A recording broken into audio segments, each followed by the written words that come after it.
Da. Hey chat, what's going on? How's everybody doing? Hope you guys are well. Um, Bit of an odd day today. It's looking pretty gloomy outside. The snow hasn't started yet. Um, I had a call from my manager, or not a call, a message from my manager on a Sunday of all things, saying that they were putting my work team up in a hotel this evening for the storm tomorrow, so people wouldn't have to worry about traveling into work. So they're expecting it to be pretty significant. It hasn't started yet. I didn't bother to go. I don't want to go to a hotel. Are you kidding? You know how bored I'd be? It'd be ridiculous. I'd take my laptop and I wouldn't be able to do anything. I couldn't stream from it. I mean, I could try to stream from it, but it would, trust me, not a good thing. Especially on hotel internet. So here we are. I don't really know what the game plan is. We have Pantheon up at the moment. We might jump around to a few things, possibly. My schedule's going to be probably weird today. I might have some AFKs randomly. We might end the stream and then start the stream up in the evening, weather dependent. We might end early depending on the weather. I'm not taking any chances. I also chose today to start laundry, so we're in the midst of doing laundry, so there will be an AFK or two to get that seen to. I think the first AFK is in about 30 minutes, more like 20 minutes. We've been reading some more information about the Ashes of Creation situation. That's very, very unfortunate. I feel like it's going to get worse for them.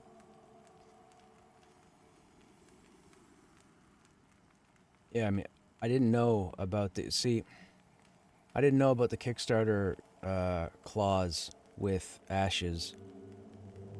They had said once the game... However, with Kickstarter, you know... No. Let me preface this.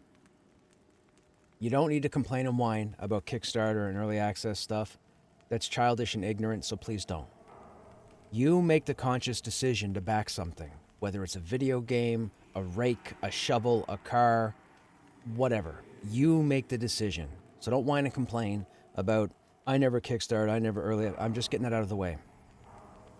There was a clause in the Kickstarter for Ashes of Creation, which makes perfect sense once I'm done saying it, that says, once the game launches, no refunds will be honored.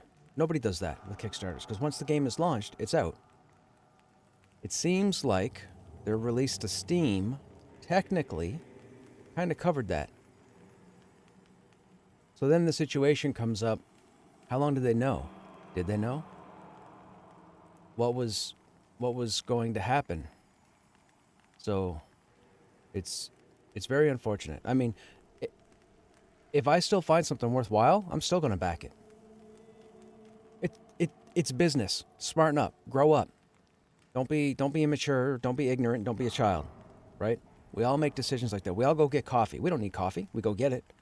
We go to McDonald's. We go to Burger King. We go wherever. We don't need it. We go to liquor store. You don't need it. Right? So don't be ignorant and childish about the whole Kickstarter early access thing. It's just very unfortunate that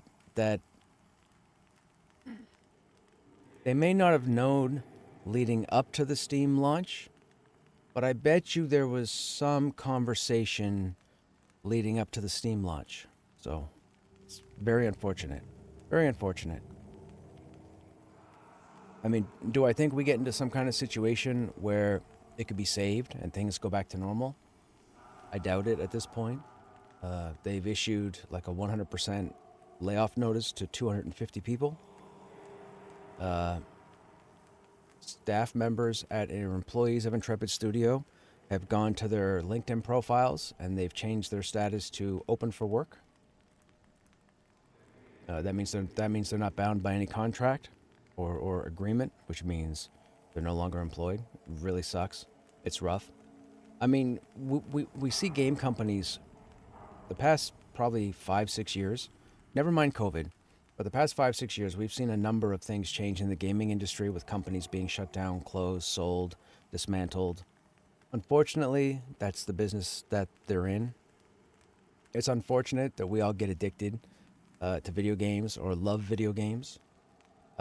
And to those of you who will get ignorant and childish again and say blah, blah, blah, Pantheon's next and so on and so forth, we don't know that. Pantheon's been on Steam now for 14 months. 14 months. Ashes was on Steam for what? 2 weeks? I think? 3 weeks? Maybe? I don't remember exactly. Now, we all know that if you pay attention to Visionary Realms and the backing that they got, earlier this year, people are throwing around the term like the game's fully backed, the game's going to come out, blah, blah, blah. You got to keep in mind, let's hypothetically say they got, I don't know, they said 7 figures. It was somewhere around 7 figures. So that puts us into the millions, but it doesn't exceed 10 million, right? It's 8 digits. So let's say they get $8 million, right? So they got $8 million right now to try and get this game out in the next, let's say, 3 years. They've got 20 people working for them. What does a game dev make?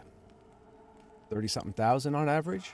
If you don't have a lot of experience, maybe 40,000.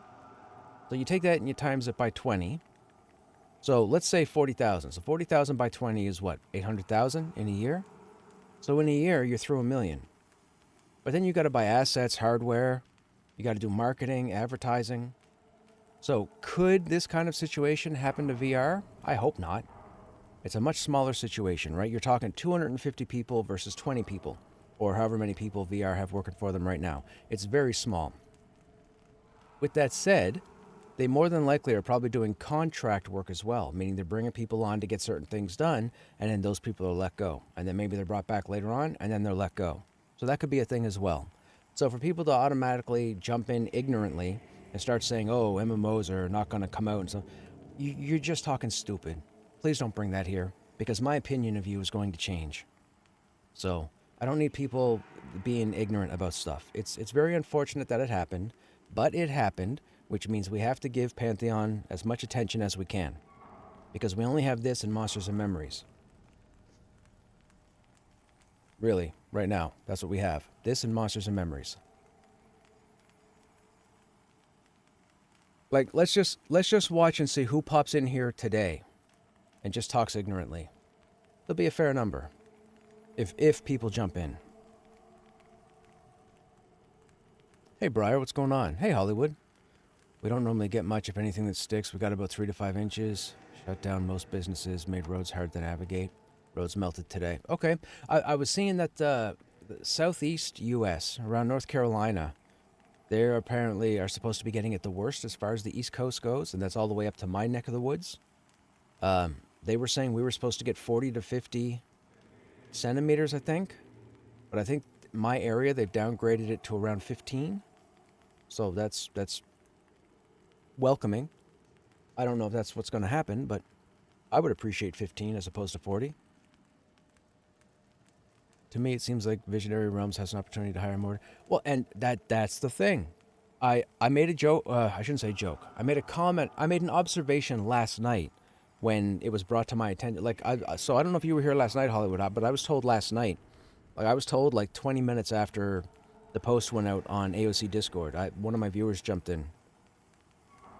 But I made a comment that, well, hey, look, if VR is looking for people to work on their game, now they got some people they can pull from, right? That's possible.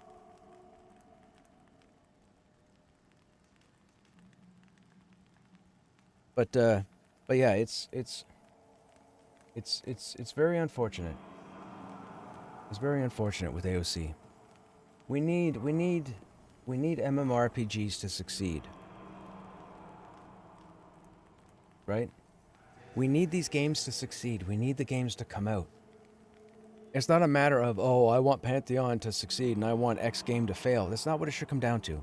If your jam is AOC, if your jam is DDO, if your jam is Monsters and Memories, by all means, that's your jam.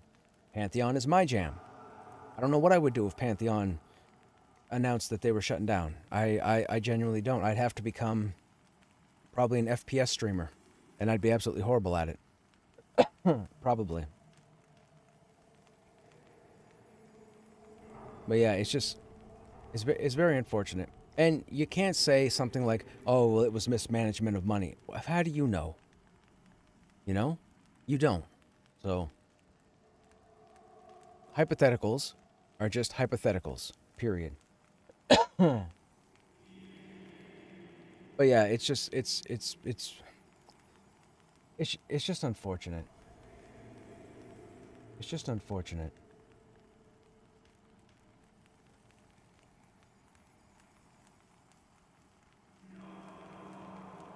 So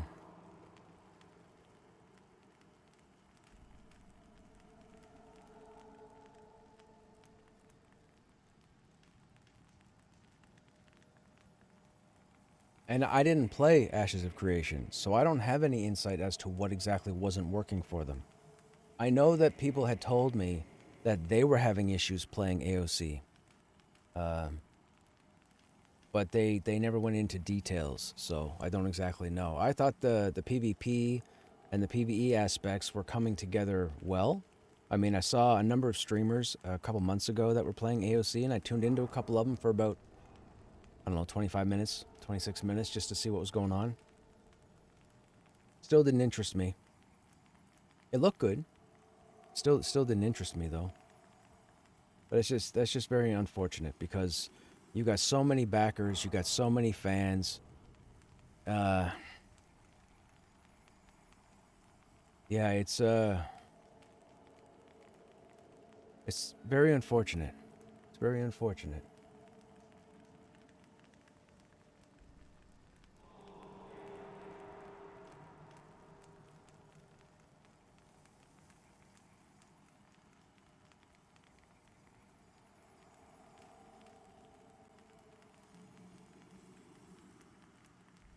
I have 2 level 50 warriors right now. That's ridiculous.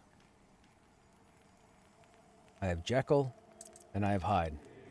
And I have Jekyll, and I have Hyde. And I have Yin, and I have Yang.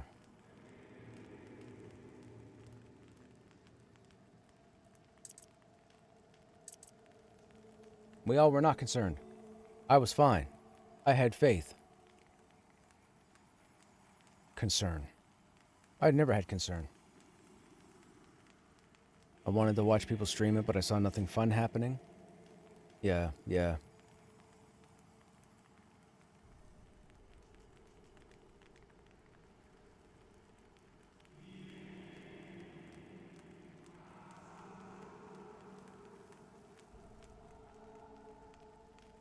don't know what to do this evening, this evening. It's not even the evening. I don't know what to do today. We might jump on Little Krushnek and do some running around, maybe. There's nothing really for the 50s to do.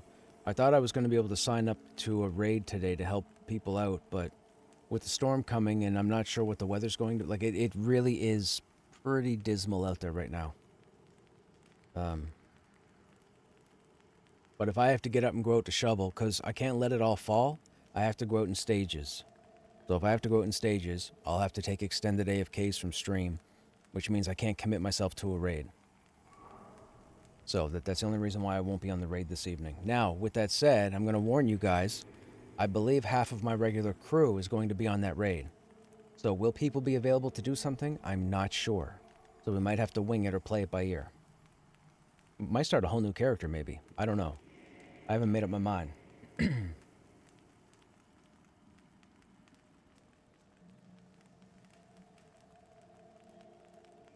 Maybe we'll do the Necro.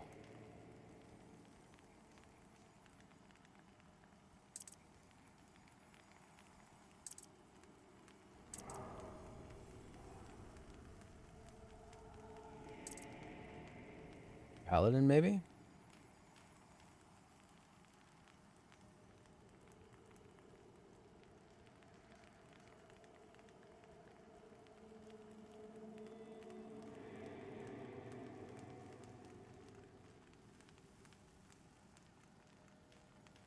I don't know what to do.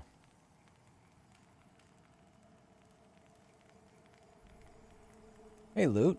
Co-Carnage just mentioned on his podcast the devs received an angel investor. Yes, a few months ago, actually. Those of us that have been in the game for a long time, we already know. We're very excited for it. Very excited for it. There's a running joke where a number of people think it's me. It's not me. So if anybody ever tells you that it's me, it's not me. I put a lot of time into this game, but it's not me. However, if I had that money, it would have been me. Because I need this game to come out. Period. I need this game to come out. I'm having so much fun with this game.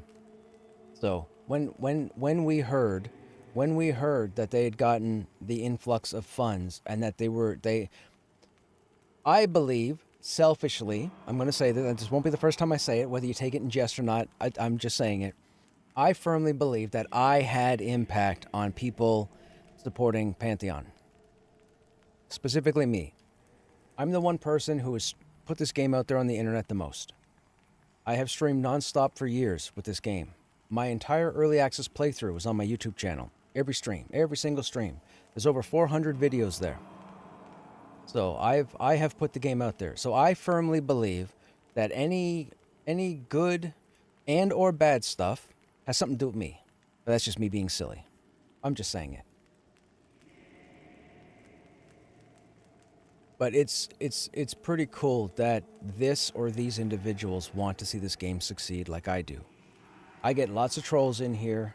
I've gotten it over the years. Everybody comes in with their own ignorant comments and whatever. You want to be a grown adult acting like a child, that's fine.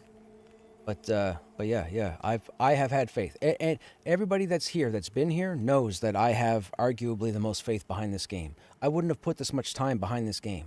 I don't have anything to do with Visionary Realms. I have no tie to them whatsoever, other than I stream the game. But I really enjoy what they're working on. And if they can blow this up to be the full 3-continent game that they want it to be, this is going to be something special. For sure. Now, some people also may say that I'm absolutely insane because I keep playing this game. I mean, I'm on warrior number 8, so we've had 8 warriors since I started playing 3 years ago. I have 2 level 50 warriors right now. I don't know why, but I have 2 level 50 warriors right now. And I have a 22 warrior right here that is in the process of being leveled up. And I do this because I want to show people that you can solo in the game, that the warrior is fine, that all the content is good. And I feel like as many people who have touched the game in a streaming sense, so all the streamers, all the influencers, I feel like I've given you guys as the public the most information possible. And I'm sure my viewers would second and third that, but I really need this game. I was interested in Ashes. I had money in Ashes, but I didn't have the time. I don't have the time to play 2 games in development. That's insane. I've got an offline job, like I've got a day job, I've got bills, what have you. But this, out of those 2 products, this one is, I make a joke that they're building this game for me. I am Mr. Social. This is my jam. I've made hundreds and hundreds of friends in this game. My characters are known by a whole lot of people. It's just, yeah. I eat, breathe, and crap this game, I guess. Now, should I? I don't know. Is it a good thing? I don't know. Is it a bad thing? I don't know. But I'm enjoying it, and it's my time, and I can do whatever I want, just like you guys can do whatever you want. So if you're looking for any, if you're following or interested in Pantheon at all, obviously feel free to hang out here. I tend to stream almost every day of the week, typically in the evenings. I'm only here this early because it's Sunday, and I didn't have anything else going on, except laundry. But I normally stream in the evenings, somewhere around 7 p.m. Eastern, and then we usually go till about midnight Eastern, maybe a little before that. And my YouTube channel, @Krushnek, has, if you click on the live, if you go to @Krushnek and you click on the live tab, you'll see like 400 videos. You can go back and see the whole development of the game going back like 16 months, 17 months, I think. So if you ever wanted to see what kind of progress they've made or what the world looks like, you're going to get all your information on my YouTube page, as opposed to looking at recaps or cut videos on YouTube. So there's that as well. And as far as I know, that won't change.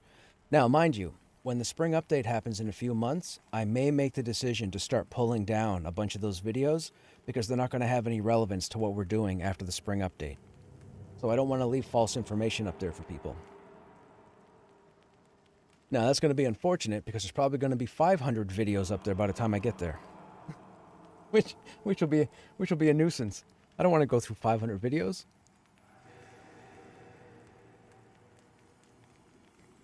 Anyhow, let me figure out, we gotta figure out what to do. What do I do? I don't really feel like playing the Enchanter at the moment. I don't want to do the Wizard. I don't want to do the Shaman. It's got to be the monk, the necro, the paladin, or the other warrior. Why don't we do the necro? Let's mess around in the necro for a minute. We can always switch to another tune. By the way, if anybody is tuning in for the first time and is not familiar with Pantheon or have a lot of information, feel free to ask any questions. And if I or any of my viewers have an answer, we might be able to answer your question for you. Like I said, I put a lot of time in this game. I know pretty much all the content. Everything I've come across, I've killed. So,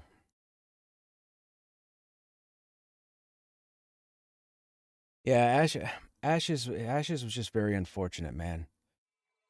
Just very unfortunate. I don't know how big I don't know if they pushed the snowball down the mountain and it turned into too big of a snowball for them to handle. I don't know if it was mismanagement. I don't know what woes they came across. I have no idea. But it's very unfortunate that 250 individuals have to pay the price for it. But that's business. That's life. That's work.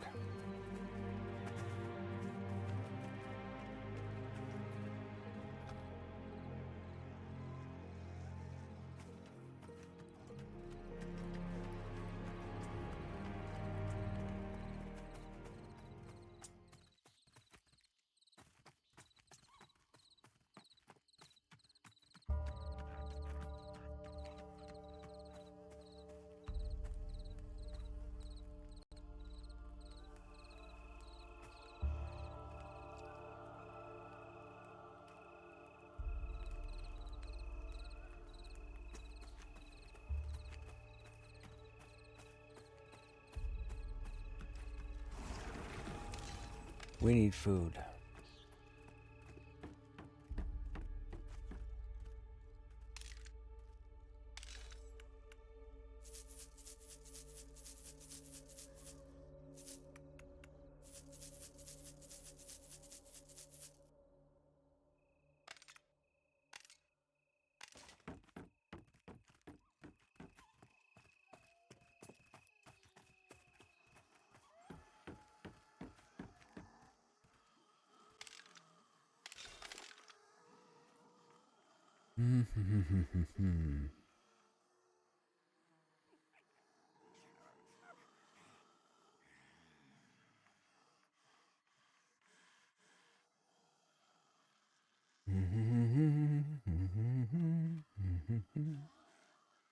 Simple brass chain. Charisma. Misery.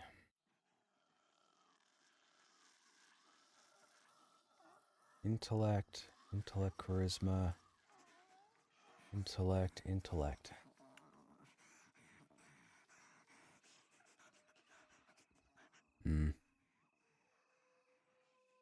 Oh, hey, Loaf. Heartbroken Ashes. Dude, I'm sorry. Yeah, dude. Pantheon was the only other game to catch my in years, but the low pop scares me. As a social player, is there enough players to find groups while leveling to make the world feel alive?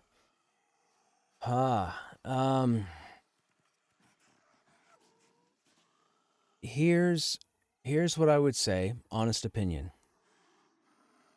Through the week, it might be a little tricky for low population. So when I say through the week, I'm talking Monday to Thursday. However, Friday, Saturday, and Sunday, the population tends to increase with lower level tunes. There are higher level tunes, but they're typically involved in the raid content in the game currently, and not really much else. A fair number of the high level zones or high level areas remain relatively empty. Maybe one group, maybe two groups in an area. My own personal group of people that have been running together for quite a while, we've scouted out a couple of the areas, and there really aren't any high-level groups running content as much as they are the raid, which tells me two things. One, a lot of people are still waiting for the massive spring update in a couple of months. And two, they're rolling new tunes right now. Now, here's a couple of benefits. Currently, right now, until the spring update, they've increased the experience 200%. And they did that because they wanted their players to level as quickly as possible, to experience as much of the content as they can get to, before everybody hits ground zero. Now, there are people out there that will complain about not wanting to hit ground zero. They want to keep their characters, blah, blah, blah. Grow up. The game is in development. I've gone through 3 or 4 character wipes. I'm not worried about it. If they wiped the game tomorrow and we had to start over, I'd start over again. And then if they wiped 2 weeks from now, I'd do it again. Like, I really feel so strong about this game coming out that I will go through 50 character wipes to get there. Now, you and a lot of other people might not. Anyhow, I'm getting off track. If you wanted to jump in now to give the game a go, now would be a really solid time to get familiar with the geography. You don't necessarily want to get familiar with your class, because what will happen in the spring update, combat is changing, the way you handle mobs are changing, and your class is going to change as well. All the classes are going to change. It's not going to be a night and day type deal. It's just going to be like a 0.5 version to a 0.8 version of your character on the way to a 1.0 complete version. So those of us like myself who have played for a number of years, like I've gone through 8 warriors. I've done that. It's not because I'm crazy, but I've done that because all the changes they've made over the last couple of years, I've been there to make sure that, okay, they've done this. Okay, I'm going to test this now. Okay, they've done this. I'm going to test this now. And the reason I do that, and I'm going to be honest, if they have an internal testing team, I can't trust them. I can't. I know what a social MMORPG is supposed to be. That's based off the inspiration of EverQuest, World of Warcraft, Vanguard. So I'm here for the warrior. With that said, because I still believe we have 3 months at least for the update, that is more than enough time to take 2 or 3 tunes to the high level. So even if you jumped in the beginning and you couldn't necessarily get a group as you were leveling, say, level 2 to level 10, you can still solo effectively up to about level 20. At around level 20, it can get tedious because you're not familiar with the world, you don't know where to go, you don't know where good camps would be, you don't know what type of enemies you're going to be facing, and you don't really know how your class is going to be loaded out or kitted out if you're level 15 trying to get to 20. So, again, long-winded response, but my honest answer is give the game a go now. Give it a try now. Sacrifice a month worth of coffee, or with the prices nowadays of coffee, 2 weeks worth of coffee, pick up the game, create a character, jump in. And here's the most important thing that I can tell you. If you do decide to jump into Pantheon to give it a go, whatever class you choose, every single time you choose a class, you need to take it to level 18. It sounds weird, but you gotta listen to me. You need to take it to level 18. If you roll a cleric and you get a cleric to level 9 and all of a sudden you're like, man, I really don't like the cleric. I don't like that I have to do this and where's this and da-da. By the time you hit level 18 on every class in the game, you will know 100% who you like to play and who you don't want to play. You got to trust me on it. So take your tune to level 18. That goes to all of you. Take your tunes to 18. If you were in this game at any point and you never got your tune to level 18, you need to jump back in and take your tune to level 18. Because between level 15 and level 18, all the classes in the game come into their own. So, and that's just from my experience. And that has never changed. I've told everybody. It used to be level 15, but now it's 18. Level 18 for any class, any of them, doesn't matter. You have to go to level 18. The other thing is, that goes along with this, by the time you get to level 18, you'll have so much content available to you.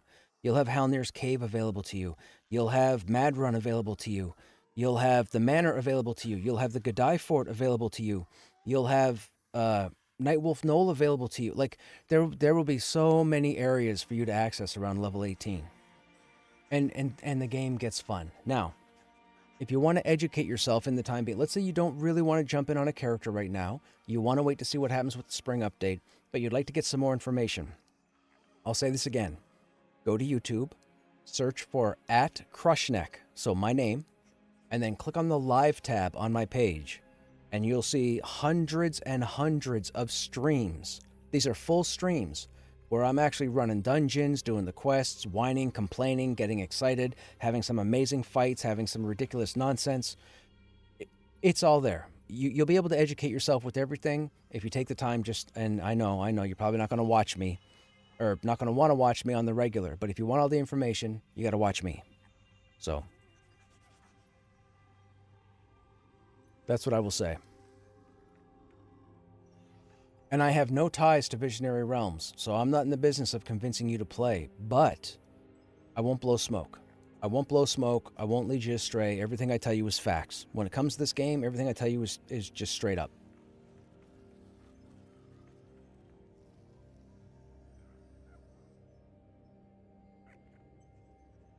You'll easily get your $40 worth, and if you do it now, you can play an entirely new game in the spring after wipe. So that's buying one game, getting one free. Right, exactly. Exactly, Cross.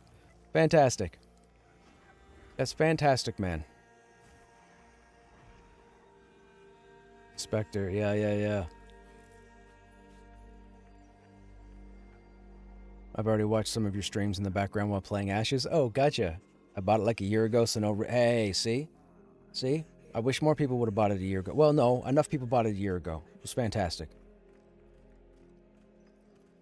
Now, I'm going to be honest. Maybe I'm not the most entertaining streamer, but I'll tell you, if you're looking for the most information about this game specifically, I'm your person. I will run circles around any other influencer out there with Pantheon information. I've seen and done everything. I've run with all different group makeups. Yeah. We've done a bunch of stuff here on stream. But I'm really looking for my next social MMORPG. And the other thing that I tell my viewers, I have met hundreds and hundreds of players in this game in the past 3 years. There are 2 individuals out of hundreds and hundreds that I had bad experiences with, and I hope to never group with them again. But to everybody else that I've grouped with, it's been fantastic. There's been no whiners, complainers, picking up their ball and going home, getting mad, blah, blah, whatever, being and there's been a whole bunch of nonsense. We're just here to enjoy the game and try and make it the best it can be. Unfortunately, if you go to their Discord, there's a whole lot of hate, but I think it's players who don't want to play the way this game is being designed. They want to play it like the other games that are out there now that are a lot more accessible to people. So, we don't want that. We don't want that here.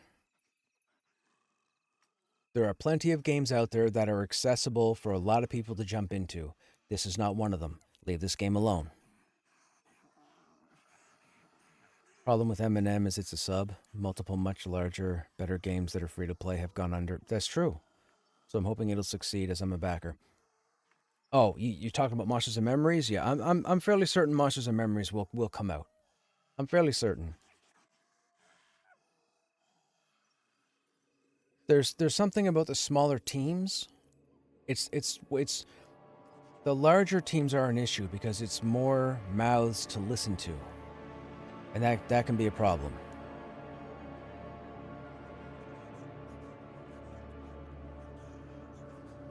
And again, as I said at the start of the stream, as of today, there's probably going to be a fair number of people going around to other MMO streams, and they're going to try and troll and whatever about AOC and Pantheon and other games. Just don't entertain them, man. We're all adults. If you got adults acting like children, like, it's just embarrassing. Like, go outside or go find another game to play.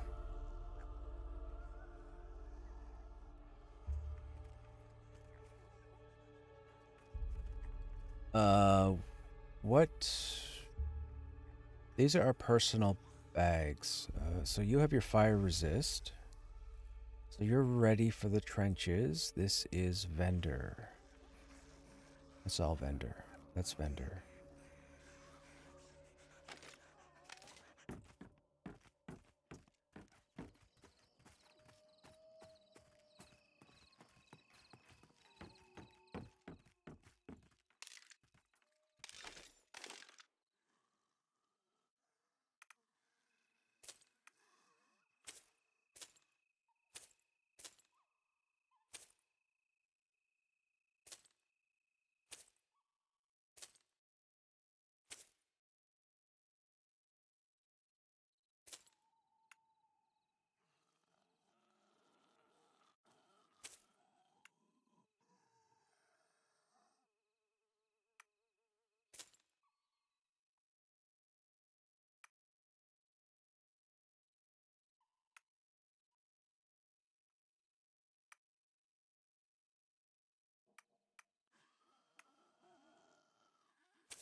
Strength and dex.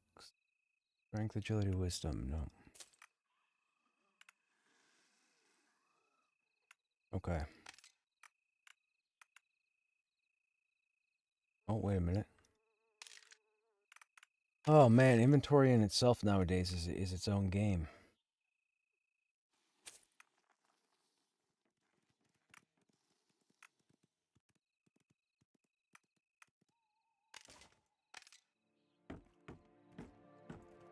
Okay, let's go. What level are we? 29. Where'd be a solid place for us to go? Silent Plains, right? Do we have a mount? We do have a mount. Oh, basic mount. That's fine. Let's go see how we do against the mobs in Silent Plains.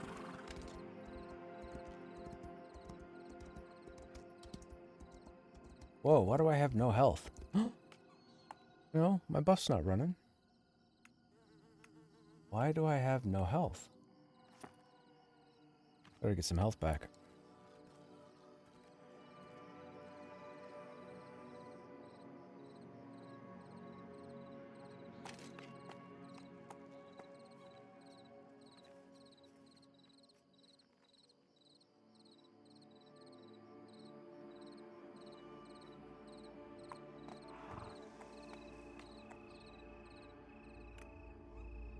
I guess actually we just go out and life tap something.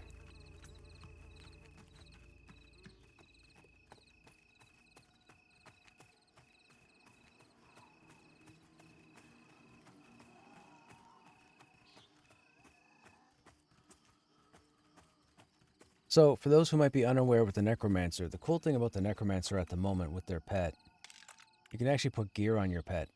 Now, you notice here that it's not reporting any stats except for the weapon damage, but the stats do have an effect on your pet. So, as a Necro, you have a head slot available, your shoulders, your chest, a belt, your wrist, your hands, and then your primary and offhand. So, we have a sword and shield, just to test out tanking capability for soloing. Now, when I say tanking, I just mean being able to hold off a mob long enough for all our dots to kill it. The Necropet is not a reliable tank, okay? And then if we want to do some DPS, we have the War Gavel, which is a rare weapon you can get high level. Two-hand, of course, designed for Warrior Cleric Paladin, with our pet being a warrior. And you can tell because they have a taunt ability and a bash ability.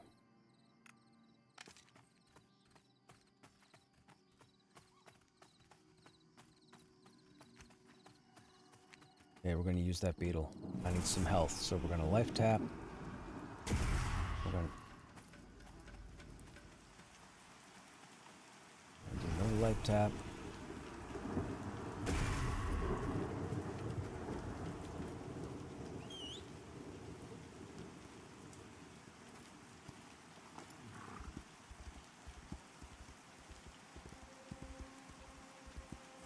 We are the race known as the Dark Mirror.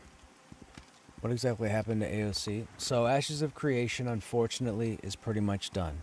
They had to issue 100% layoffs, so all 250 employees of Intrepid Studios are unfortunately out of a job.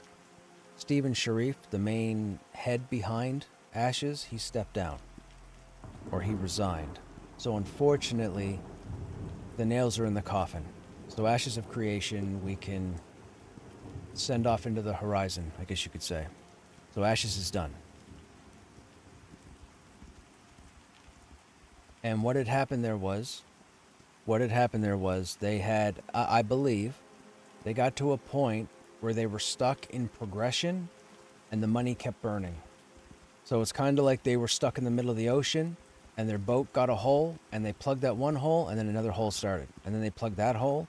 And then when they got 12 holes plugged with everything they could plug, a 13th hole showed up and sunk the boat. It's very unfortunate.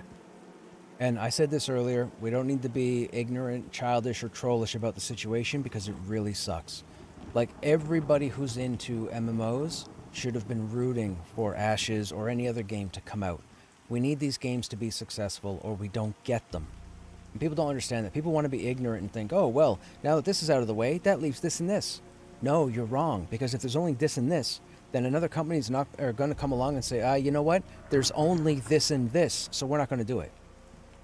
Like, that's how business works. Like, we need these games to succeed. You might not play Ashes. Ashes may have come to fruition and might have been the greatest thing ever created, and maybe it does become a WoW killer. But you don't have to play it if it's not your jam. But we need to hope for these games to come out. But it really sucks right now because so many people are affected.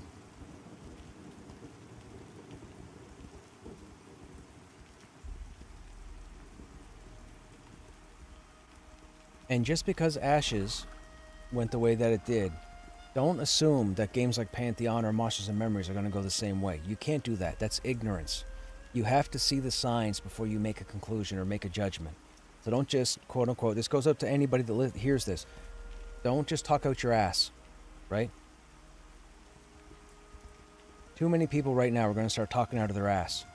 Just watch. You go into your favorite streamer, or maybe a streamer doing Pantheon or Monsters and Memories, watch the chat. Watch the chat. See how many ignorant people are in there. It's going to be unfortunate. It's going to be unfortunate. People just can't act sensible.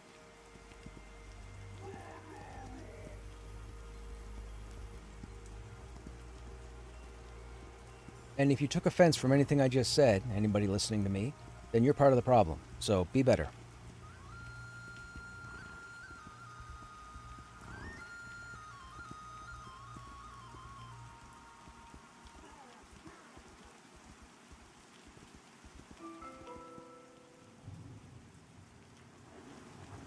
But yes, Night Watch. It's very unfortunate.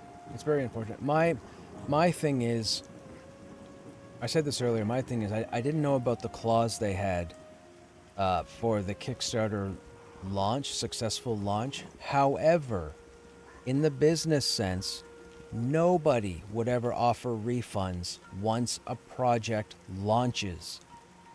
If it doesn't get to the finish line, then I understand. The question in the air right now is, did they push Ashes to Steam to circumvent the refund clause? An ignorant person would automatically say yes, they did. Without having the information, we don't know. It's just like the Epstein files. Everybody's assuming, but nobody has actual proof in front of them, but everybody's assuming. You can't assume. I'm going to get corny here. When you assume, you make an ass out of you to me. Pay attention to that.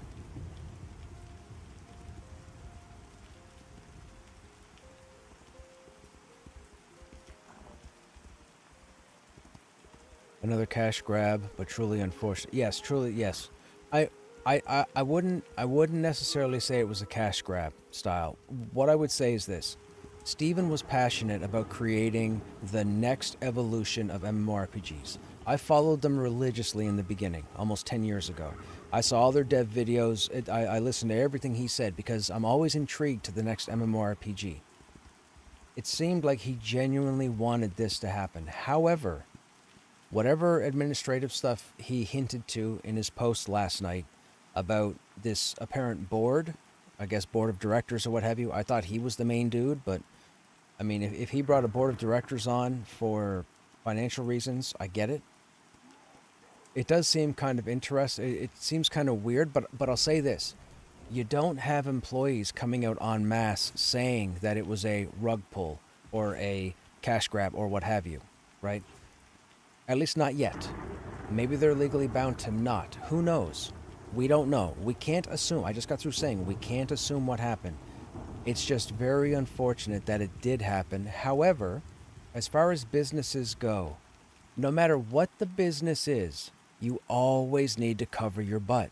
Always. Whether you have a business, whether you buy Coca-Cola every week from somebody, whether you shop at Walmart and nowhere else, those stores, those businesses need to have themselves covered. Intrepid Studios needed to have themselves covered. It would just be really shitty if it was they had a thought last year that the game was not going to make it, so they're going to hold off and then launch it on Steam and then cut that whole thing out so that the game is technically launched, so no money will be refunded. That's shady. However, businesses do that to cover their butt. That's part of business. It still is unfortunate that it went that way. It's just very unfortunate that it sucks, man. It sucks. Nobody should be cheering for a game to fail. I've put up with listening to a lot of people over the last year cheer for Pantheon to fail. They come in here all the time. I know who the people are. Every time they talk, their name rings a bell. I've seen it all. But it's unfortunate that people want stuff to fail. Just leave it alone. If you're not a fan of a game, just leave it alone. Don't go around to other people's ecosystems crapping for no reason, because when it comes out, you're just going to be an embarrassment to everybody around.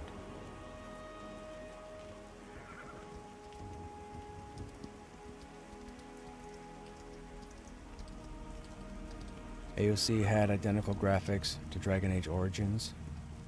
They sort of alluded to doing the EA to help fund the game when it was announced. Well, keep in mind with Pantheon didn't just do a pre-alpha 1. They did a pre-alpha 2. And then when people thought pre-alpha 2 was it, they did a pre-alpha 3. They went up to pre-alpha 6. You know how much hate Visionary Realms has gotten over the last 6 years because of the whole just the pre-alpha stuff alone? Dude. Games need their time.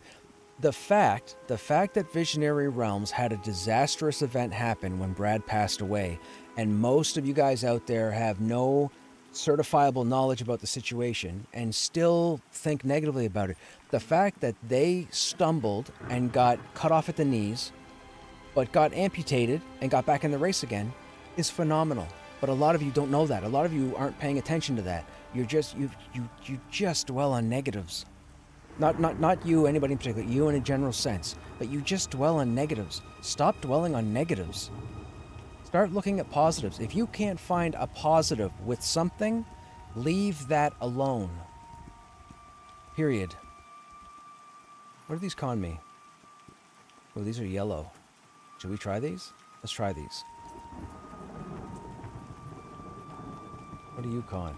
Oh, you're orange. You're gonna kill us. What do you con? You're orange. This might have been a bad idea. I thought the dogs would be manageable, but I don't think they're going to be manageable.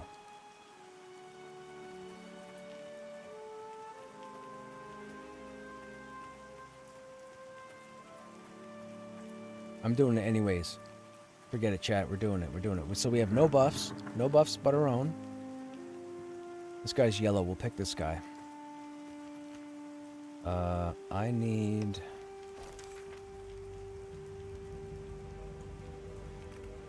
Gather shadows. We need to put up Veil of Undeath. And we're going to see what happens here. So this dog spawns yellow, or cons yellow. Let's see what happens. Going to get her slow in.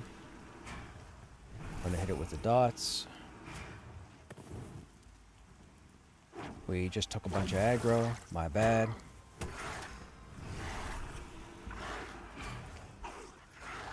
Now, do I want to fear this early? I think so. And it failed.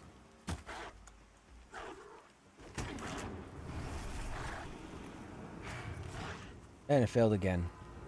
Okay, come on, game. What is happening? There we go. Go get him, pet. Go get him, pet.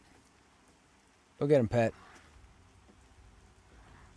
Buffs are falling off. Gotta reapply.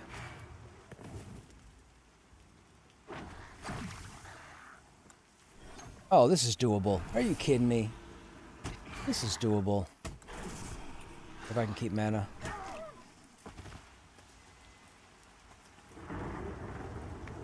That hurts.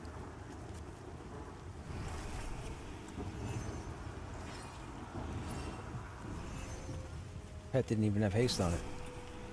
Hey, Kurgan, what's happening? How you doing?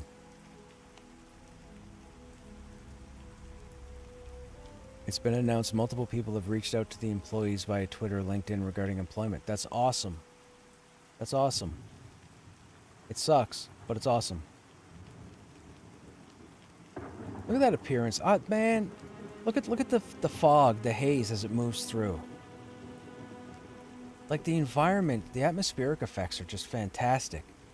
The layered clouds, you see the the lower layer here, and then the layer here, the layer here, then it gets lighter up here.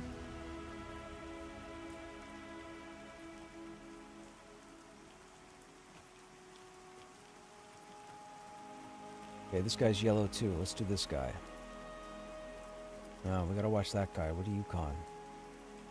You're yellow also. What do you con? You're orange. Okay, you stay over there. I'm gonna stay here. Go get him.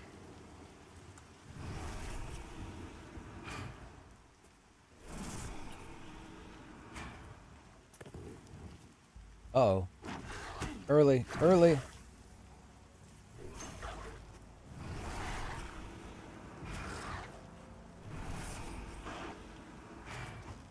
Okay, why is fear not skilling up manifestation? And why is it not landing? My manifestation full? No. Oh no. Okay. Oh no. Oh no. Oh no. Oh no. Oh no. Oh no. I'm so dead. I'm so dead. I'm so dead.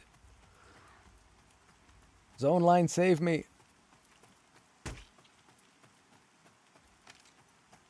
There's a scorpion up here, isn't there? I think there's a scorpion by this rock.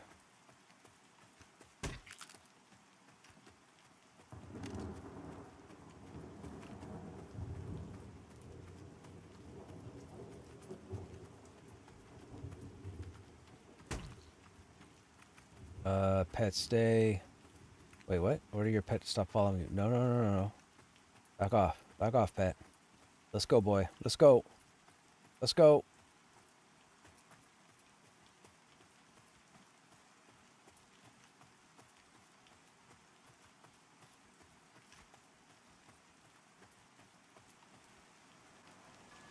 Hey, we made it.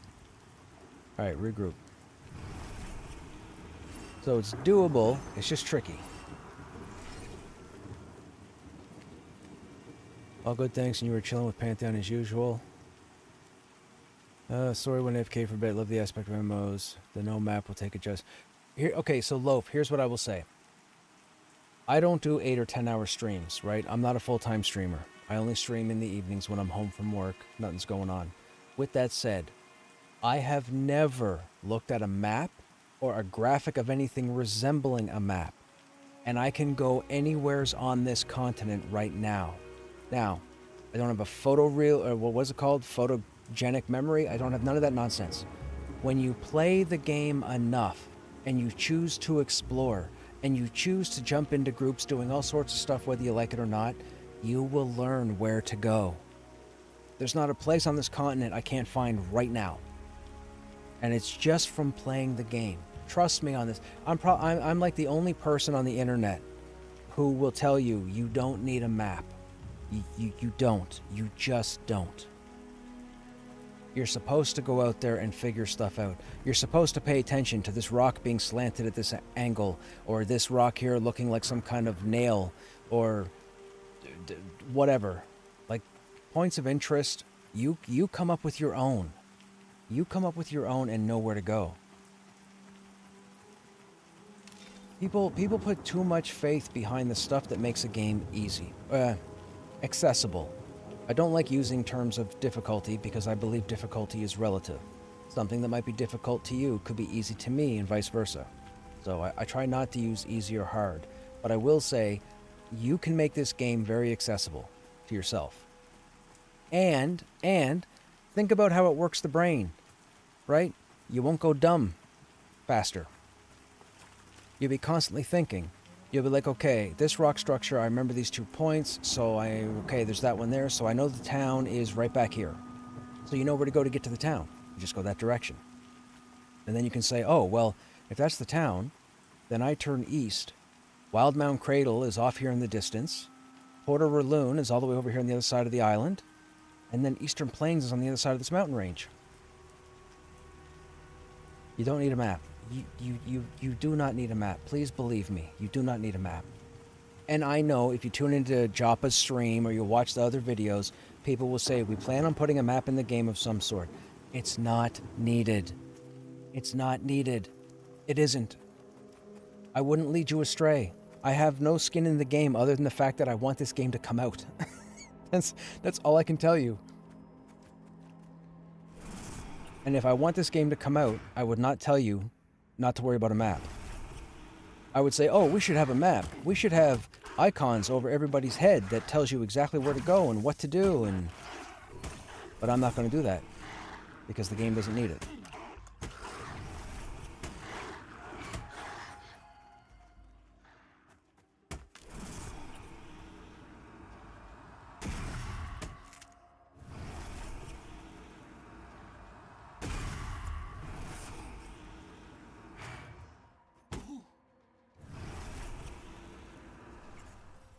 Dude, fear kiting is great.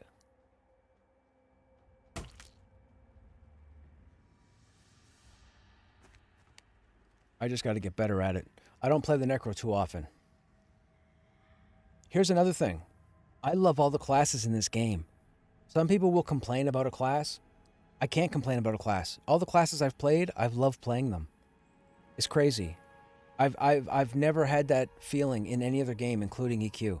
And for those who aren't familiar with me, I've been around for a very long time. I've played every MMORPG that's been accessible in North America. I've max leveled and rated and everything. So my opinions come from a lot of information, okay? I don't watch YouTube videos. I don't watch recaps. I don't watch other people's opinions. I've played through them. So if you come in here trying to compare this or any other game to something else, you better have facts, because I will dispute you and prove you wrong.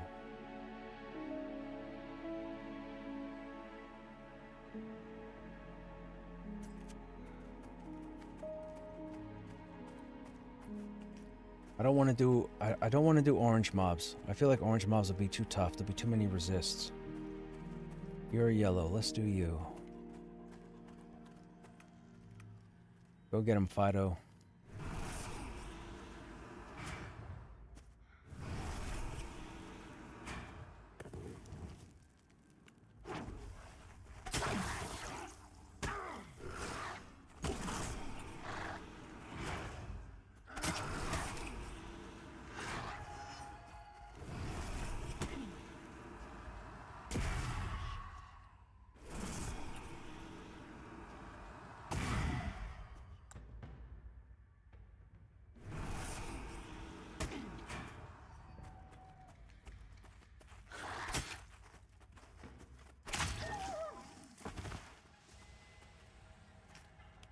I could do this, man. That's fantastic. If you want to do some low-level group content, I got some low-beats to group with. Okay, Hollywood. Don't need a map, just explore. You'll quickly find, except in Wild's End. Except in... Man, look, I can't wait till they look at Wild's End again and just make... So, Wild's End doesn't really need any sort of massive change. And for those who don't know, Wild's End is a zone on the other side of this continent. And it's where the halflings and elves start currently. Now, halflings will still start there when everything is said and done and we have a fully fledged game. But in the meantime, Wild's End is a lot of foliage. It's a lot of trees, it's a lot of jungle, a lot of forest. Not very many places that are plains-like, so like open, no obstructions. The issue is the zone shares the same color scheme across the majority of it. So it's very easy to run to a place, turn around and think you're where you were 10 minutes ago, only to find out you're 20 minutes away. So it can be very easy to get lost in Wild's End right now. However, VR does have a plan to add more points of interest so that when you run out into the jungle / forest, you'll see things and go, oh, okay, I was over there. Okay, so I got to go that way. They just don't exist right now. So you have to run a long period of time in Wild's End before you see something familiar. They're going to change that with the spring update. So they will make Wild's End more navigatable, just not at the moment. But don't think it's getting an overhaul. It's not. It's just getting additions to help people pay attention.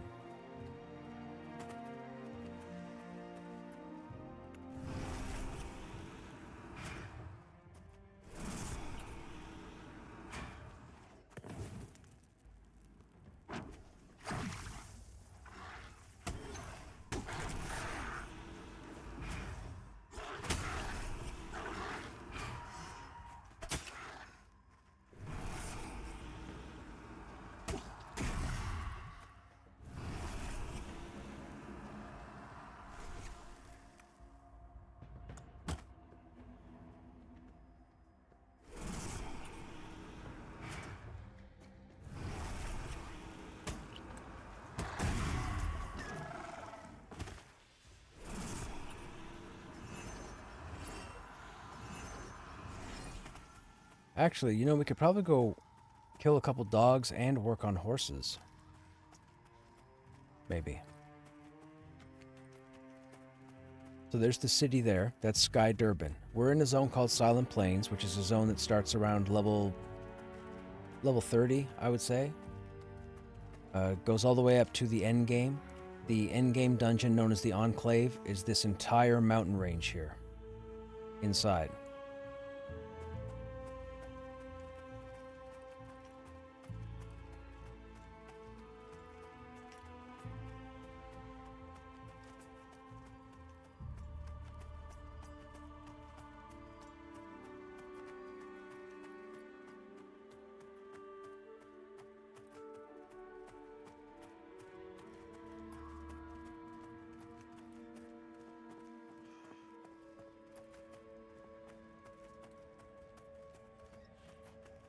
We'll show you the city for those who haven't seen it. Now, here's the other thing I will say. I really, with the unfortunate situation with Ashes, we always have to look at the silver lining. Maybe this will bring a few more eyes over here, right? I can hope. Selfishly, I can hope. I can hope that it brings a few more eyeballs over here. Mind you, there's no PvP action like Ashes was going to have. But as far as the PvE component of working together, running groups, that sort of thing, you know, hopefully it garners some more attention. Hopefully. Alright, this guy's yellow. Let's do this guy.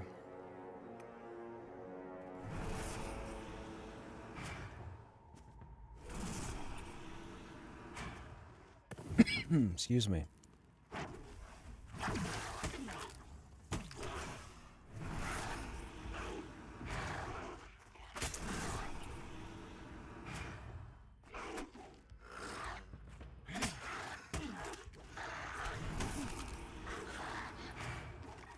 Oh, fear is not working.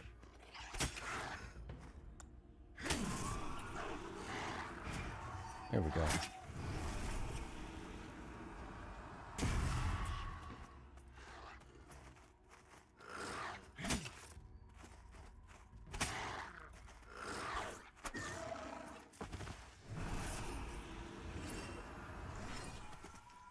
So the Necromancer, for those who might not know, is a very versatile class. The Necro can heal, the Necro can transfer mana, the Necro can root, the Necro can snare, the Necro can dot, the Necro can DD, the Necro can crowd control, the Necro can trap, the Necro can mez. The Necro can do a bunch of stuff, but you have to know how to play the Necro. A lot of Necros will get into one frame of mind for DPS, and that's what they'll stick with, and they'll take it to their grave. But the Necro has so many other things you can do. I can make a group trivial playing my Necro. I've got videos of me making dungeon crawls trivial. Not a single mob gets a special ability off in 2 hours. I shut everything down with the Necro. The Necro is... I can't say how awesome the Necro is in this game. What are your thoughts on the mastery system ideas that have been shown? Nims, if I'm saying your name right, I loved the fact of the classes having 3 different paths to choose from, and the further you got into one, the less you got into the others, or the further away you got from the others. I don't know how I feel just yet of them announcing that the 3 paths are now 2 paths. I don't know how I feel about that, because then all of a sudden it comes into, oh, so there'll be a DPS one, and there'll be a heal one, which is arguably what it will come down to. There'll be an offensive path and a defensive path for everybody. I don't know how I feel about that, because I feel like the different classes offer so much to their versatility that we could get away with 3 paths. However, with a class like the Warrior, which I've played, like I said, 8 of them for 3 years, with the Warrior, it would be very easy to make 3 paths out of the Warrior. However, with all the other 13 classes, 12 classes, I can't say that. So I understand why they would want to go down to 2, because one thing they wouldn't want to do is they wouldn't want to give 3 paths to the Warrior and 2 paths to everybody else. Or 3 paths to the tanks and 2 paths to everything. Like, it has to be the same universally. Now, I was thinking about it last night. and I'm going to say it, and a lot of you won't know what I'm talking about because you've probably never played it. But when it comes to their mastery paths, if they set it up similar to what EverQuest 2 did with their alternate points, I think we'd have something. And you wouldn't know unless you're familiar with the EverQuest 2 AA system. But if they did the paths in Pantheon similar to the way EverQuest 2 did theirs, I could see that. And it would still lead players to be unique, meaning you could have 100 warriors at level 50 with all the same gear and all the same abilities, but they would play 100 different ways. But I don't think this... Having two paths kind of limit... Because you pretty much come down to making a choice. Am I going to DPS or am I going to soak damage? Or what? The spring update will have to happen. Now, if they come out with the spring update and they release the mastery system and every class has two paths, will they go to three paths if they feel? I doubt it. I think whatever they decide on the master... Now, I don't have any say in the game, right? They could tell me... Joppa could come out and say the exact opposite. But I don't think they're going to say, okay, this is the two, and then 6 months later they're saying, well, we're going to add another path. I don't see that happening. So whatever mastery system we get when they launch the reset, it's only going to be modifications to the existing paths that we're going to see. Nothing else. So I really need to see the mastery paths before I make a conclusion. Everything right now that I'm saying is hypothetical, right? We don't know until we actually see it. And they could talk about it for the next 3 months nonstop. It still wouldn't mean anything until I get my hands on it so I know exactly what's going on. But that's my honest opinion. I love the mastery system. I think all MMORPGs need to have some form of alternate system that adds on to the character, because it adds that uniqueness of, I like playing this way. I know things I can do that that person's not going to know. I'm going to stand out from this person, and it's what makes you play better. Like in EverQuest 2, and again, I talked about this about, I think it was 2 weeks ago or 3 weeks ago. It's going to sound egotistical, and I'm sorry, but this was the honest to God's truth. I played a Guardian in EverQuest 2. Krushnek was my main. I was a bit of a big deal. I was to the point in EverQuest 2 where I had 5 different guilds across 4 different servers want to pay me real money to move my character off my server to their server to tank for them. And the reason being is, I studied the Guardian like I'm studying the Warrior. I knew what unorthodox gear to put on my Guardian to turn him into a different class. I could turn my Guardian into a Shadow Knight, no problem. I could turn my Guardian into a Berserker, no problem. Because in my mind, in my head, I knew exactly what I needed. I knew where to go, what dungeons, what to camp, what shoulders I needed, what chest I needed, what helm I needed, what weapon I needed, all of it. And I played different than every other Guardian out there. And I wish I could have streamed it back then, because you guys would have seen it. Anyhow, anything that's added to an MMO that makes a class stand apart from other people in the same class, I'm all for. I'm all for. I've always said it's about the driver, not the vehicle. It's always about the driver. And I'm not saying I'm great at everything. That's not what I'm saying. But any alternate system they add that can allow you to tweak a class to your playstyle, you cannot lose. You can never lose with that system, because that's the most dopamine. That's the most reward you're going to get, because you made the decision. When you're just applying, when you're just killing stuff to get breastplate with +3 to strength, and you go camp shoulder for +3 to agility, yeah, you're saying to yourself, my character's getting stronger. But does it alter the way you play? No. It just means you're probably going to take less damage. That's all. That can get boring over time. That's why people roll alts. That's why we have what's known as altitis, right? So that's why people roll multiple tunes. I like being able to put non-stop focus on one tune, and EverQuest 2 hit that out of the park. Every expansion, you had new AAs, new things to do, new tricks. And just like with Magic cards or any other collectible card game, you could take the older knowledge, add it to the newer knowledge, and make something completely different that nobody does. Nobody. Like, it's... dude. Yeah. Anyways. I just like that dopamine hit that in my head, I won't verse it or verbalize it, but in my head, I'm thinking to myself, oh, I'm the shit now. Do it all the time. It's what keeps me in the game. That's why those of you that have watched me for a long time, when I get excited and start talking smack in a group, like when I'm like, oh, I'm the greatest ever, I'm a genius, It's because in my head, I've worked stuff out and I did it and it worked. And I'm like, huh, I'm the greatest. I'm not. It's just shit you say to yourself, right? It's just what you say to yourself. And unfortunately for you guys, it's a little weird because you don't hear the group on comms, right? I don't have them on the stream. I would love to have them on the stream, but the reason I don't have them on the stream is because I group with a lot of individuals who have different personalities and different isms that if they come across on voice, it could be unnerving to you guys, whether it's they have to yell because they're hard of hearing, or whether they leave open mic and they've got half a dozen people in their living room with them, or whatever they're doing. And I don't want to have that noise on stream with you guys. I've been asked, I've had offline messages asking me why I don't put people on stream, why we can't hear the whole conversation, or even why don't I group with other streamers so that people can tune in and get the whole. That's why, because I group with individuals who can be a bit much for a lot of people. Not for me, because I'm a patient person, or else I wouldn't be grouping with them. But there's a lot that they bring that I wouldn't want you guys to have to tolerate or listen to, because it might take away from enjoying the game.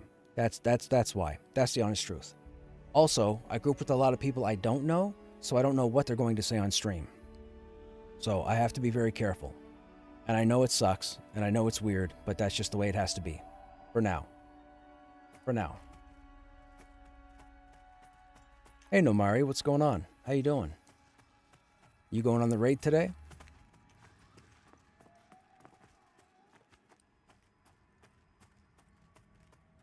Okay, this guy's yellow as well. Let's do this guy. Oh, you're not going on the raid? Gotcha. Oh, hang on. What are you con? Orange. Nope, we're going to stay away from you. Oh, there's a Bronco. I'm not going to be able to tame him, and he might kill me, right?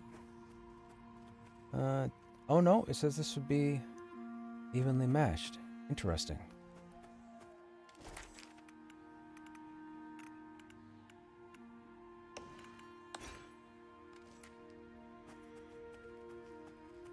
Is there a dog over here? There's a dog right there.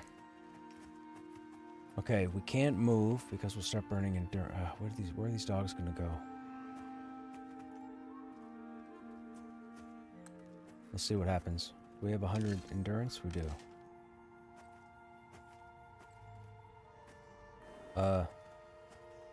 Why is it not lighting up?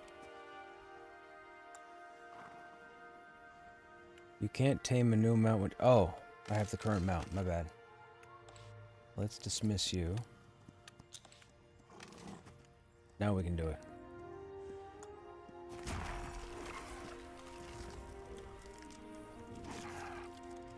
So far, so good. Nice. What are your stats? 3 speed. We will stable you because you have our fastest speed so far. Oh, it might help if I ran towards the city.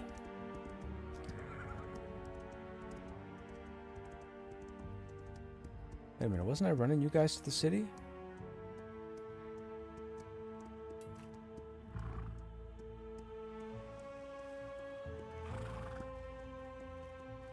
Meant to go that way.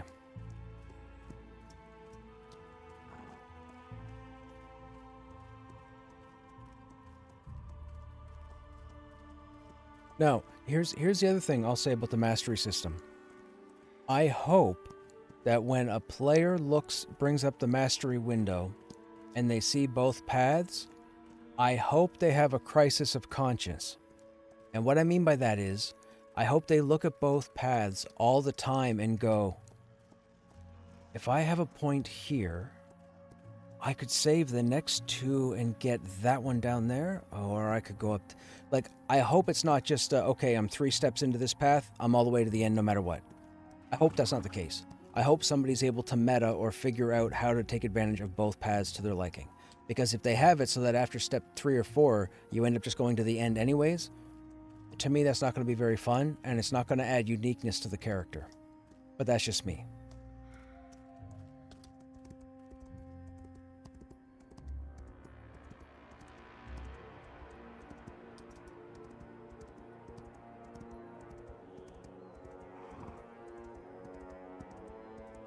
But I think EverQuest 2 did it really well with their alternate point system.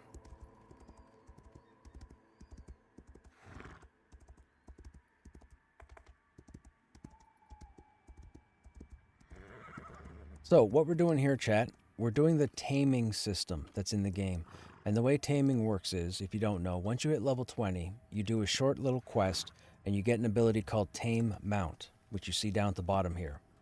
Now, taming a mount requires endurance, and you typically want to make sure that you have full endurance.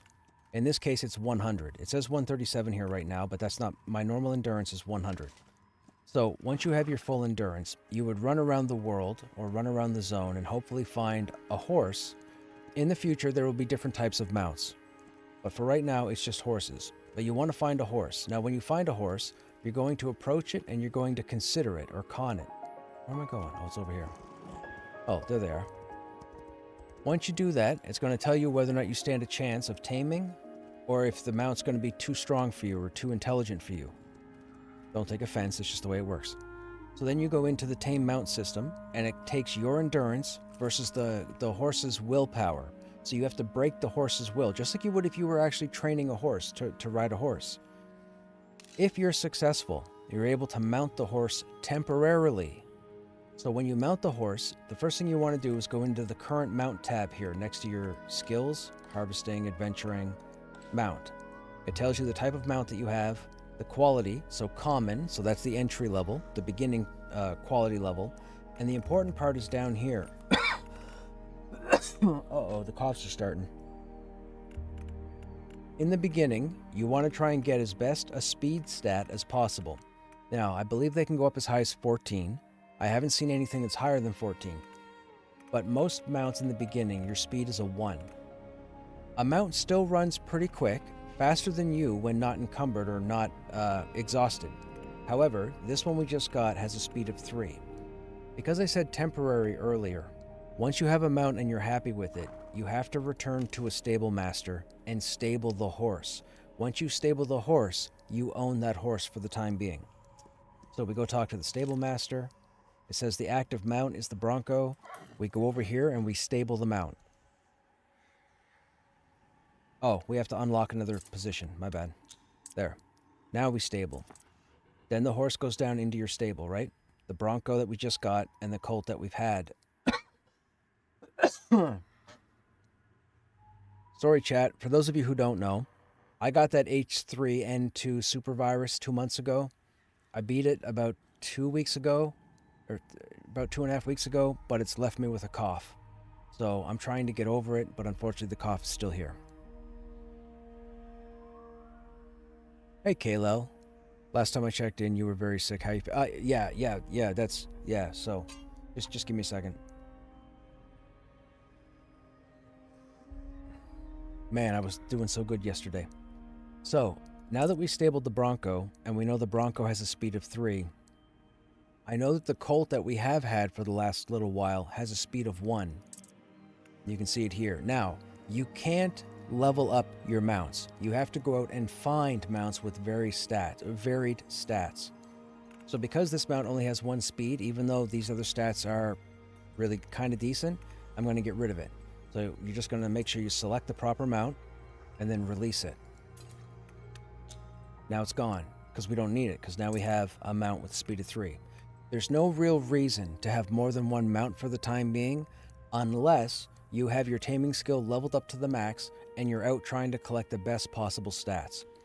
Brawn influences the mount's carry weight. The higher the brawn, the more you can carry on your horse. Endurance, how long the horse can gallop for before it gets exhausted. For travel, you typically want endurance, recovery, and speed to be the highest stats. Never mind these other ones. You want endurance, recovery, and speed. Endurance gives you more endurance to run. Recovery gives you a shorter amount of time to get that endurance back. And speed is obviously the speed of the mount. So these 3 stats you want to have high. The mounts out there in the world have random generated stats. You could go tame 1,000,000 mounts and you still may not find the perfect mount for you. But you have to put the effort in, go out and try and find in order to get the best possible mount. Can you get a mount with all the stats maxed? I don't think so, and I don't think anybody's ever done it. Oh, so once we released the old mount, and we're now going to have the new mount that we just stabled, so we just took possession of, we have to activate it again. You'll notice that the active mount up here is empty. So you click the new mount, and you go to Set Active. And then it pops back up here again. And that way, when you're out running around, you just have to hit H, and your mount will move to you. If the mount is still up, so when you dismount a mount, the mount stays in the world for 30 seconds. After 30 seconds, it'll despawn. If your mount is stuck somewheres or runs off somewheres, or you get knocked off a cliff, or you fall down a ledge or what have you, and you're running to a location, and you know you're within your 30 seconds, you can hit H to whistle for your horse, and your horse will move from that position to you. It will not teleport to you, and it will not resummon.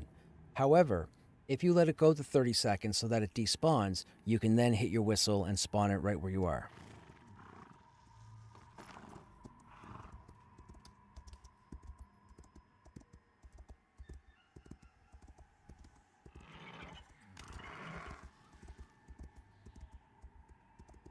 Now, that's the lift. So that's Sky Durban there.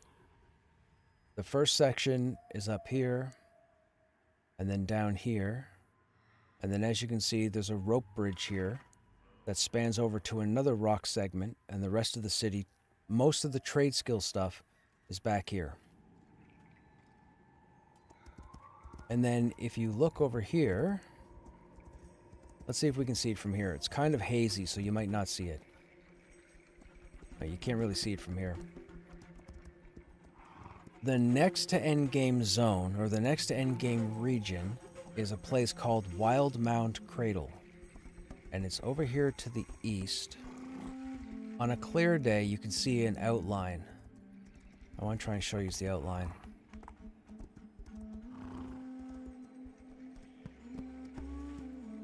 No, it's too hazy. We gotta get closer.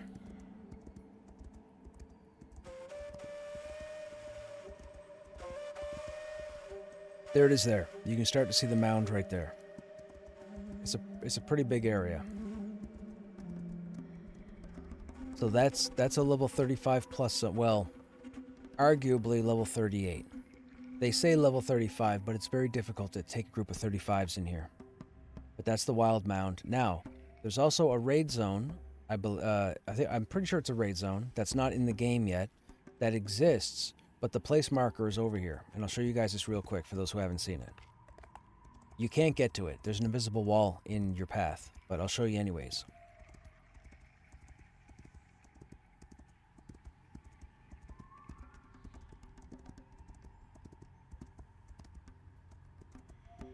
If I don't get aggro and die horribly.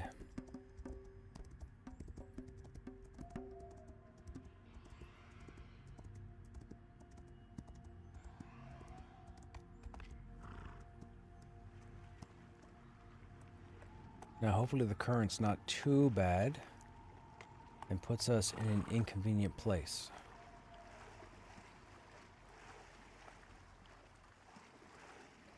My pet needed a bath anyways.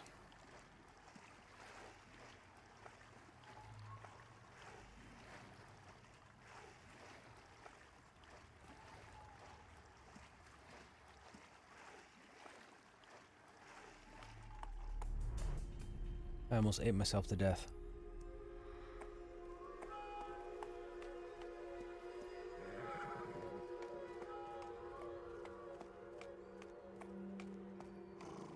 I gotta be really careful here.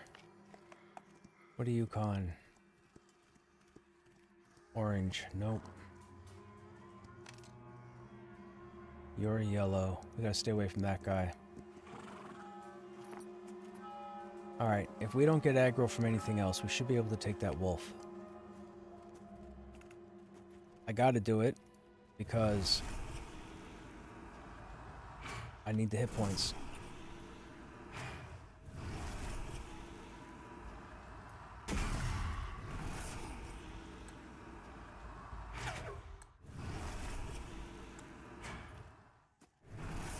Come on.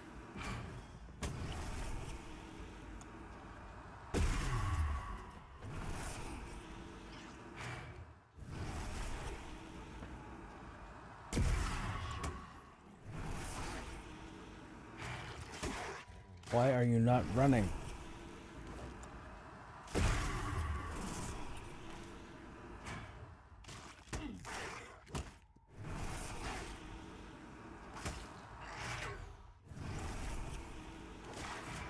Oh my goodness, this is horrible. How are you not being feared? Thank goodness.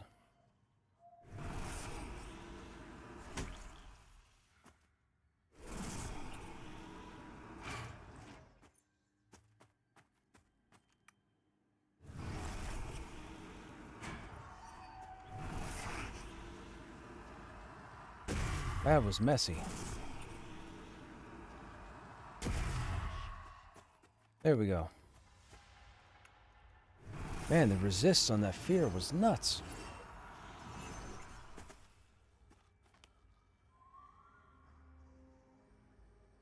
It's over behind this giant rock structure. Now we were shown this area many years ago. It was under the old engine, but it's been blocked off for a while.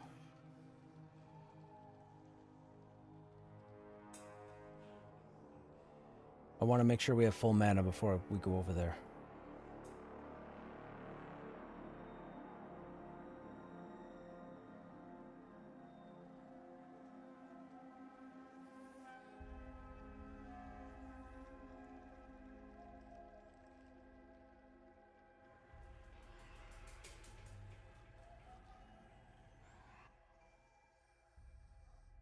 Nighttime might be problematic. Alright, we're not going to be fighting anything that we're going to try not to. You have to be careful with the Necromancer, because if you're doing exploring and running around and not a whole lot of fighting, one of our cornerstone abilities is called Veil of Undeath, and it's a buff that stays on you that drains your hit points to give you mana. It's like a automated cannibalize, but there's no cutoff point. It'll kill you if you're not paying attention.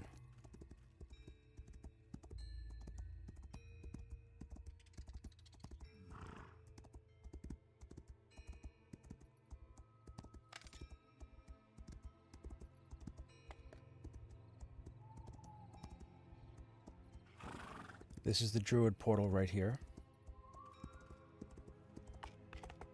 Right there. That's where the Druid ports into Silent Plains.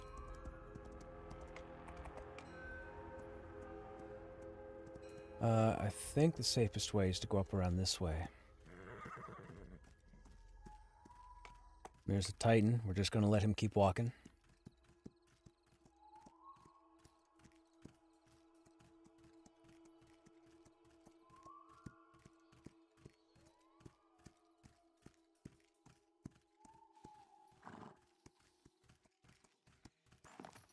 Now I think we can climb here.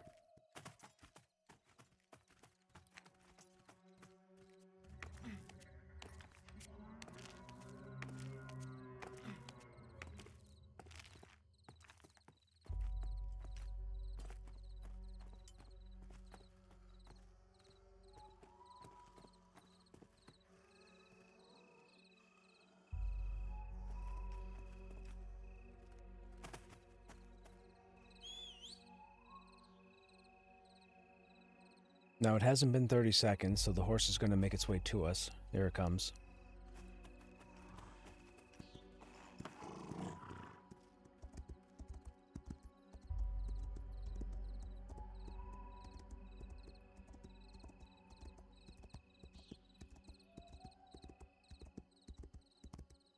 I gotta be careful. I don't want to be fighting stuff while we're out here.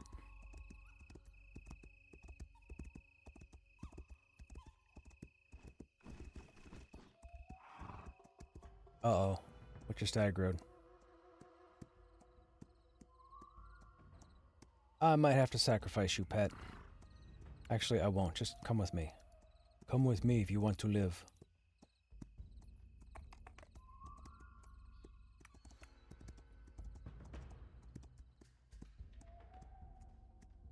Oh God. Oh God.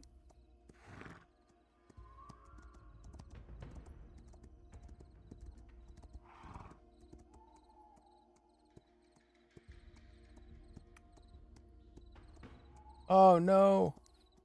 No, Zajetic.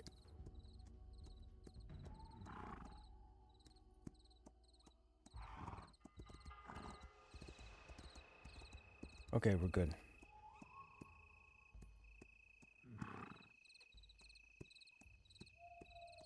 So that's the structure there, but we have to get closer.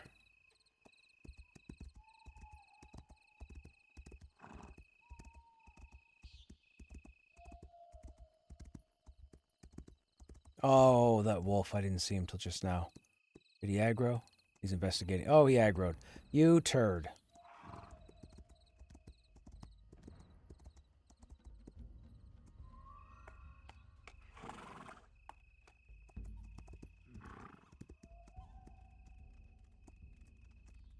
This was a risk.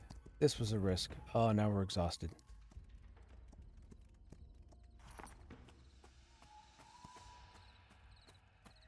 What do you con, wolf? What do you con? Yellow? Can I fear you? Yes. You go that way, I'm going this way.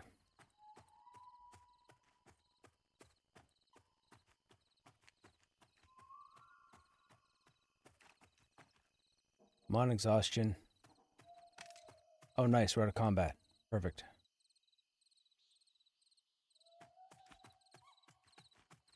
There we go. That's the effect I was looking for. So this here is its own raid zone. We don't have access to it right now, though. We're going to hit an invisible wall in a moment.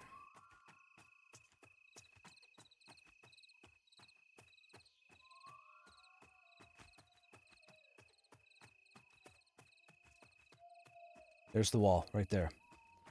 Can't go any further. But that is a zone that is cut off right now. That is not just appearance. And I believe this is indicative of the scorching acclamation. So I believe people are going to need your scorching acclamation to go in here. But now you guys have seen it. I don't know what the name of it is. I don't remember what it's populated with. But that is, I believe, a raid zone.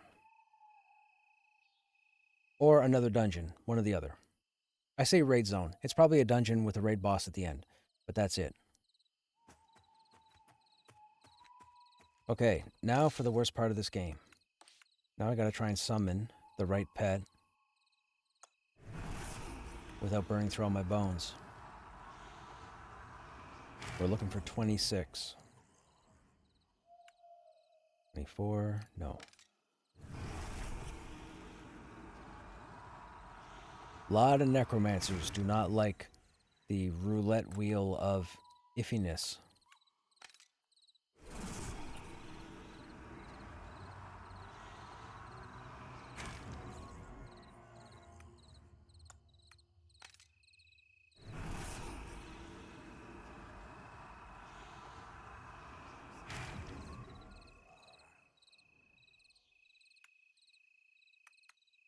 I guess I could have gone with 25.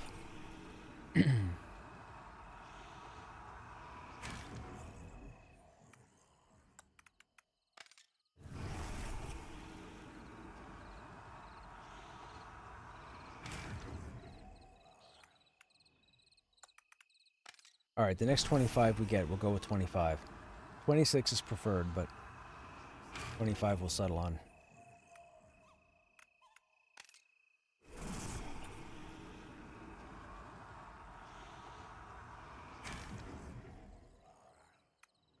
Right on, Kieran.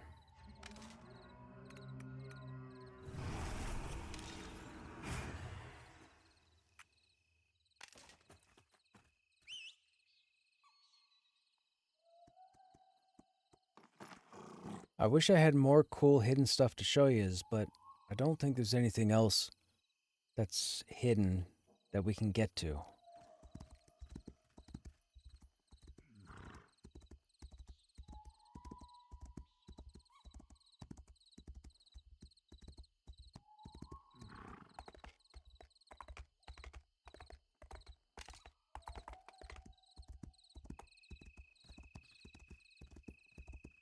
There is the port city.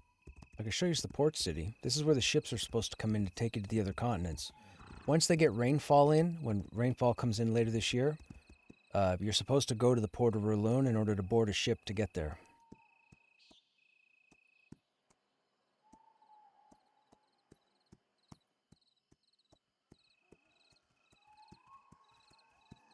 This is one of the buggy areas right now where there's no water. There was water here before, and there's supposed to be water here now, but there isn't. I think somebody was working on this area, and they must have pulled the water out. And maybe it has something to do with their water update in the spring, but this is supposed to be all ocean right here. And as you can see, it is not. So chances are they're going to be putting mobs down here, maybe a dungeon or something, part of their underwater technology. So you can see this is the water level up here. It's a long ways to go down. So you're going to need enduring breath, or you're going to need some sort of water breathing. You're also going to face the pressure acclimation. So the further down you go, unless you're acclimated, you're going to take pressure damage.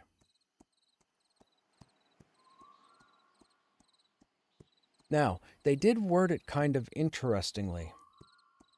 They were talking about the water update that's coming in the most recent post, I believe. And they were saying that there will be some players who will be hesitant or never go to the content underwater.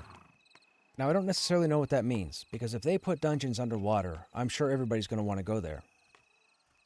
So are they going to put stuff where maybe certain classes won't benefit from going? I have no idea, but it sounded really weird the way it was worded. It sounded as if not everybody was going to be enticed to go underwater. I think that's ridiculous. I think if you're not enticed to go underwater, you need to stop playing.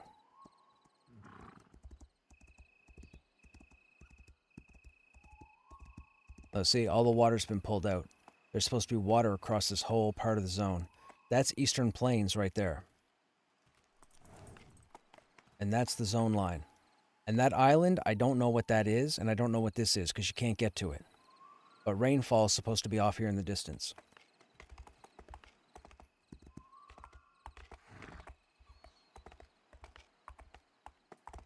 There's supposed to be water all along here.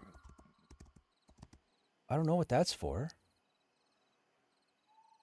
What is that? Can't see. I wonder, can we get down there and ride out there?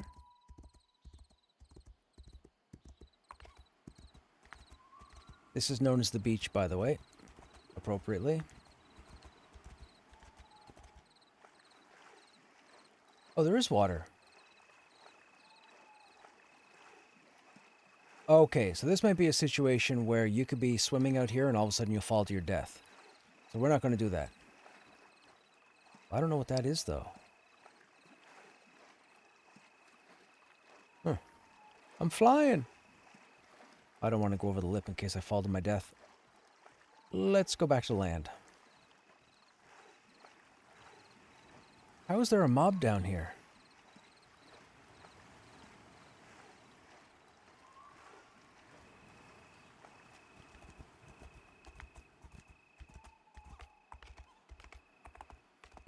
Oh, so there was an event that happened in Silent Plains many, many moons ago. It was called the Deicide War. Now, the Deicide are a race of creatures in this zone. When you run through this zone, you may come across some elemental-looking like dudes. No lower body, they float around, big arms, what have you, made of rock.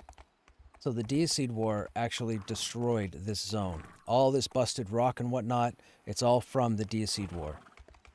You'll see that there are certain military installations set up around the zone. We just ran past one here. Those were the Cinderfolk, or the Ash Breathers, hosting their defense. Unfortunately, they got corrupted from Tel Daedrus. Tel Daedrus is the raid target currently in the game, or the main raid boss. But Tel Daedrus showed up, corrupted the bigwigs. Oh, here's the mound. This is Wild Mound Cradle right here. We're not going to go near here because this is a bad place to be. So there's all these campfires around the outside. Then you got to get up over the mound. There are these sentries, these giant spark orb type sentries that float along the perimeter. And if you're anywhere near them, you get zapped with a lot of shock damage. So you have to be careful. So we're going to try and stay away from as much of the aggro as we can. I hope.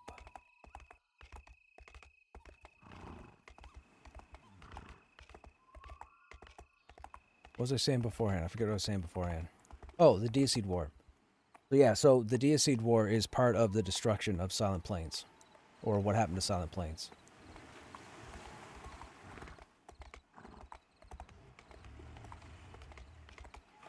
And yes, I'm a bit of a nerd where I know a bit of lore about the game. Yes, I know.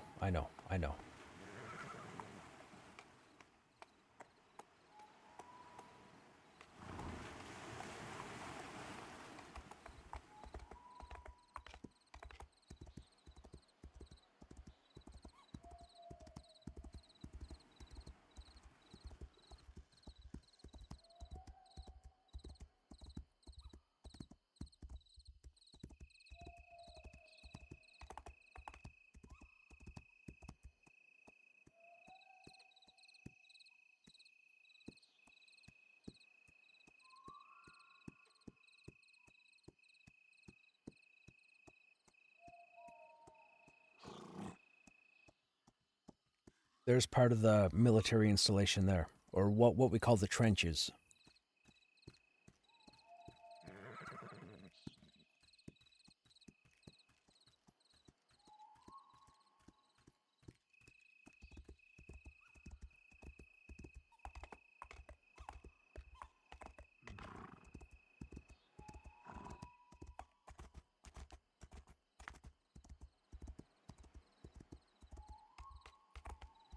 We're almost there, chat. It's a bit of a run. It'd be cool if we got there at nighttime, but I think we're going into the day, right? What time is it? Oh no, it's 11 p.m. Man, make it dark again. It's ridiculous. I can't stand how light it is at 11 o'clock at night. Grrr.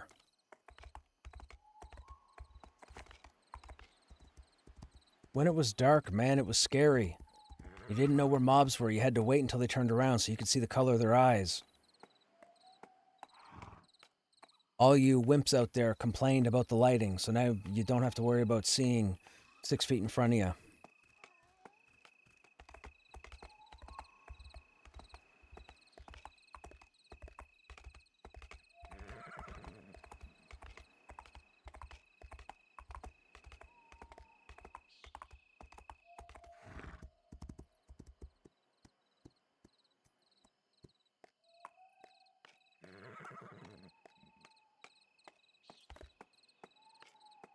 This was an interesting area. This was an empty area for the longest time until about a month ago, and then they populated it, and it's known as the murder bushes.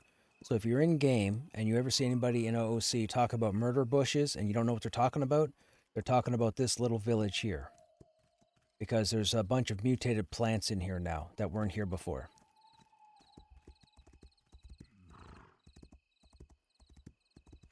Those are the murder bushes.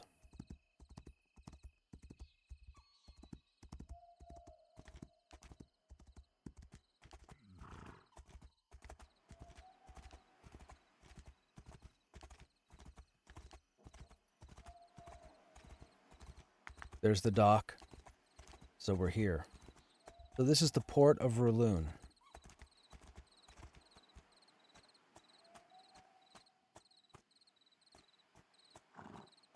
We're here at nighttime, but it's not dark anymore, so the effect is not going to be the same.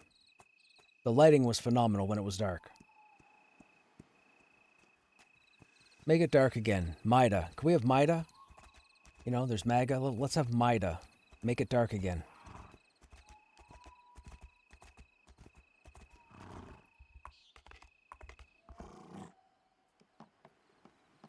So these are the wharfs here. These we're going to take. I'm guessing this one. This is the big wharf, so I'm guessing this is the one that was going to take you to Rainfall. And again, remember, as of a couple weeks ago, this was all water. All of this was water.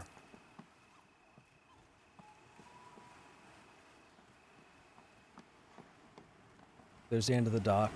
That's a mountain range, rock range, and then right on the other side of the rocks here, that's Eastern Plains. Now, you can get to Eastern Plains by running over this direction, north-northeast, around this mountain. Around the left side of this mountain is the zone into Eastern Plains. Takes you in through here. But that's Eastern Plains there. You just can't get there. And even when the water was here, you couldn't get over there. I tried. You hit an invisible wall here, which I assume is the zone wall that's going to take you over to rainfall. And this area isn't quite finished yet. You can see they have stonework here, but over here you can see it's blank. They haven't gotten here yet, so there's still a work in progress. It's not important right now. It's in the game, which is great. They have it taking up space, but as far as the finished product, it's not it. But I'm guessing the water was pulled out of here because they're working on this.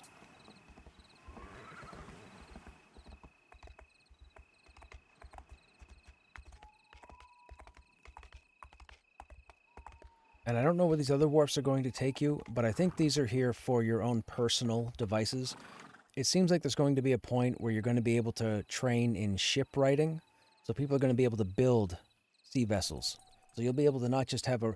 I shouldn't say most of us. Some of us know that the summoner is getting an ability to summon a raft.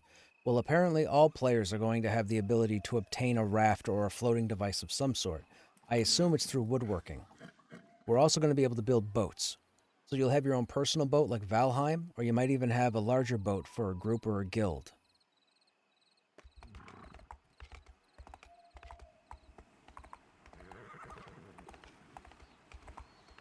And then there's not really anything over here. This is ground. This is part of the beachhead or what have you. There's typically water here. And then you go over here and this is kind of like a... It's almost like a mini wharf or pier or staging made of rock. There's nothing over here. There's no NPCs. There was never anything over here. Now, maybe they have plans to put something here. I don't know. And as you can see, graphics weren't finished here. I'm sure they'll probably take this stuff and just copy it here to fill this in. Then you can see this. This is all smooth. It hasn't been graphicked out yet.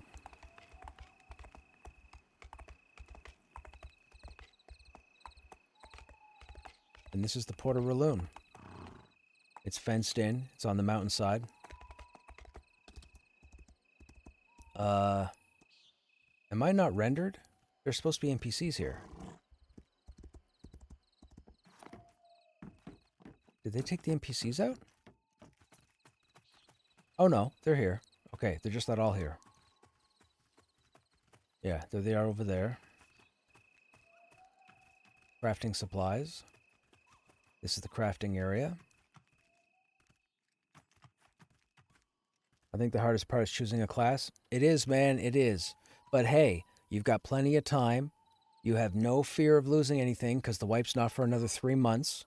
At least 3 months, and that's a long time. So find a class that you think you might like and start it up. Keep in mind, the game doesn't hold your hand. When you jump in the game, you don't have any icons over anybody's head telling you who to talk to and what to get. So, figure stuff out. I'll give you one tip. Talk to everybody that has a name. Don't worry about the people that don't have specific names, like Nolan Fairbanks, as opposed to, say, like a Royal Guard. You wouldn't want to talk to a Royal Guard, but if Nolan Fairbanks was in front of you, you might want to hail him and see what's up.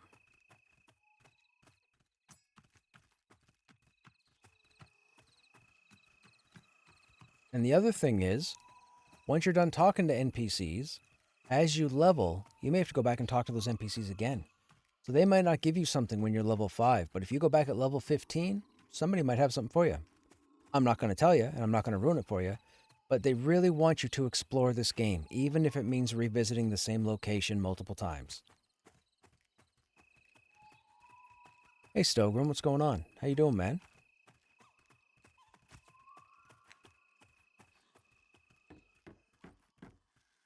Tavern keeper. Oh, there's no lighting here. They need to add some lighting. Add some lighting to the tavern. Here, I'll add some lighting.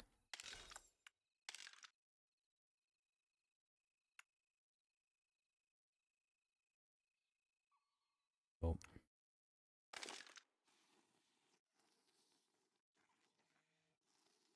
There we go. Now we got lighting.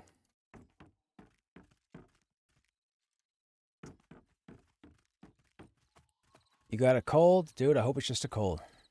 Reading about AOC. We were talking about it last night. I had a viewer come in here about 20 minutes after Steven Sharif had posted in his Discord. last night telling me, and we were talking about it last night and today. Very, very, very unfortunate. Very.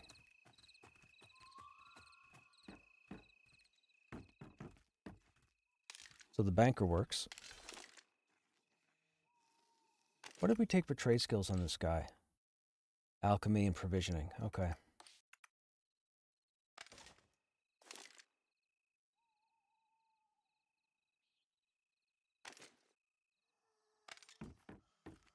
Sucks I put money. Dude, Cross, man, a lot of people put money into that. I put money into that game, but I've never played it. I can't do 2 games in development.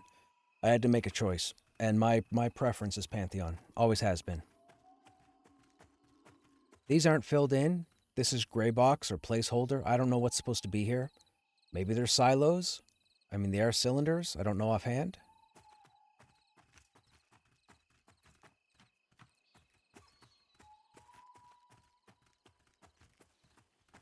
Probably come back and test this more once the major patch and wipe happens. For sure, man. Well, I mean, look, we've got this and Monsters and Memories.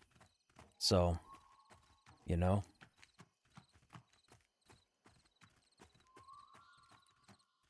Hey, Murkwater. AOC player here just got leaked screenshots from Steven unbanning real money transactioners that are his friends. They also posted the transactions they were making anywhere from $300 to $700 a week selling gold. Really? Wow, man. Why, yay, what a... Man. What a mess. I really like Druid and Necro, though I don't really like Herode. I think it's sad that all Druids have the exact same... Oh, so, keep in mind, it's not that they have the exact same companion.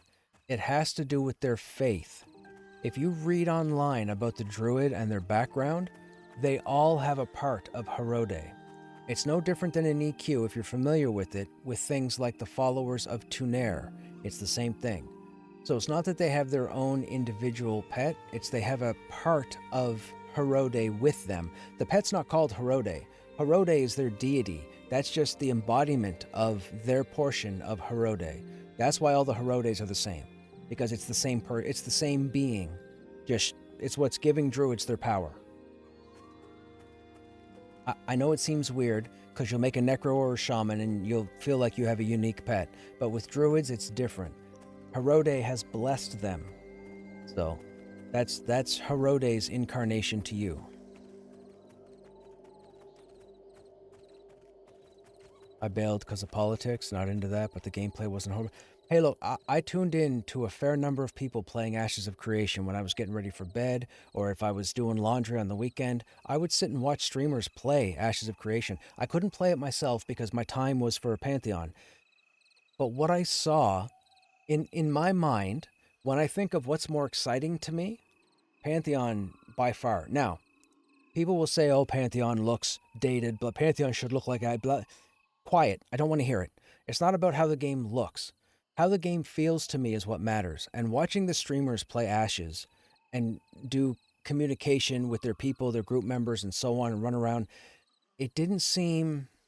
This is going to sound weird to say, and please understand that I will explain. It didn't seem focused enough. And what I mean by that is, it seemed like in Ashes of Creation, unless you were involved in PvP, you could sit back and chill and relax and comfortably do whatever you were doing, whether you were killing stuff out in the field or running to this area or that area. Pantheon is a bit different. When you go into the Enclave, there's no kicking your feet up and relaxing. You're on the ball. If you're not on the ball, you won't get in groups because, like, stuff here is a lot trickier to deal with. Wait a minute, what? Hang on a second, chat. Hang on a second.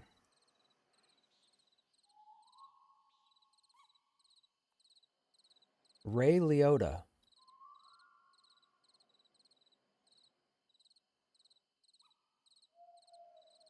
Yo, he passed away.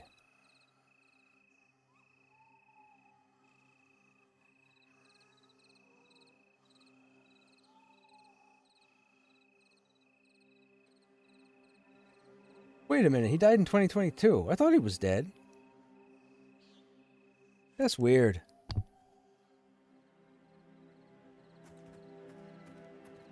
That was crazy. Yeah, I thought he had been gone for a minute. That was weird. What are we talking about? Oh, AOC. Yeah, so as far as kicking your feet up, it felt like Ashes was more of the kick your feet up type game, whereas Pantheon was a bit more you have to put more into it. And I understand that there are a lot of people out there who don't want to put a lot into it. They don't want to focus on getting every little thing themselves. But I do. That's what I live for. I live for the fact that when I log in, I'm always thinking of what I'm going to do.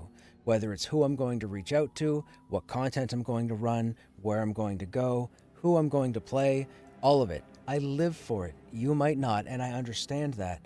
And when I say that Ashes was more of a kick your feet up, I'm not saying it was a lazier game. That's not what I mean. What I mean is the seriousness of what to do wasn't there when I was watching all these different people play Ashes than when I was playing Pantheon. With that said, I can't fathom how the game wasn't working. It seemed like all the people I was watching were able to do whatever they wanted to do in Ashes. Now, I have found out since then that I do know I think the end game currently was like level 25. I don't know if they had issues going above that. I don't know if they had issues trying to polish up everything to 25. But it kind of drew parallels to me with Pantheon because there are a lot of people out there, and please don't take offense when I say this because I'm sure one or two of you might have this mindset. But there were a number of individuals out there who still to this day, including Joppa's last stream, complain about give us more content, give us more content, give us more content. There's more than enough content for what you need to do in the game right now to get your ass to 50. There's more than enough. They need to keep polishing as they build up. They need to build up, polish it, build up, polish it, build up, polish it, launch the game, right? But a lot of you out there are like, gimme, gimme, gimme, gimme, gimme. You can't do that. With that said, Intrepid Studios having 10 times the amount of people as Visionary Realms, I don't understand how they weren't past level 25. I don't get it. We didn't have level 50 content in Pantheon reliably at the beginning of early access. That's 14 months ago. I've got 2 level 50 warriors right now. There are people out there that have 3 or 4 level 50 tunes. It's possible without grinding level 20 boars for 12 million kills in order to, like, the content's there. So it boggles my mind that they don't have more of a completed game at this point, having a much larger team. I don't get it. But I don't make games, so you know, I didn't realize the end game was level 25. I didn't realize the current end game was level 25. I shouldn't say end game, because people are going to think I mean that level 25 is the max level. I just meant current.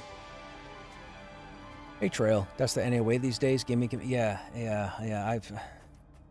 It sucks, man. I whine and complain enough about stuff in Pantheon or what have you, but I mean, dude, the whole participation trophy. Excuse me. Everybody wants everything yesterday. If I had a dime for every time I said that on stream, I'd be rich. That's just the way it is. I'd be rich. Too many people want everything yesterday. There are quite a lot of people who don't want to work to get somewheres. And I get it. Maybe you spent 10, 15, 20, 25 years doing that and you're tired of it. Maybe you work a lot. Maybe when you get home, you just want to chill, jump in, do some stuff, have fun, and log out. I get it. This is not that.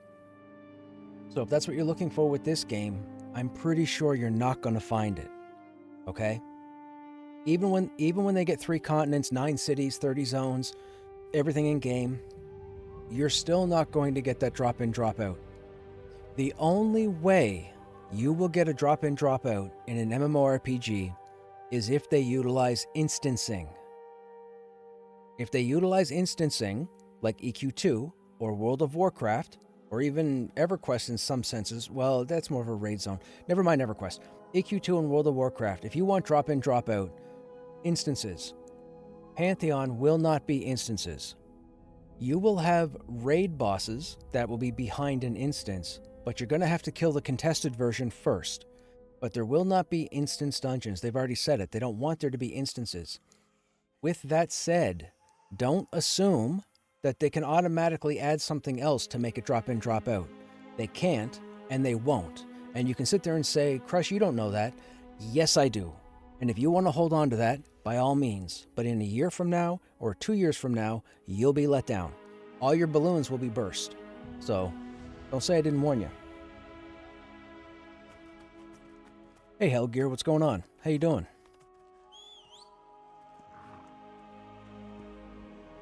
Scorpions are higher than dogs, right? Yeah, they're like 33. We don't want to touch those. What are Yukon? Orange. Do we want to try an orange? Oh, if I die, this is going to be a pain to get out to. Frig it. Okay, chat. We're doing it. We're doing it. We're doing it. We're doing it. I really shouldn't do this. This is 1000% a dumb thing to do.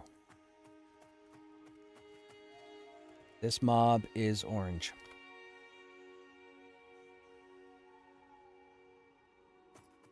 I should not do this.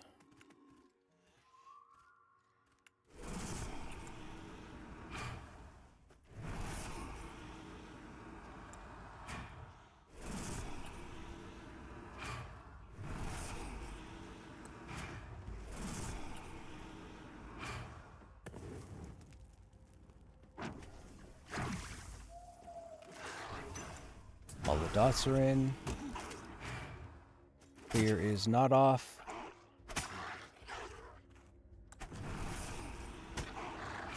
Fear is not off. I'm dead. We're so dead. We're so dead.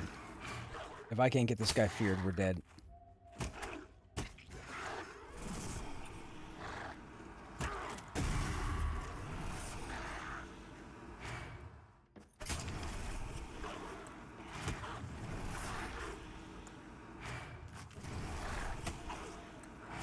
Oh my goodness, will you fear?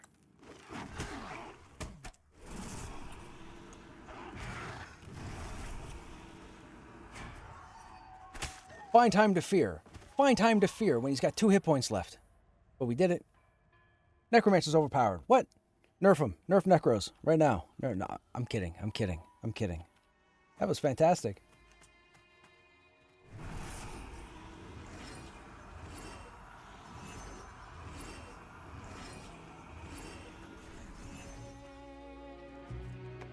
Now we got a med. And we got to turn that off so we don't eat ourselves to death. That was fantastic. That was exciting. Should I do dark orange? I don't want to do dark orange. Dark orange will kill us.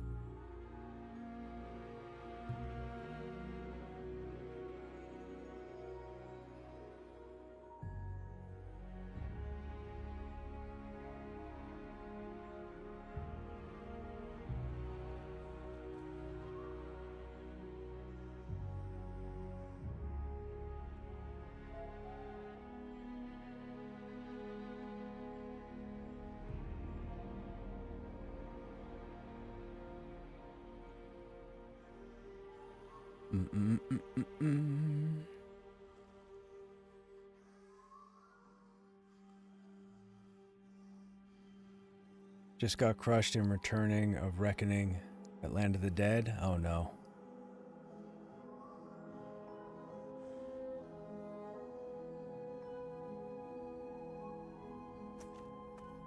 Let's go. I really shouldn't do dark orange. I shouldn't do dark orange.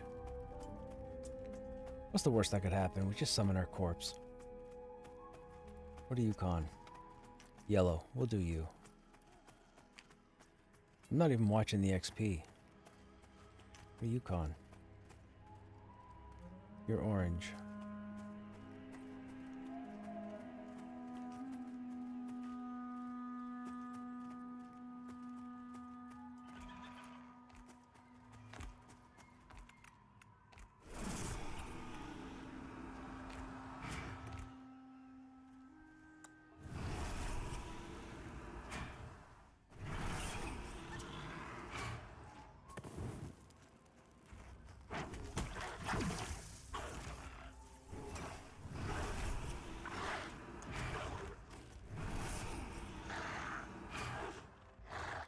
Okay, these guys don't like to be feared.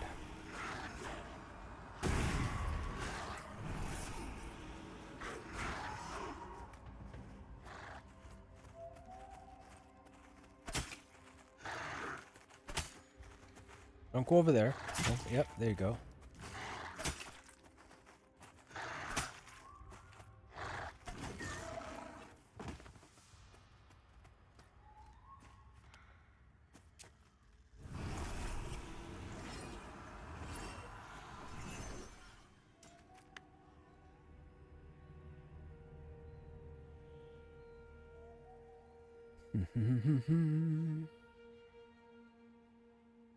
Destruction steamrolled over order once again.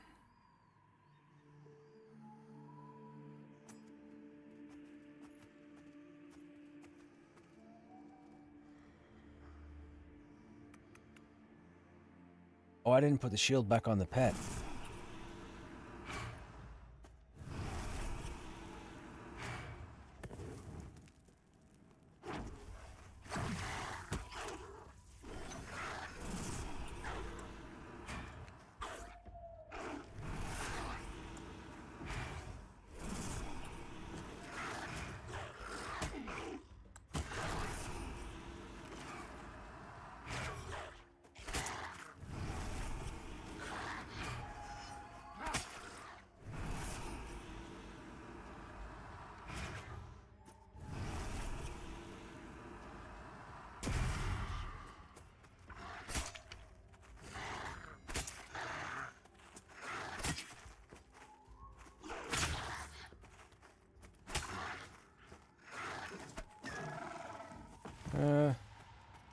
Wow, that's not great XP.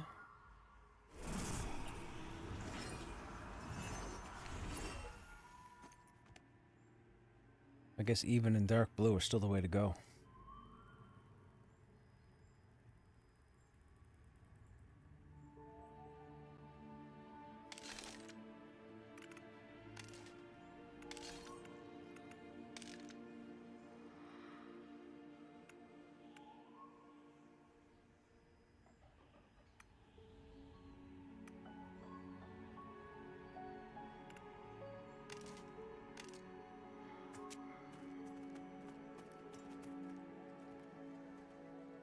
Nope, you're dark orange. Dark orange with the poison dot, I'm not a fan of. You're orange. Let's do you next.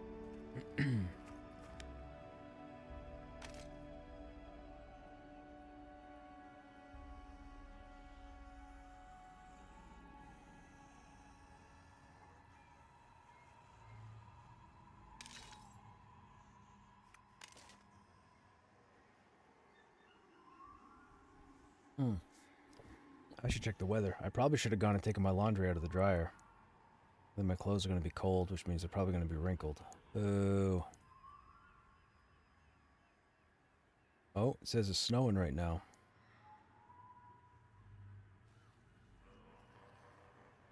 The snow has started.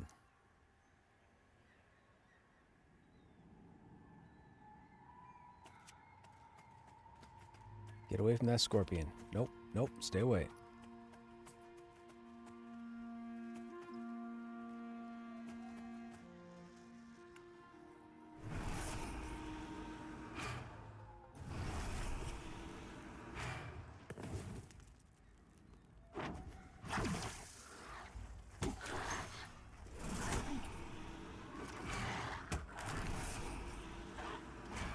There we go, right off the start.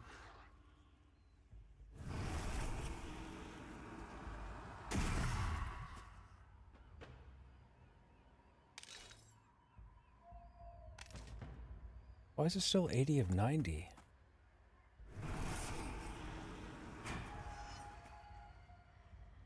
Oh, because I haven't zoned. That's probably why. If I zone, it'll update.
Okay, this guy's dark orange. This is going to be a problem. We'll see what happens. This mob is 3 levels higher than we are.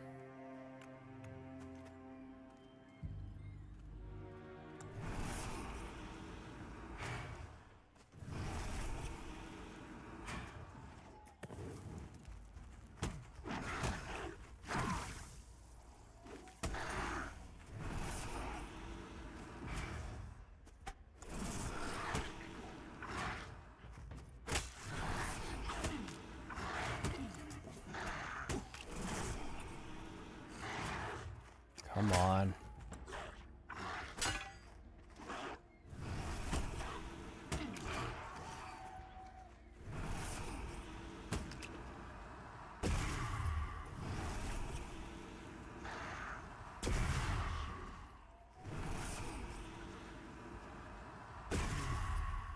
I don't even play a Necro chat. Nerf Necros.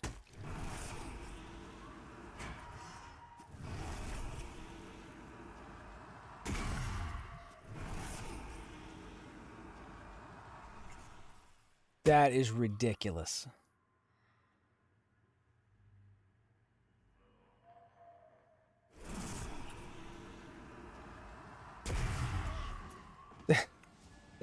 Okay. All right. That shouldn't even be possible. Shouldn't even be possible. That mob was 3 levels higher than me. Hang on a second. Let me be safe about it.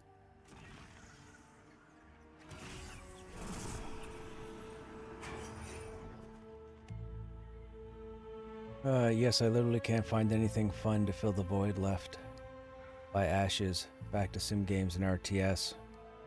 Yeah, Triple, it's unfortunate what happened to Ashes. Very much so. Very much so. Quite a number of Ashes players are feeling it. I feel bad for them and the employees. It's very unfortunate because you can't automatically jump to conclusions. You can't say, oh, it was mismanagement of funds. You can't say, oh, it was a rug pull. You can't say, oh, it was a cash grab. Like, you can say that, but you don't have the information. Not you, just in general sense. Nobody has the information but them. So people will say what they're going to say, whatever makes them feel better. But when you have a team of 250 people who more than likely thought they were working on something that was going to be successful, and then all of a sudden everybody gets layoff slips on a Saturday night, not good.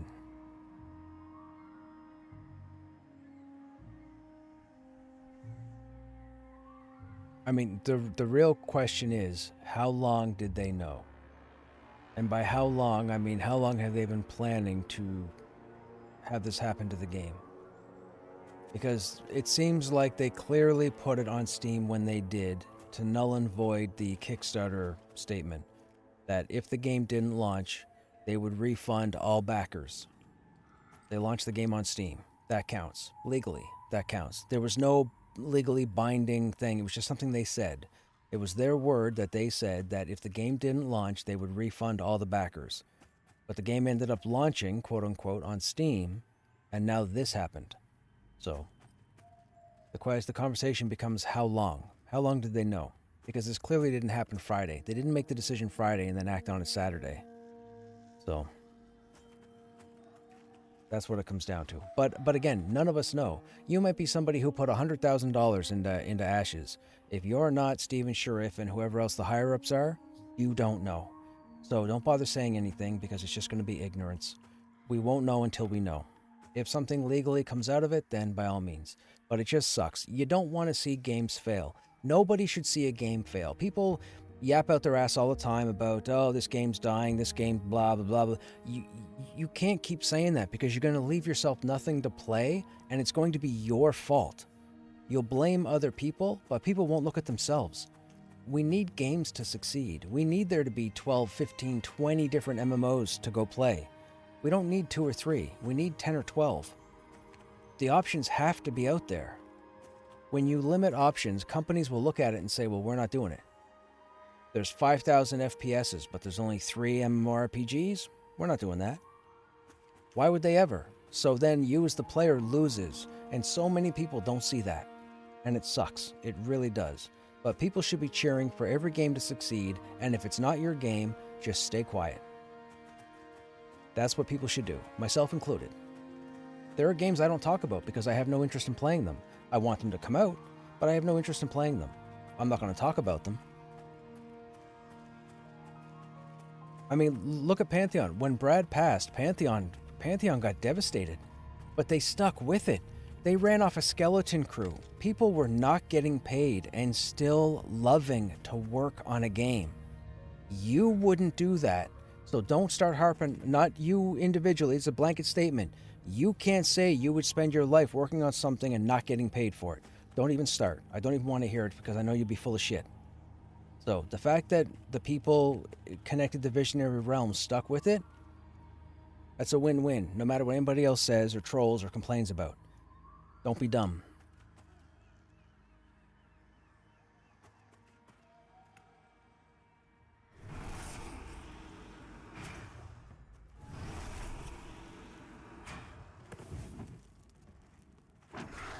I mean, look at me. I have no ties to Visionary Realms at all. I have nothing to do with Visionary Realms at all. But I will tell you right now, and I'm the only individual on the internet with as much content in Pantheon that's out there. Me. That's it. I just want this game to come out. I need this game to play. I love playing this game. And if people have been here long enough, you already know that I'm a broken record repeating itself.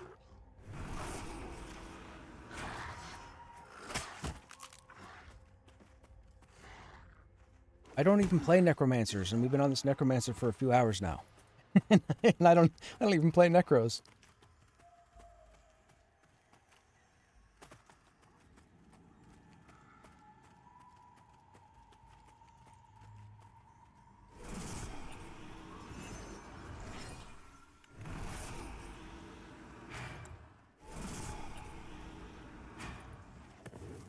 Like, Visionary Realms went down to arguably a skeleton crew, and they still worked through it.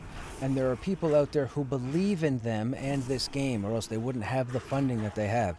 And I said this earlier, and I'm going to keep saying it. I'm taking some responsibility for it. I don't care. I'm taking some responsibility. And none of you can argue otherwise, because there is nobody else with the amount of content out that I have on this game. So I'm taking responsibility. So you're welcome. You're welcome. That's all I'm saying. Prove me wrong.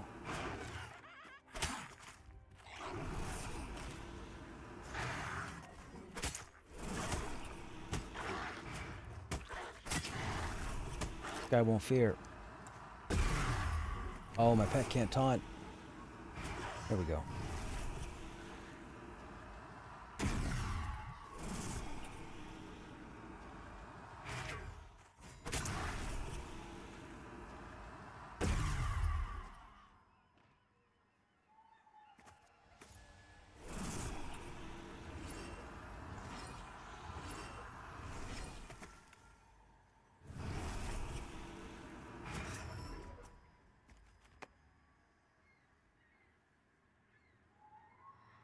Just hear that it's lacking content as in quests. It has quests, and there are a lot of quests in the game. The issue is you have to go find them.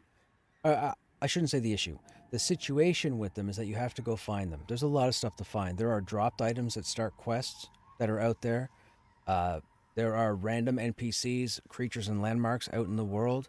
There are certain interactions out in the world that will start quests if you choose to go looking. It comes down to the player to explore. But there are definitely there's a lot of quests out there. The main con or the main problem with the quests is when you complete them, you don't feel very rewarded. That's the issue. So they've already said this, but they definitely need to rework the rewards for the quest system.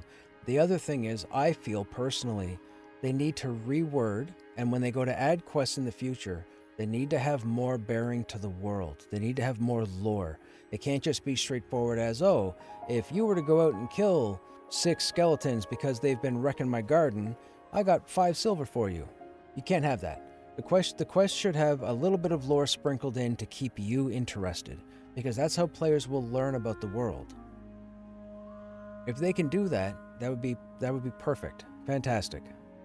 World of Warcraft did it, EverQuest 2 did it, Final Fantasy 14 did it, Guild Wars 2 did it, ESO did it. They all had quest lines established so that by the time you were done doing 20, 30 quests, you understood the environment. You don't get that here, unfortunately, at this present time. But I do know they've said that they're working on it. They're working on it, making it a more intimate experience. And kudos to them. I hope they do it. And then people go around and they're saying there's no lore in the game. There's not enough lore in the game. That's true. But the reason for that is because they didn't have their writing staff for a very long time. They only just got them back half a year ago. Smoldering Trenches and Enclave, they got all sorts of lore. I know the whole story of Smoldering Trenches and Enclave because I took 12 people through that content. And we did all the lore, all the quests, all the updates, visited all the locations, everything. We read everything on stream. The videos are out there. And that was because they were able to bring their writing crew back in.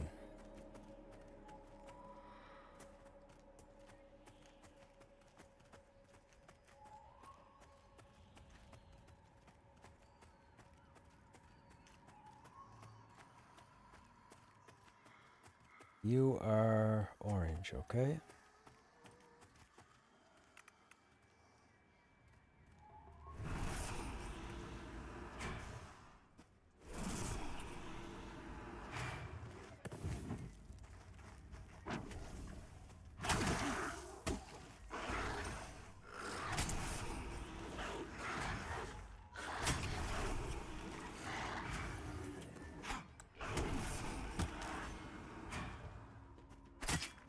Manifestation is almost 90, okay? So we're almost maxed. I just wish it landed better.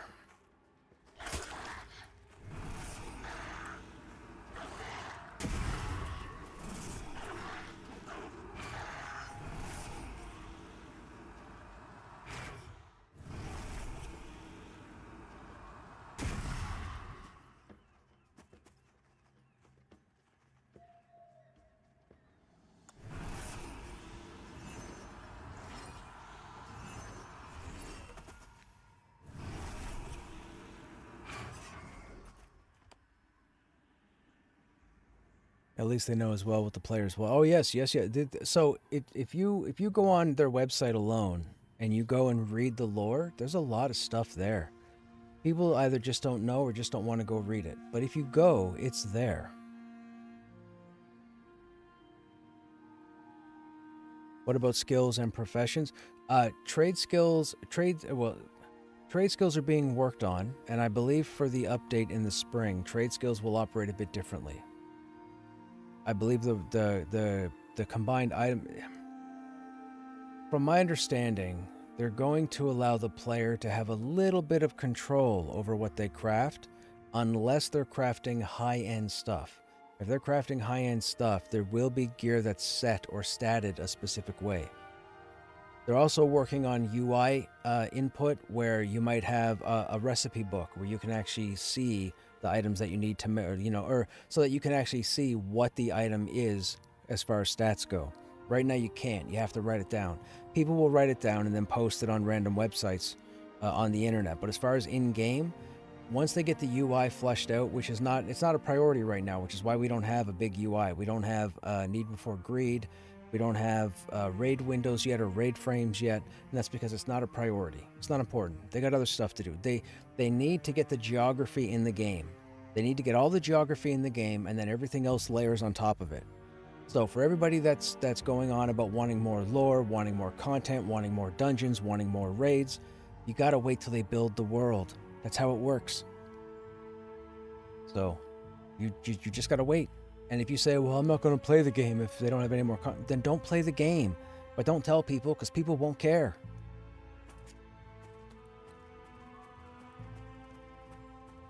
Like, if you're not ready to play the game in the state that it is now, wait. Just wait. Give it a year. That's something that I'm struggling with right now. I've been telling my stream and the people that I run with, I'm concerned that about my time in Pantheon, because I don't want to know everything when the game launches. if I know everything when the game launches, I'm not going to enjoy the game. So I don't know what to do.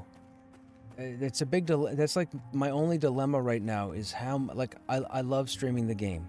I love going through the game. I love helping other people get groups. I love helping other people run the content. I love showing you guys all the stuff. But I don't want to know everything when the game launches. And I feel the way I go, the way I stream, the way I educate or inform, I'm going to know everything, and that's not fun. You might sit there and go, oh, I would love to know everything. It'd be fantastic. No, it wouldn't. You would be bored in 3 months instead of 3 years. Don't even kid yourself, and don't start with me because you're wrong. So I've been fighting with the, what do I do? Do I take time off and come back in a year? Do I just stop streaming the game until it launches? Like, I don't want to know everything. And I pretty much know everything right now. I know more than I should know right now.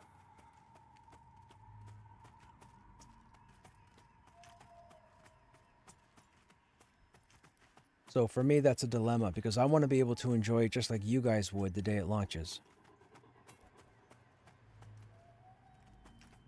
But right now, I know where to go for a number of the quests that are out of the way. I know where to go for a number of targets. I know where to go for a number of interactions. I know where drops what. I just know too much from playing, but I love playing the game. Now, mind you, I say that now about King's Reach. Maybe there comes a point where I stop playing on King's Reach, and maybe I give the game a break and then come back when Rainfall gets filled in, because that'll be stuff I don't know. And then hopefully by the time I get through Rainfall, maybe I forget half the stuff from King's Reach. I don't know. I'm telling you, chat, it's a dilemma I have right now, because I don't want to know everything when the game launches. I will not have fun, and I will not play the game long term if I know everything before it launches. It will not work that way. It will not work that way. And that would suck. Because then I would be logging into play just for other people's benefits.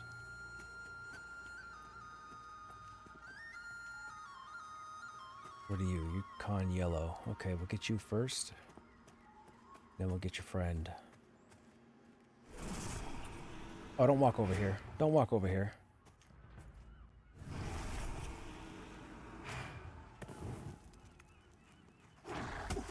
Yeah, you stay right here.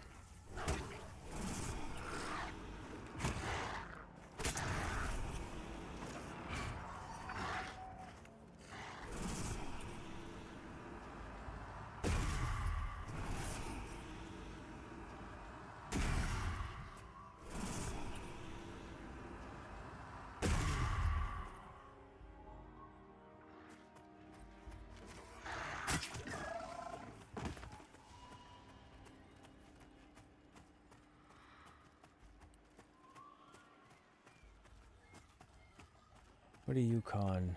You're yellow also. Okay. Oh, I didn't see your friends there. What are you, Con? You're yellow. And you are yellow. You're all yellow. Okay. So let's get you first.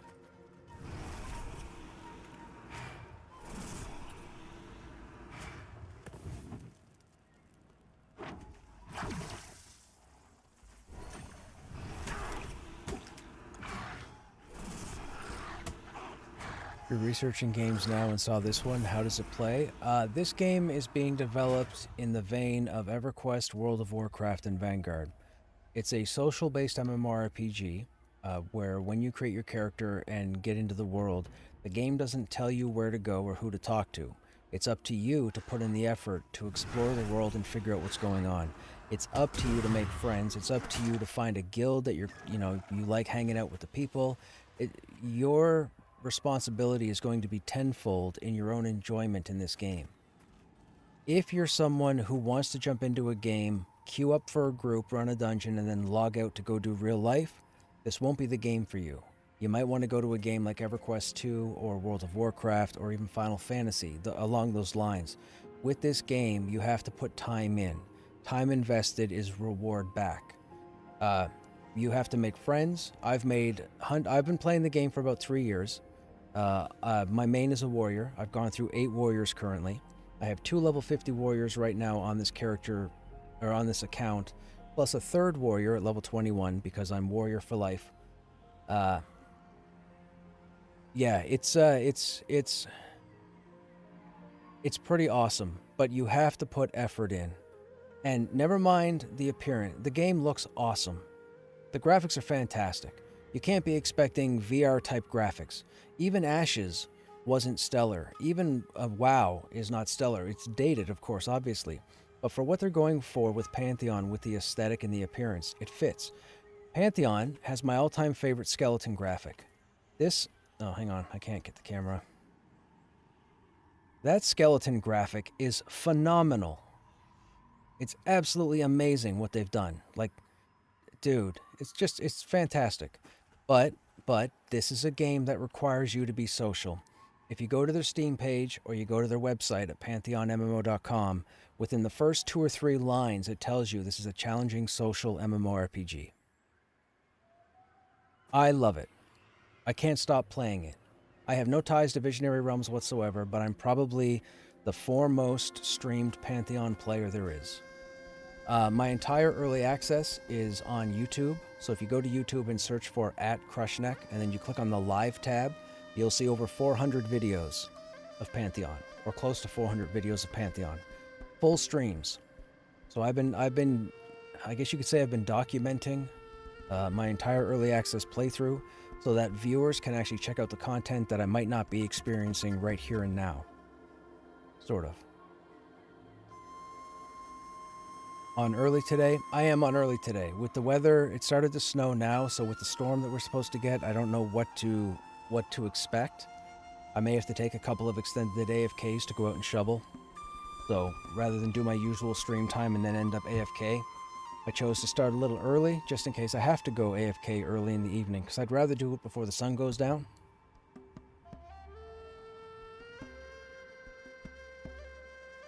It's not fun for us, but it's definitely not fun for the devs and their families. Oh, Ashes? Yeah, it's not good. Tanhawk, I'm sorry to ask because I'm sure you've already asked before, but what are your feelings on the Warrior Mastery they've discussed? So, Tanhawk, I was talking about this earlier, and I don't mind talking about anything. If you guys have any questions, you guys weren't here when I might have spoken about something, feel free to ask. I'm okay answering, and if I don't answer, someone who's chilling here might answer for me. With the mastery system, I thought it was pretty cool when they introduced the 3 mastery paths. I thought that's great. The longer you go across this one, the further away you get from this one. That's how it should be. You should not be able to get all 3 or 2 out of 3. You should make a decision on how you're going to play your tune, and that's what you focus on. However, now that they've said they're going down to 2 mastery paths instead of 3, I'm a little concerned. Now, we'll have to wait until we get the mastery update with the spring. I'm assuming the mastery progression is going to come with the spring update, and when it does, I need time to look at it and see what's going on. So I can't say anything definitive right now or within the next probably 3 months, I would say. However, I really liked their idea of the 3 paths. I'm hesitant on the 2 paths. I understand why they're doing it, because even though you might be able to do 3 different things with the warrior, the tanking with the shield, the DPS with the weapons, and then the utility with the banners and the shouts, I get it. But you can't do that with the other 13 classes, or 12 classes. There's going to be limitations. How do you 3-path a Dire Lord? I can't think of it, and I've been in this game a long time.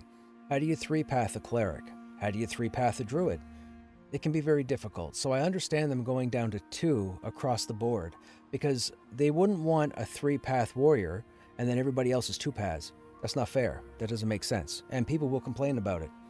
So as far as going down to the 2 paths, I'd have to wait and see what those 2 paths are.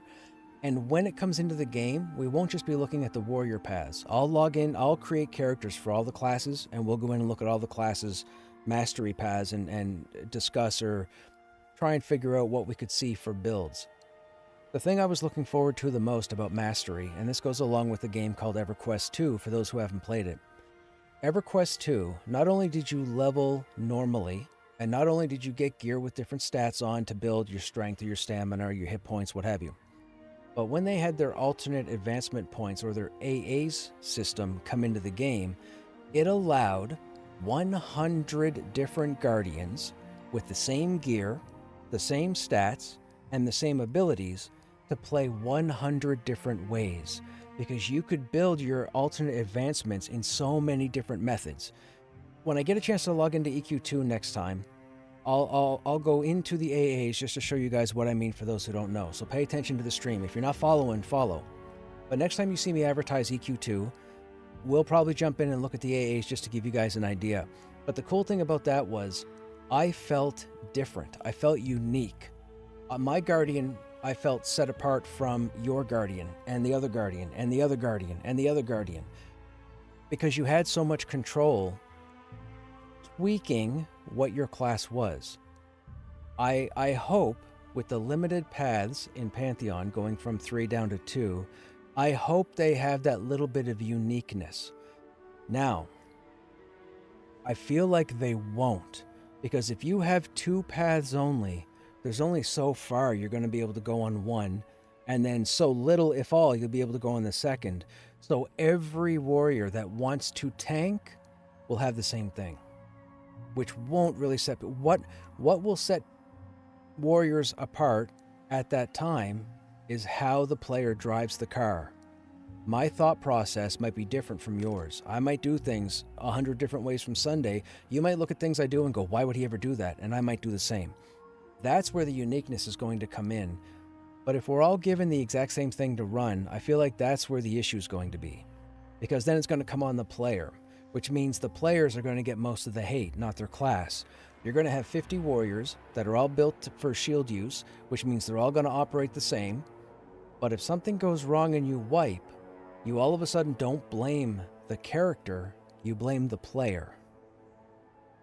I don't know how I feel about that, because there are people out there that I mean, I'm okay with critiquing, I'm okay, but I'm going to be perfectly honest.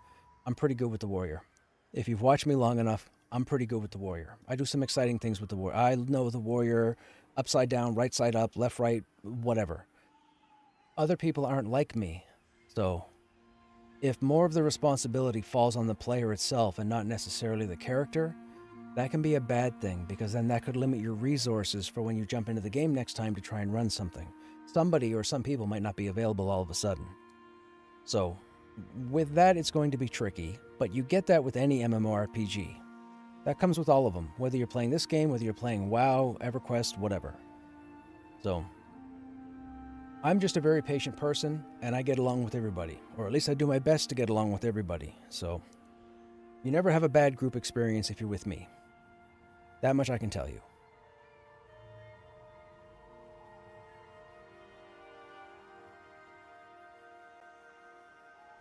How is the development of the game coming along? Really good right now. The game has... So, if we backtrack to December of 2024, the game wasn't doing fantastic. It was kind of stagnant. Now, there were certain things that were in place. Visionary Realms was much smaller. They had an incident that happened a few years prior where the main individual behind this, Brad McQuaid, passed away. He was like the main central puppet master or beacon of Visionary Realms and Pantheon. This game was his vision. He's also the mind behind Vanguard, and he's also the mind behind EverQuest. With that said, Visionary Realms took a pretty big hit a few years ago, and they pretty much had to lay off the majority of their staff, and they worked with what would be considered a skeleton crew for a number of years. A number of the staff actually worked for free without getting paid while they had to work other jobs. Now, a lot of you out there on the internet bitch and crap all over them for taking 10 years to because you're ignorant and you didn't do the homework to understand their situation. Because I promise you, you wouldn't work for free on building a video game. You wouldn't. So don't tell me otherwise. Don't try and convince me, because you're just going to seem stupid when you do. These guys loved this game so much that they worked for free to try and keep this game going. Then you had people like myself and other influencers who put the game out there for others to see. I'm taking credit whether people acknowledge it or not, I'm taking credit, even in the slightest little bit, for the game's success and progression, because I have put the most content out there. Find me somebody else, and I will say I'm not, but you won't. It won't happen. I have all the content out there. But with that said, they have managed to hold on long enough that they rebuilt. And they have other individuals out there with really fat wallets who said, hey, we love what you're doing. We're behind what you're doing. We want to play this, so we're going to fund you until it happens. So the understanding right now is Visionary Realms is going to have this game come out. There won't be an Ashes situation, or any other situation for that matter, so we will have a Pantheon. You all just have to be patient. That's all.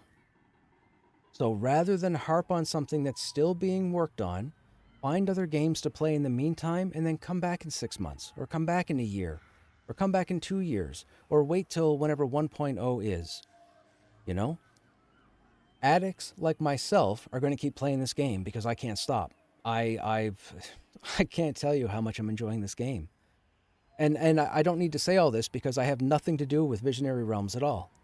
I have absolutely nothing to do with this. I just love playing this game. They might not want me to play this game. They might not want me to stream this game as much as I have. They might not want my videos out there. They might not want to hear me whine and complain like I do. But I'm doing it anyways because I have so much feeling for this game. And yes, I know my health is counting down right now, so don't be sitting there thinking, haha, he's not paying attention and he's going to eat himself to death. I see it. I see it. Okay? I see it. Actually, you know what? Just to be safe, let's turn it off. There. Eating myself to death as a shaman in EQ has given me PTSD that I will not get rid of. Pantheon seems like it just needs the world filled a bit once it gets to that point. So here's the thing. I'll try and put it in the most understandable, the easiest understandable terms I can think of. Before this game came into early access, so this game came into early access on Steam in December of 2024, 14 months ago. Now, before that, it was in a period of time known as seasons. Now, some of you may have been there, whatever, it's not the point. Before the game went to early access on Steam, it had that many players playing the game. It was very difficult to get into Pantheon before early access because you had to pony up some pretty important money to get in, okay? Not everybody was into it. Now, when the game came out on Steam in December of 2024, within 3 weeks, this many people picked up the game. If this was 1,500 people, no, not even, if this was 1,000 people, this was 13,000 people. They sold almost 14,000 copies of the game in the first 3 weeks on Steam, for those of you that don't know this, so I'm about to educate you if you've been ignorant. So 14,000 people picked up this game. Visionary Realms was over the moon. They weren't looking for 14,000. They were looking for this. They were looking for any sort of improvement that could tell them that they had something going on, and they got this. They were absolutely over the moon. It's always a huge gamble to launch something on Steam that's not finished, because you got the comment section, and then all those people run over to Reddit, and a lot of people read Reddit, so it all catches on. They had so many positive reviews in the first 3 weeks, it was ridiculous. And I know this because I went to Steam, which wasn't my business, and I read through all the reviews. The negative reviews were 100% ignorance. These were people trying to get attention because the nonsense they were typing did not make sense to someone like myself who has played the game nonstop, so I knew they were dummies and I just ignored them. But the amount of positive press Visionary Realms got was ridiculous. Now, here's the thing. Because the game was in development, okay? Development is not the same thing as a launch title. So in development, we had a very small amount of the game at that time, and it was due to grow. However, a lot of people didn't like the state of the game, thought they were getting ripped off, thought there wasn't enough content, don't know why they bought into it, so they stopped playing. So this many people now became this many people. Now, players will come in here and come in other streams because they've done it and I've seen it, and they'll say, blah, blah, blah, Pantheon's dying. What's your opinion on the population decline that nobody's playing it? I need you to pause. I need you to think for a minute. This game is in development. This game is not ready. Not everybody has the mentality to go into a game in development and work on it. So out of all these people that were playing the game, this many people shouldn't have been in this game to begin with, because they didn't have the patience or the wherewithal to tolerate a game in development. Now, if you're one of those individuals, this is not meant in offense. It's the truth. You came in the game, you saw what the game was, it wasn't for you, you can't believe you got into it, and you got out. But you came back. Whether you jumped in someone's stream, whether you went to the YouTube, whether you jumped in a Reddit, you came back, which means you have interest in this game. The people that are playing the game now, 14 months into early access, you guys need to be grateful that these people are playing the game, because these people want the game to succeed like I do. You should be rooting these people on, not complaining that all these people stop playing. These people don't matter because they don't have the mentality to tolerate character wipes or lack of content. I do. These people do. That's why we're here. We're here to test this game. So these people are the only people you should care about with this game. So please, by all means, if you're someone who jumps in and is genuinely concerned about the population death of this game, you need to understand it's people who shouldn't be in a game that's in development. Period. You're a grown adult. We're all grown adults. We knew what we signed up for. If you were too silly to not read the first paragraph of their Steam page or their PantheonMMO.com page, which told you what the game was, that's on you. That's not VR's fault. It's not my fault. It's not anybody else's fault. It's your fault because you didn't read. Bottom line. That's all it comes down to. Period. There's no other reason. It's because you didn't read. Just like when people install programs and never read the EULA. It's the same thing. You didn't read. But I'm going to say thank you for picking up the game and supporting Visionary Realms. Whether you're not playing or not, I still thank you. I will say that. I still thank you. I thank you for picking up the game. Co commented on this game earlier today and talking about AOC. He thought Pantheon was going to go under until they had an angel investor come in at the 11th hour and fund the rest. Yeah, so I've been here, like a fair number of us have known about that since the day it was announced, the day it happened. There was never any signs. There was never, listen to me carefully. There were never any signs of stagnation or decline that anybody from VR indicated or hinted that the game would stop. It never happened. It came from the player base because they weren't seeing updates fast enough. It only came from the player base. Go find me information where VR specifically talks about possibly closing the game, limiting the game, etc. Find it for me. You won't. It doesn't exist. Not once has anybody from VR ever mentioned that the game isn't doing well and that there's fears that we might close it. It never happened. It's never happened. Go find it. Don't talk to me because you're ignorant. Go find it. Now, with that said, the influx of funding they got from this angel investor, I'm sure if Joppa could do backflips, Joppa was probably doing backflips and cartwheels all over the place. I promise you. Because his dream is coming to life. If you've heard him talk about that, not talk about what's in the game, if you've heard him talk about his time developing the game, his dream's coming to life, man. Like, we're getting a Pantheon. You all just have to be patient. I have to be patient. But we're getting a Pantheon. We just might not get it this year. Or next year. But we're getting a Pantheon. So be cool. There are people out there that want this game to come out. And it seems to me that they are willing to do just about anything to help the game come out. So we are going to have a Pantheon. You can quote me on this, you can clip this, you can keep it in your diary for a rainy day, whatever. We will have a Pantheon.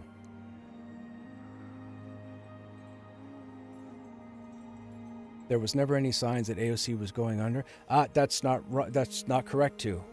There have been signs of stagnation in Ashes of Creation for a minute. Many players have come to me and said that there's no progression made on the game. Ashes has been stuck on up to level 25 content for a long time. Pantheon has multiple ways to get to 50. Pantheon has multiple raid targets, even though one's not fully fleshed out yet. Pantheon has has some high-level areas, mid-level areas, low-level areas. Pantheon has hidden areas that a lot of you have never seen and don't know about. And I'm not going to tell you. But AOC has been stagnant in progression for months. Because if you pay attention to their development videos and their updates, they spread out, they stretched the information that they have. They didn't give you guys roadmaps, and they in the dev videos, they give hints on what they hope to achieve in a certain time frame. There has been stagnation in AOC. There's no reason AOC being in development for a decade with a team of 250 people shouldn't have whatever their end game is going to be, level 50 or whatever, or level 40. It's clearly not level 25. So there have been signs of AOC stagnation. I promise you.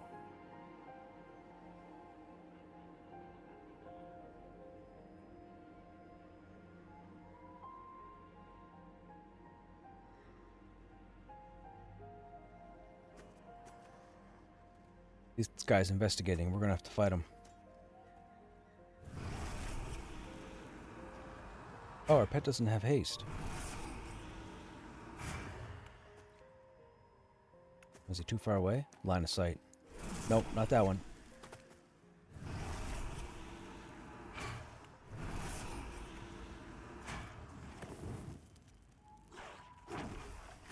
I don't like when a mob is investigating, because sooner or later it's going to attack.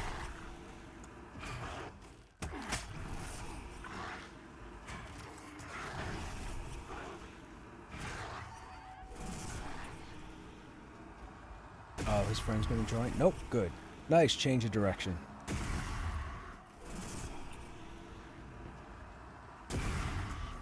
I mean, think of it this way. If you gave Visionary Realms 250 people, we'd have 3 continents, 9 cities, 30 zones in a game. Like, you understand they operated for years with less than 10 people, right?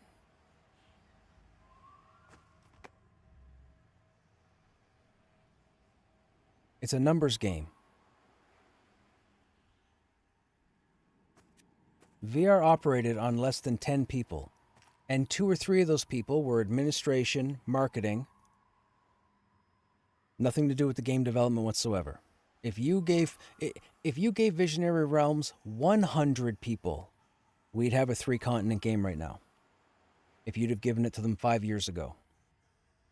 And another example we can use, which is probably the largest example in the history of everything, Star Citizen. For what Star Citizen has been working on for 13 years and made almost $1 billion in development, and players still don't have an A to Z straight experience. They don't have a 3-continent, 9-city, 30-zone game. They have sections of a game that they can play at points, but they don't have a complete experience. And that's with $1 billion. Are you kidding me?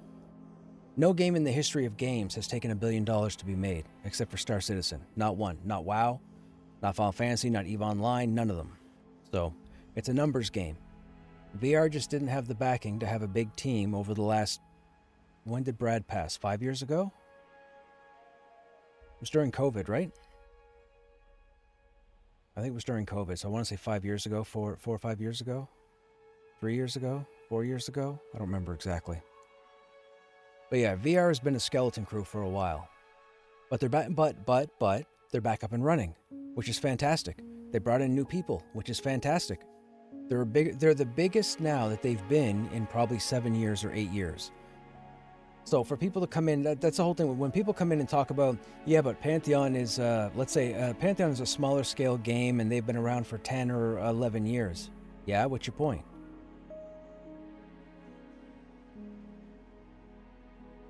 They've been understaffed for half of that. Like, people want to use the blunt facts without being specific about things, right? Yes, the game's been in development for 10 or 11 years. Lots of games are. Some of the biggest AAA games that are out there now were in development for 10, 11 years, from concept to fruition. That's just how game development works. But they had a plan they had the means in the beginning to give us 3 continents, 9 cities. Then they had the event happen, and that crippled the game, in which they made the decision that I believe during the early access development portion, they had agreed on giving us one continent fully fleshed out, which is King's Reach, this one here. That's why we haven't seen Rainfall or White Thaw. Then when they got this funding, all of a sudden they slipped in, hey, by the way, hopefully in the spring update or shortly thereafter, we'll have a second continent. Now, you won't be able to get there just yet, but we'll have it in the game and we'll be able to work on that, so that in 6 months' time, you'll be able to come over to Rainfall and start exploring that content. And then while you're getting lost over there, we'll finish up King's Reach, we'll leave it alone, we'll start working on Rainfall. We get Rainfall most of the way done, we'll go ahead and bring in White Thaw. We'll move you guys over to White Thaw to start exploring that stuff, and while you do that, we'll finish off Rainfall. Then we'll work on White Thaw, finish off White Thaw, and then we'll connect all three together.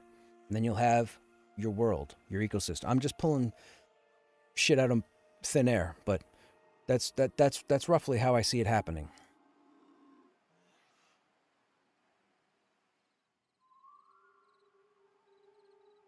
Like the only reason with Pantheon, to say Pantheon has shown stagnation, meaning a long period of time with no progress, that's true. But that's because they went from 10 people to like 5, right? Ashes has been running 88 miles an hour in their DeLorean with 250 people for a decade. Or 8 years anyways. It's a much larger team. You can't just instantly say that something is something without getting the specifics. And when you have 250 people versus 10 people, that's a different story. That's a completely different story.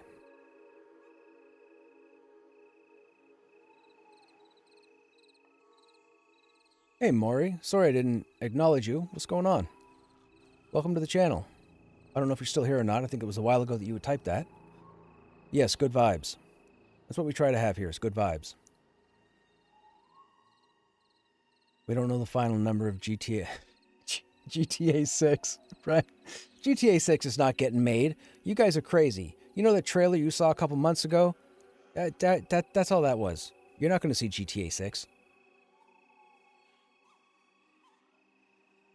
GTA 6 doesn't exist. Am I a Fallout fan? The video game or the TV? The answer is yes. The Stalker franchise?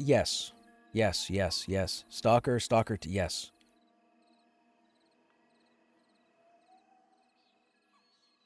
Hey, Jay, what's happening? Yeah. It's crazy unfortunate with the whole Ashes situation. That's a bummer, man. I don't like seeing games fail. Or I should say, I don't like seeing these kind of events happen with games. I want games to succeed, because the more games we have, the more competition, the more ideas. And that way, when a person gets tired of game A, they can jump over to game B. If they get tired of game B, they can go over to game C. And if they get tired of game C, they can go to game D. And then maybe they go back to game A. And then maybe they go to game G. But when you only have A and B, and you're bouncing back and forth between the two of them, you're going to get tired of both in a shorter amount of time, and then you stop playing altogether. And then what happens? Nobody makes game C. And that's eerily where we are right now. Because when you think about games that are in development, there's really only Pantheon and Monsters and Memories. And someone can sit there and go, well, that's good, that's perfect. No, it's not. Because there are people that won't touch Pantheon or Monsters and Memories with a 50-foot pole because it's not their style of game. We need these other games to be successful, so everybody has a chance to play. And then who knows, maybe you're in Ashes, you find a guild, you meet some people, you make good friends, one or two of them jump over into Pantheon or Monsters and Memories, and all of a sudden they convince you to go over.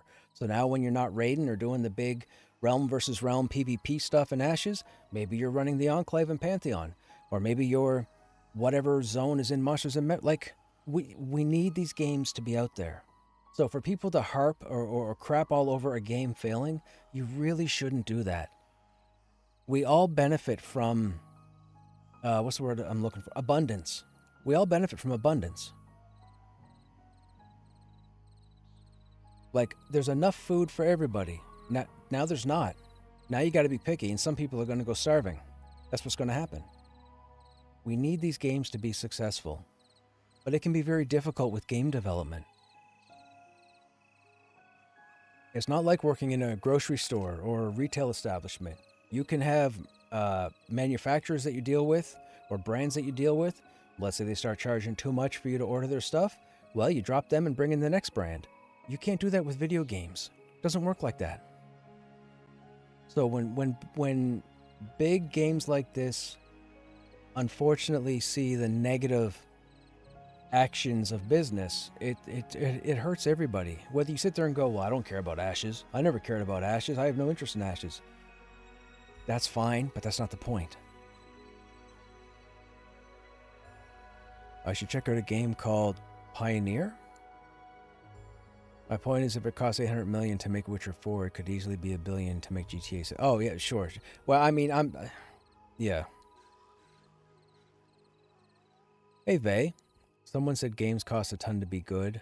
With tech and AI, wouldn't they become cheaper to make over time? Less hands. You would think that, Vey, but again, I'm not a game designer myself, so I don't inherently know, but I can tell you this. When you think about games like Minecraft, when you think about how much you can do, and never mind the way Minecraft looks appearance-wise, the amount of stuff you can do in Minecraft, and the fact that that image came from one person, team of one, built Minecraft. One person. That was it. Never mind 250. Never mind 10. One person built Minecraft, and Minecraft became what it is today. Minecraft was sold to Microsoft for like $1 trillion, and it was designed by one person. There are games like that out there that are designed by one person, or 2 people, or 3 people, and they become some of the biggest things out there. Game development is tricky. It's very tricky.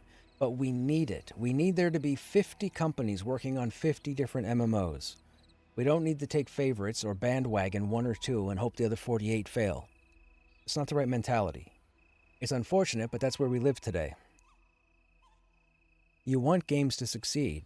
It's not up to you to play them all, but we need them to succeed.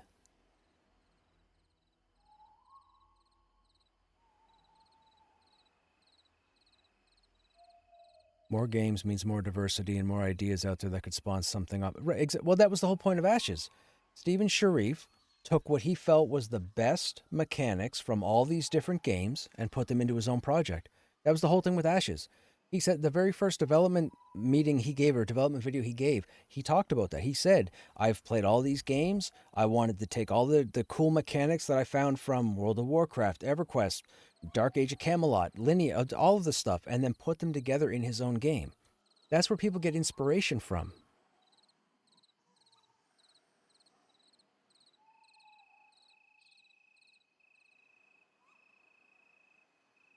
But yes, we need games to succeed. Regardless of whether you like them or not, we need games to succeed. And it's very, very unfortunate.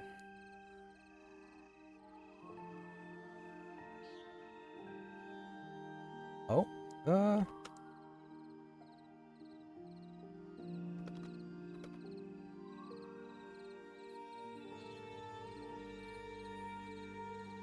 we just got a group invite, chat. I think we're going to take it.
Buddy and I just started it last night, got about 2 to 3 hours in.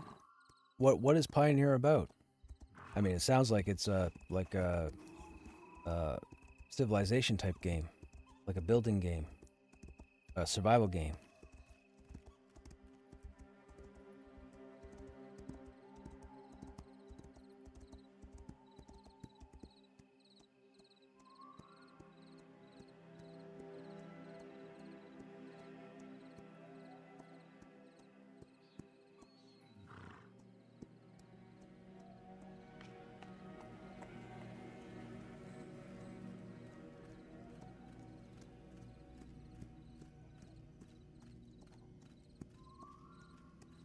If there was a stalker version, you know, Fallout 76 was fun, man. I put some time into that. We should get back there at some point. I enjoy Fallout.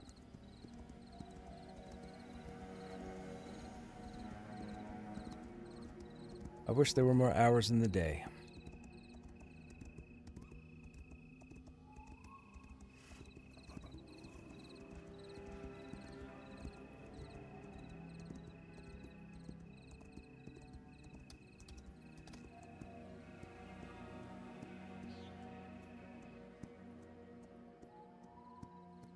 The horse doesn't have levels, but you have stats. So if you notice here, your horses have your mounts have 6 stats: brawn, endurance, recovery, speed, stability, and will. Will is their willpower, which means if they're getting attacked, how often it is that you get dismounted. Stability, I don't really know what that is for. It says dismount chance 67%, so this would be, I guess, again, if you're taking damage, getting knocked off your horse but not losing the horse. Speed would be the actual movement speed of the mount itself.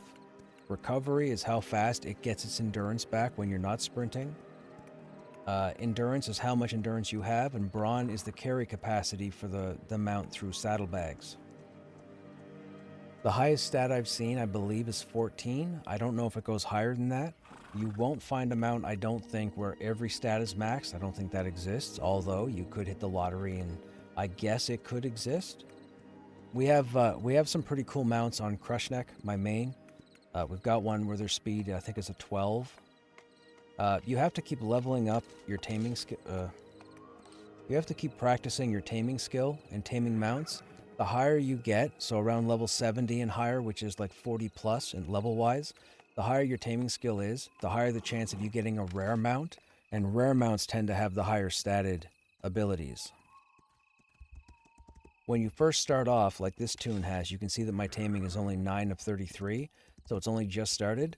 Your typical mount is going to have low stats, specifically in speed.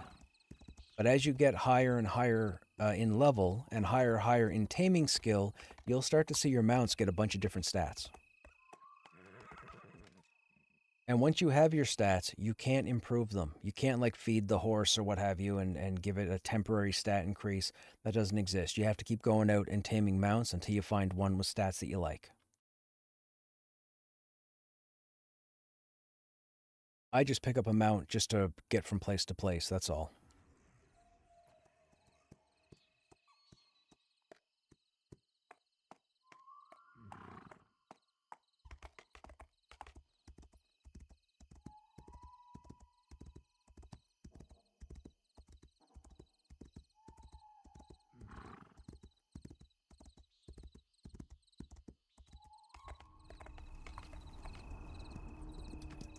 See that? My pet just tried to play peekaboo with me.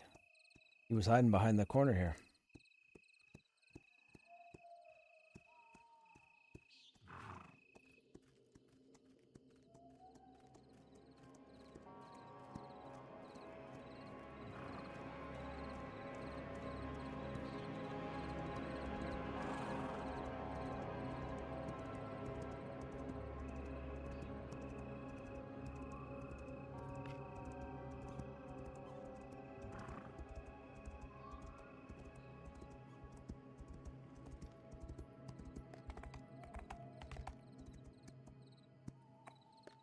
Hopefully Pantheon gets some more traction with AOC going away. Well, we shall see. Now keep in mind, a lot of players were in Ashes because of the PvP aspect, right? And you got to remember with Pantheon, there's no real built-in PvP mechanics. I'm sure they'll keep with a PvP server where people will be able to jump in, and I believe their rule set is Wild West, meaning there are no rules. But keep in mind, a lot of people were into Ashes for the PvP aspect. Because you're supposed to, when all things were said and done, you were supposed to have like faction fights and wars and take over checkpoints and control regions and plan sieges and so on. I don't know how far into it they got. Yes and no, literally very little PvP actually happened. People were huge sissies about the... Oh, that's unfortunate. There's always a call for PvP, man. I've been in a handful of Joppa streams and people have just gone on and on. Why is there no PvP? Where's the PvP? I'm not interested unless there's PvP. They put PvP in and then nobody takes part in it. It's like, what?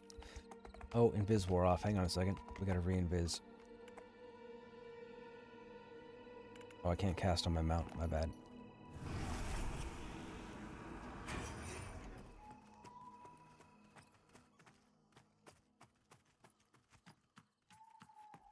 Oh, I'm losing. We gotta turn that off.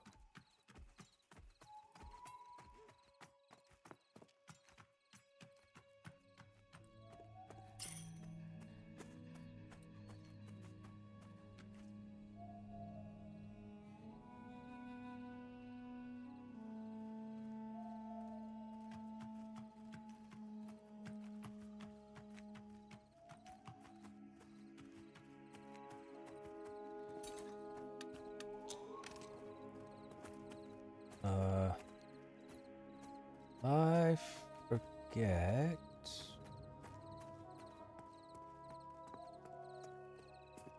Wasn't it over here? Am I too far? I might be too far. I think I'm too far.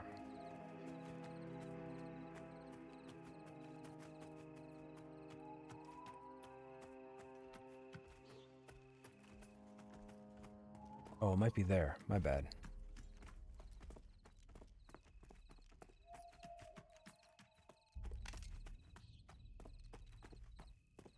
Yeah, this is it.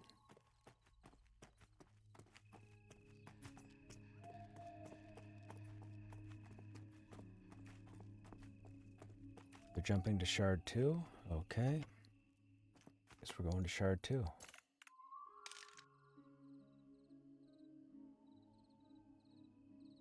Let's say 2 people were flagged for PvP. The person who died would drop, let's say, crafting materials that they had farmed. If someone flags PvP and kills someone who's not flagged for PvP, they'd go corrupt, and if the corrupt person died, they would drop gear they're wearing. Oh, so nobody would flag PvP. Gotcha.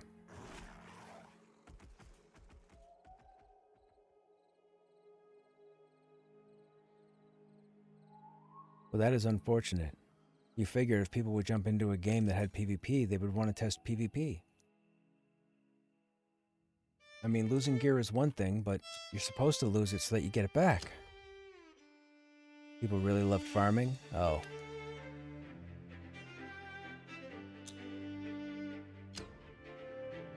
Login boss. Okay, chat, real quick. I'm going to take a brief AFK. I haven't checked the weather yet, and it says it has been snowing, so I need to go see how much is out there. So we'll go on the Be Right Back screen for a few minutes. If you want to get up and stretch, by all means, but I'll be back in a few.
Okay. Sorry, chat. I had to go outside and speak to the neighbor real quick about shoveling. It's not too bad at the moment. There's only a bit of drift. Oh, I had to clear off my front steps. Where's my...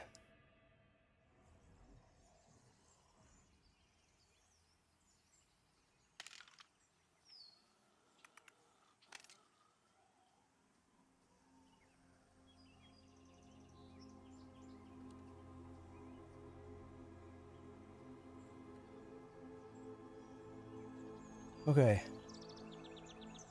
I may have misplaced my phone.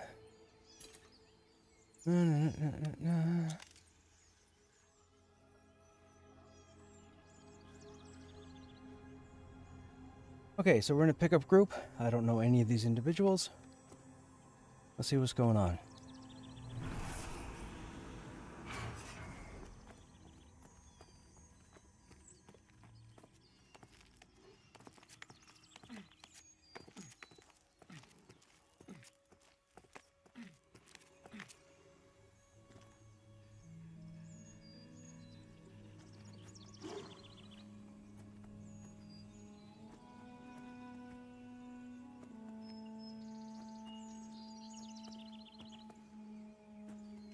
Nobody sees in vids, right?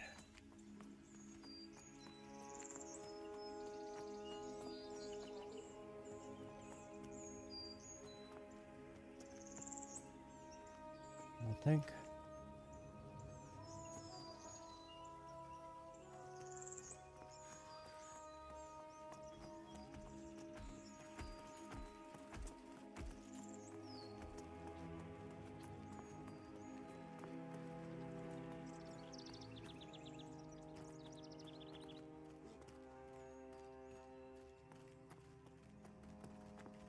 There they are. The way to get to them again? Is it this way? No. I think it's over here.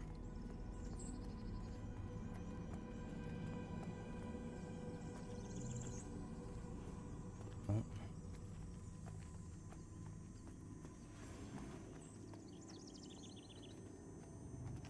Here we go. We are here.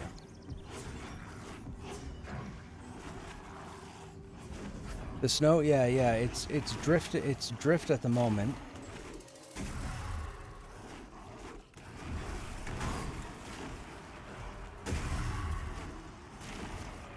I had to clear the front steps, and then I went and spoke to my neighbor real quick about how we were going to handle the snow. They're going to get a hold of me up until around 9 p.m.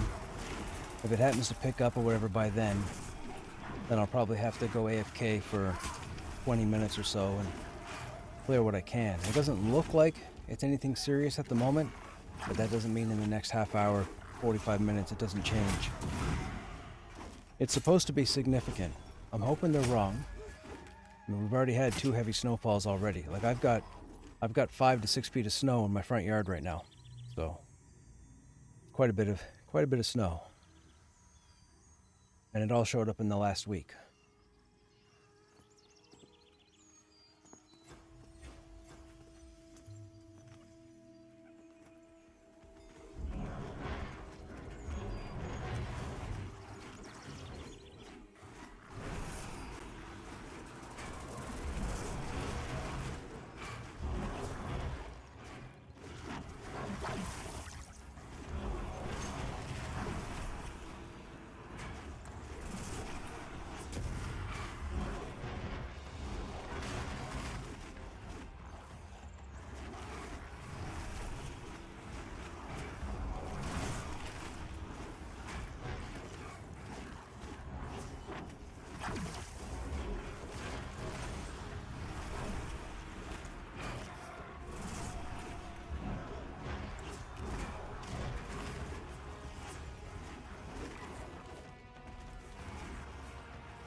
I think what we'll do here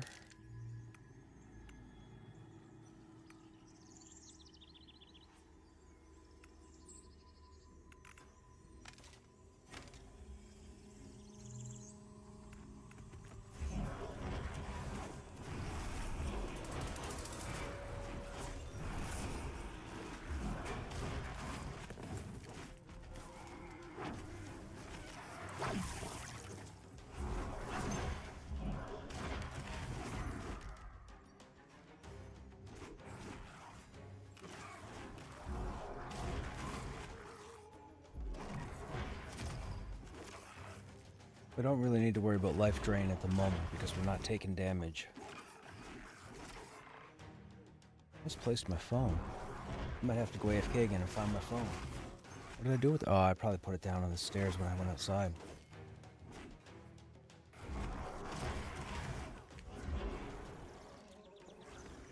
It's not too cold outside, though. That can be a good thing and a bad thing. The bad thing is the concern, because the snow could be heavier.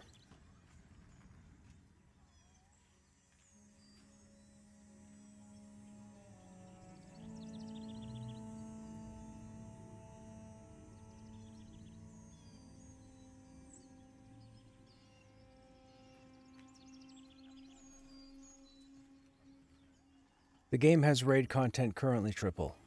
There's a raid mob that everybody's after by the name of Teldaedrus, who is at the bottom of a place called the Enclave. Right now, guilds have them on a schedule on this server. So every day of the week, she's spoken for different guilds. So yes, there definitely will be raid content. Is raid content. There are 2 raid targets right now, but one of them isn't really fleshed out yet. I'm assuming they're going to go back over the area and then probably build her up to be a threat. Right now, she's not much of a threat.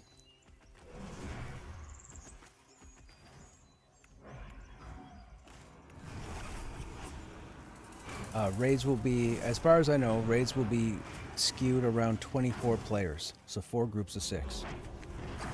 Contested, you can't do anything about. Contested, 100 people could show up. That's just the way it is. But as far as any instanced content, which would just be raid targets themselves, I believe they're planning on 24 player. Which will be interesting, because so many guilds right now are doing the current raid content with 30, 40, 50 people. They're not really doing it at spec. So it'll be interesting to see what happens when 24 people go after her. Because she can be difficult.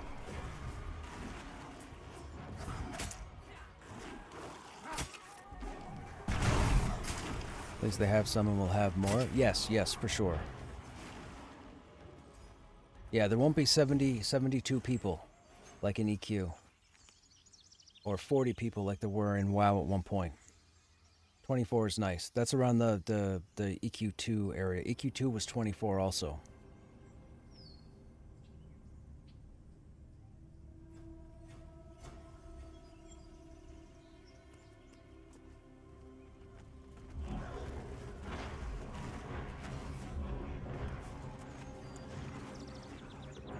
I don't know which one we're on. Let's go on that one.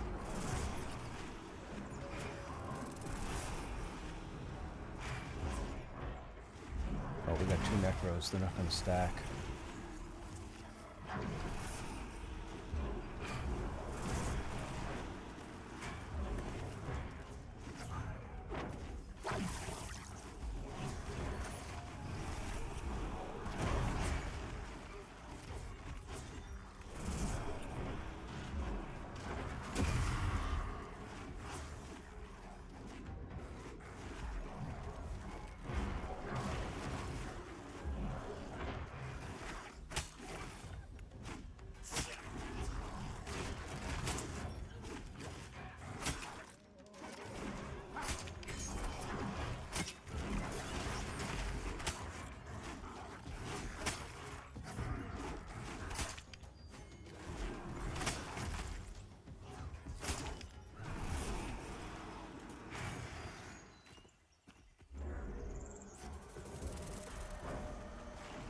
I didn't do anything.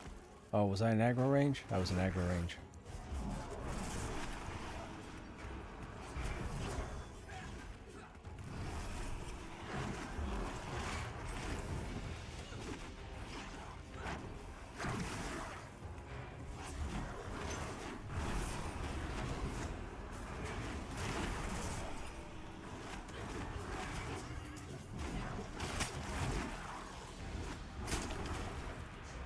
I don't know how I aggroed. I'm the highest level here.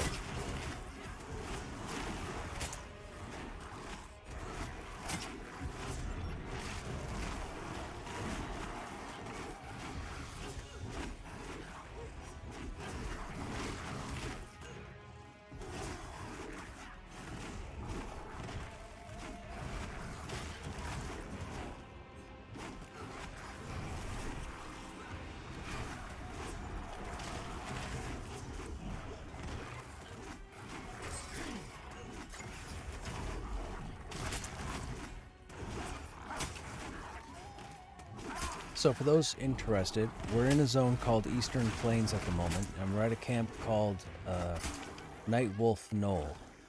These are the Night Wolves, as you can see. The area starts around level 23 and goes up to around level 30. You could squeeze out 31, 32 here, but you probably want to move on after 32. Or at least 33. Then you can go over to Smoldering Trenches.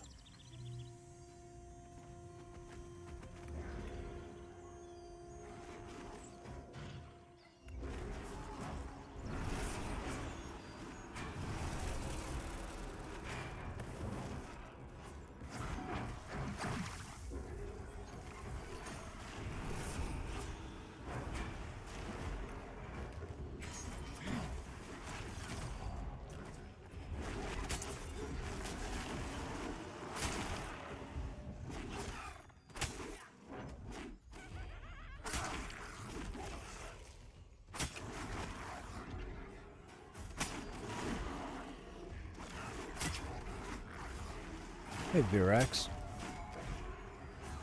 Canadian's still at it. Remember playing EQ with you. Morning in channels now due to Ashes of Creation. Yeah. Yeah, it's very, very unfortunate what happened there.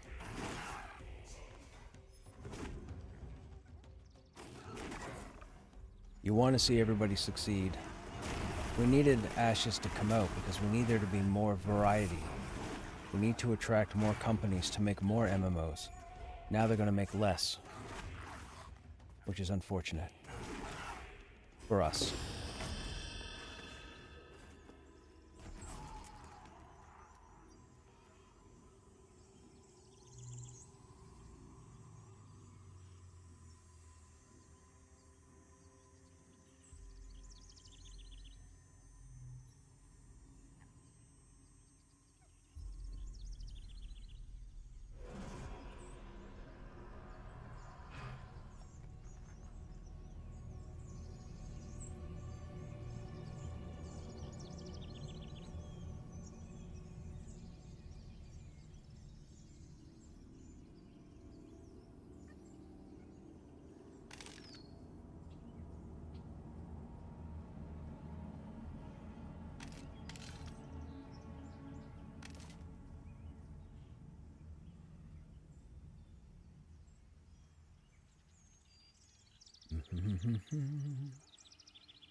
Our tank is on the phone at the moment, apparently, so we're waiting for them to finish their phone call.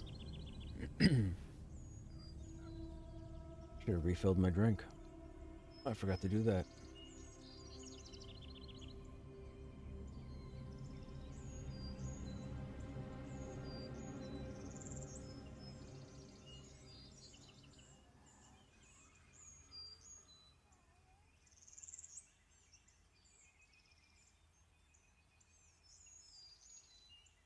You just hit 24, died, and back to 23. Yeah, that sucks, Hollywood. Especially when it's a level where you just got some cool spell or cool ability.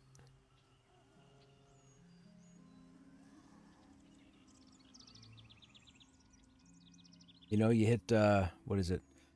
Level 48 to get your 75% res.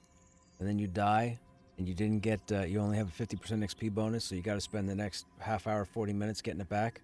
Under normal circumstances with the XP. I remember that happened to me in EQ back in the day when Legacy Vikesha first launched. As a cleric, I was working on... it was the armor buff. It was the armor buff that was good. You got it at 29, but you were still casting it at 60. Was it armor or was it hit points? I don't remember. It was the heart icon. Anyways, it was in Legacy Vikesha. And I remember I was in there with a group, and I had just leveled and studied the spell. And the very next fight, I died and D-leveled. And this is back when every 9th level was a hell level. So 19, 29, 39, 49. And I remember it took like 2 hours to get back the lost XP to learn to use that spell again. I was absolutely ecstatic when I studied it, and I was absolutely devastated when I died on the next pull. It sucked. It so sucked. What was it called? I forget the spell. I'm pretty sure it was level 29 that you get it. But it was yeah, I think it was a hit point buff that stacked up with every other buff that you could get. But I forget what it was called. Try putting 500. Oh, buddy, let me tell you about my game development history. Vanguard Saga of Heroes. I was the in-game warrior class lead. I spent too much time in that game, and then it just died. But I was the in-game warrior class lead. I actually helped Sigil Games build the game and work on the warrior and all the other classes and the world spawns and the raid content that we were going to get when the game came out. I was there when the game was absolutely flawless and everything worked. I was there the Thursday they implemented the patch for the warehouse district that broke the game during development beta. And I was there when the game launched with all the same broken bugs. Everybody else that jumped on board started posting that the game was built broken, came out broken, was always broken. No, it wasn't. It was flawless for a point. They broke it with an update. We begged and pleaded with them. I spent 8 days over MSN Messenger telling them that they had to roll it back. Give us the game without that update for the first 3 or 4 months. Fix whatever's wrong with the update. Let us get to level 40, then bring the update in. They told me over the 8-day period, they had plenty of time, they knew what they were doing, they'd have it all fixed. They didn't. A bunch of people came to play the game, they realized it was broken, they said, what the frig is this? They stopped playing the game ended. I put a lot of time. You guys said, like, I put a lot of time in Pantheon, but I put a lot of time in Vanguard as a kid. A lot of time. And we don't need to go into the specifics, but I was a big deal for helping them build Vanguard. And it was flawless until a little over a month before the beta ended. And then they broke it, and they wouldn't fix it. And I think I went 4 months after launch, and then I stopped playing because everybody I knew stopped playing. I couldn't get groups, so I was done. But myself and 35 other individuals were chosen to be part of the development beta, and the 36 of us worked our butts off. Every evening, after school, what have you, we were there for 4.5, 5 hours every night, doing nothing but testing. It was pretty interesting because a couple of larger influencers had gone on record talking about how Vanguard never had any raid content, so it wasn't going to hold people at the end game. They had raid content, it just wasn't put in the game. Because the last night of beta, they took all 36 of us, put us in a giant open room with their development team floating above us, and they spawned raid targets and told us to assemble a raid and take them down. And they ate us for breakfast 7 ways from Sunday. It was hilarious, but the fact that we were getting raid content was going to be phenomenal. But we never got it because the game launched broken. So there you go. For all of you out there who had your conceptions about Vanguard, they were misconceptions, just so you know.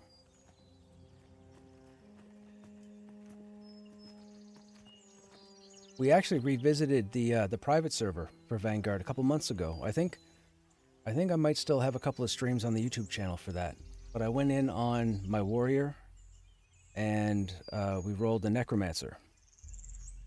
Just to dabble around. I was getting pretty hooked, and the people that are running it were actually doing work like trying to fix the game, which was fantastic.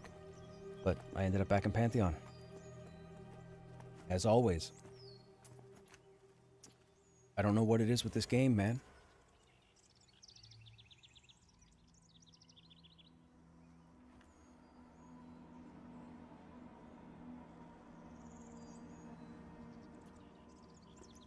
I'm still playing a Necro. We've been on the Necro for hours. No warrior or nothing.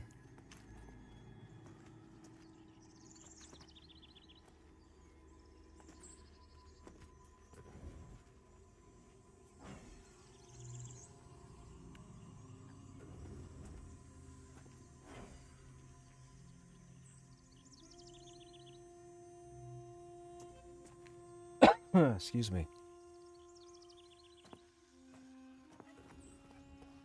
I ended up going to that space zone and was able to bug my corpse and get the spacesuit, fly around, travel through zones, brought me to GM jail. You change your character name.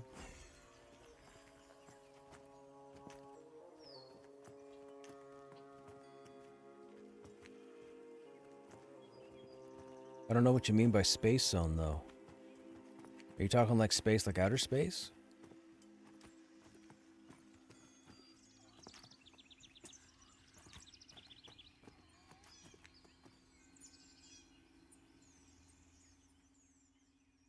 I never saw any space zone in Vanguard.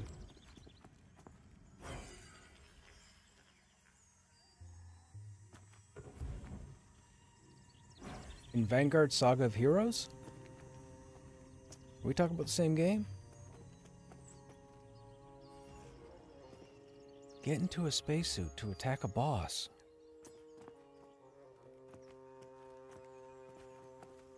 I don't remember.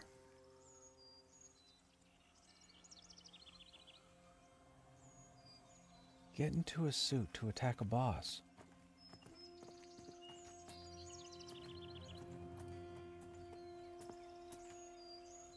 I don't remember. Wow, okay, I guess I don't remember everything.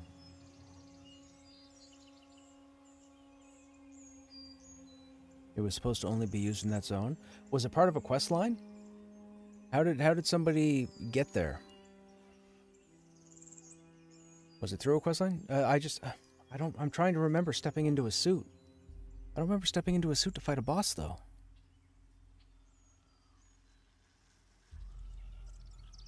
I don't remember. I don't know what these guys... I don't know what these guys are doing. I think they had something drop off Razorfang. I think they're trying to get it to a tune, but the tune has to get here. So we're waiting until they get that situated. But yeah, man, like, I don't know what to tell you. You can call me Mr. Pantheon. I mean, I just keep coming back to this game. It really is a shame what happened to Ashes, and I've got friends that aren't happy. They're not mad. They're sad that, like, they kind of caught them out of left field. What happened? Which is, it's very, very unfortunate. We need these games to succeed. We need more variety so people take more interest and we get other products down the road, but the last 3 or 4 that have come out and then gone, like you've had Chronicles of Illyria, Crowfall. I don't know what's happening with the Camelot Unchained sequel or whatever. That was active, then it wasn't active, and then apparently it's active again.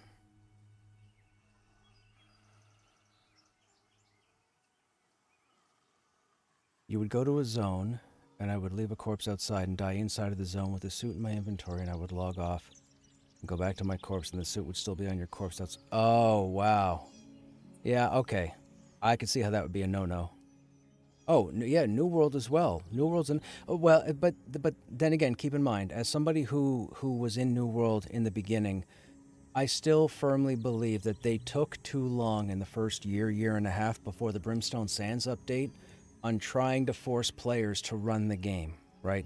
When New World was coming out, they wanted it so that it was pretty much, for the sake of argument, 100% player run. The economy, the adventure, the PvP, all of it. They wanted it to be PvP heavy. And the problem is, we're not in that era anymore. Like, we're not in the Dark Age of Camelot and the Lineage area with the way the world is today, people working, all the different games people can play, social media, all that stuff. Now, when the Brimstone Sands update came in, New World became awesome. I had 2 max level characters with the best gear. I ran all the dungeons. I would have people, when I jumped into New World, I would have people send me tells saying, hey man, we're looking to run this. Can you tank it? And I'm like, sure, I'll tank it. And we would run and tank all the highest level. And the problem was they took so long in realizing where they had to make change that a lot of players had stopped playing and they didn't have the player base that I believe they should have had. I used to log in and take part in public chest runs with hundreds of players. You would see entire swaths of players. It would just be a blur of nameplates as everybody would run through every area, hit every chest, all the hidden chests, the small chests, the big chests, kill all the, like we would do it almost every night. It was awesome.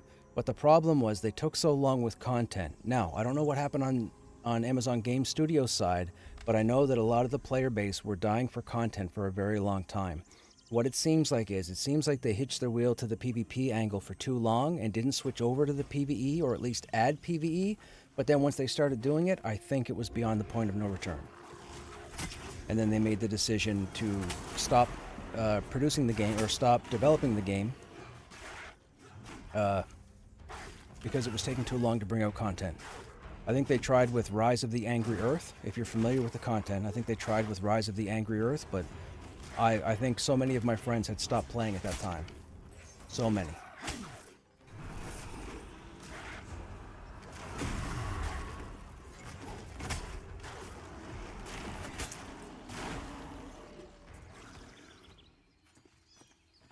New World was way too clunky. Great graphics, was just slow pay. Dude, New World's dungeons, I loved New World's dungeons.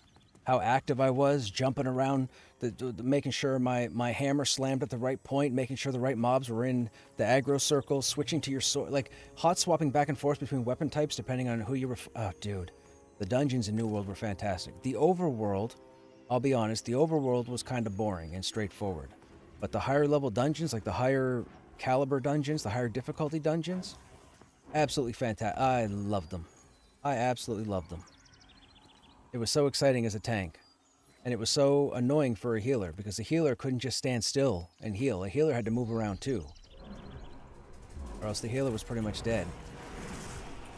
The healer would stand in the back, and then a mob would jump to them, or an AoE would go off, and the healer would end up getting whacked, and then get all annoyed as to how they died when they were standing in the back. And it's like, well, it's because you were standing in the back.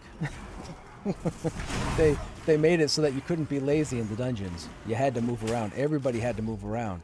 So then a good healer was somebody who knew how long it took to cast a heal, and how long it took for a certain ability to go off, and where the sweet spot was for them to move and stand still so that the ability wouldn't hit them and they could still get their heal off. That's what made a good healer. That was the same thing with Wildstar. Wildstar was the same thing. Wildstar was a ridiculously, and I'm going to use this even though I said earlier I don't like using it, but Wildstar was a very difficult game for most people to get in on, because the combat was so hectic. It left you almost no time to stand still, and a lot of people even back then just wanted to stand still. So you would put a group together, go into a dungeon or even overland content, and one or two people would always die to a telegraph because they weren't paying attention. Whether they were turning their head and watching TV or talking to somebody or looking at another monitor, I don't know. But so many people kept dying in that game that they stopped playing. And then people started complaining that the game was broken. The game was not broken. Wait a minute, what happened?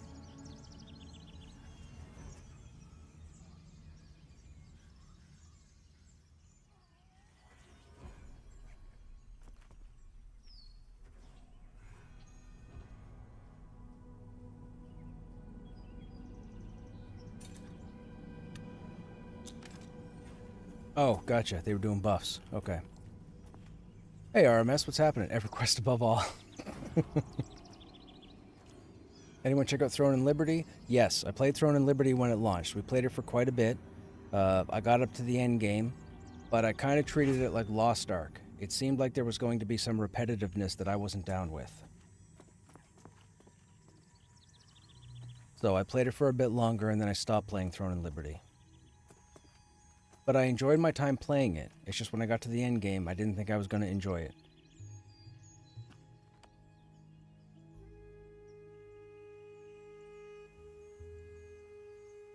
Yeah, and when I say that, someone can turn around and say, yeah, but you could say once you get to the end game, Pantheon is pretty repetitive. One, Pantheon's not done yet, but two, that's not the kind of repetitiveness I mean. When you get to the end game in Pantheon, I have options. I can go to Smoldering Trenches, I can go to Enclave, I can go to Wildmound Cradle, I can go to Lower Halnirs. Like, I have locations I can go to. But in Throne and Liberty, you were just limited to doing, like, dailies at the end game. Like, there wasn't a lot of building, but there was a whole lot of grinding. A whole lot of grinding. And I was like, nope, I can't do it. I did it with Arcage, I did it with Rift, I did it with Guild Wars 2 at the end. Well, Guild Wars 2 was kind of different because it all went to PvP at the end game, and even that got boring because people didn't want to PvP. People wouldn't PvP unless they had 5,000 people behind them. It was annoying.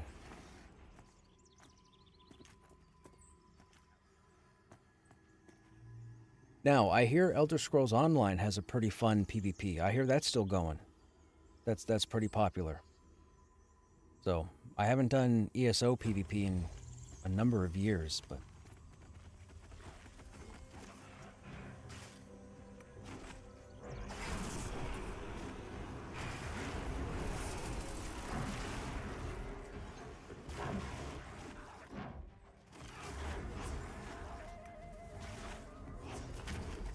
Why are you not attacking? Wait, does my pet get mezzed when I get mezzed?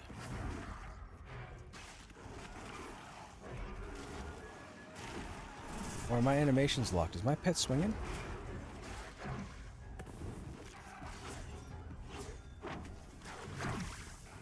My pet's not swinging.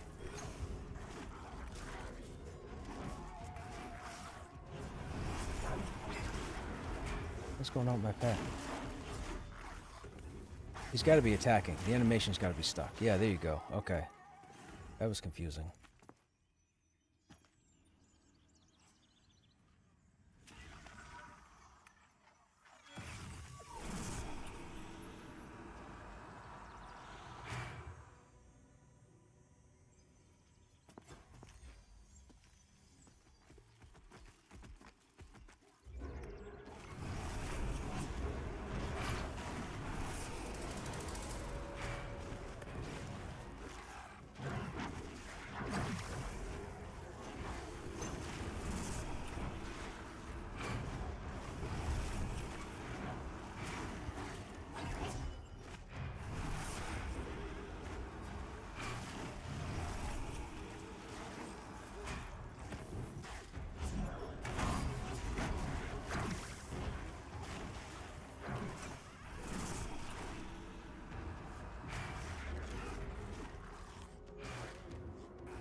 And with all the layoffs, I feel like content is going to slow down as well.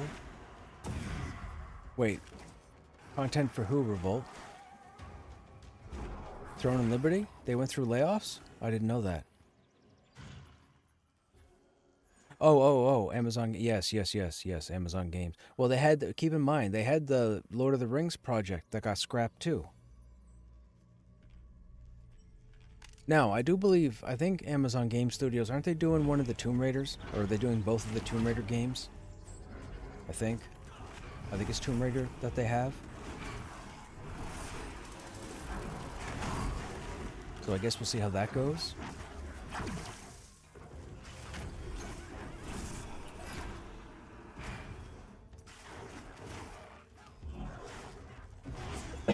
Excuse me.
Thankfully, they kept Crystal Dynamics onto the belt. Yeah, for sure.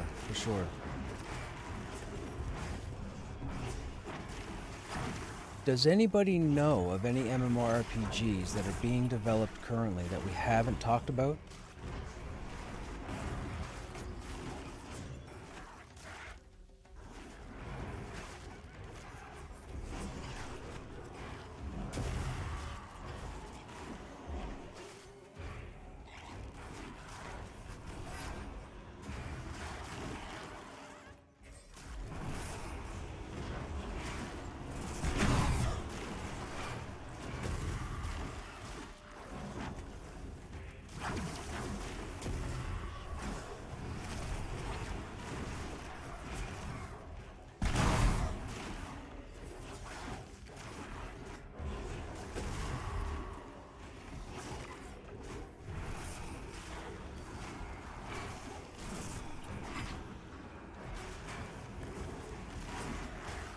Chrono Odyssey. That was okay. So Chrono Odyssey. Okay. So when I first jumped into Chrono Odyssey, we were there first day. I was live. We were streaming first day. Myself and a few viewers were playing as well. I got into the game, and I played for maybe 6 minutes. And I looked at my stream and I said, guys, this feels like New World.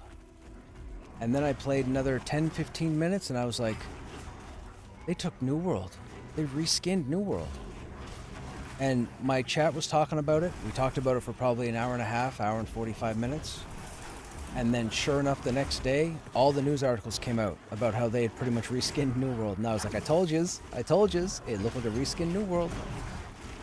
So they brought the game down. They announced that they were going to try and make it more unique. They were, without coming out and admitting it, they were trying to say that they were going to do, their own version of what they feel for Chrono Odyssey. But I'll tell you, it was pretty bang on the New World. It just looked different. A different coat of paint. Same transmission, different coat of paint. So we'll see what happens when they come back out again. We'll see what happens. But yes, I'm well versed with Chrono Odyssey. And with that said, I enjoyed what I played. I enjoyed the look of the world. I enjoyed the character design. I really did enjoy the game. But oh my goodness, I could have closed my eyes and I was playing New World.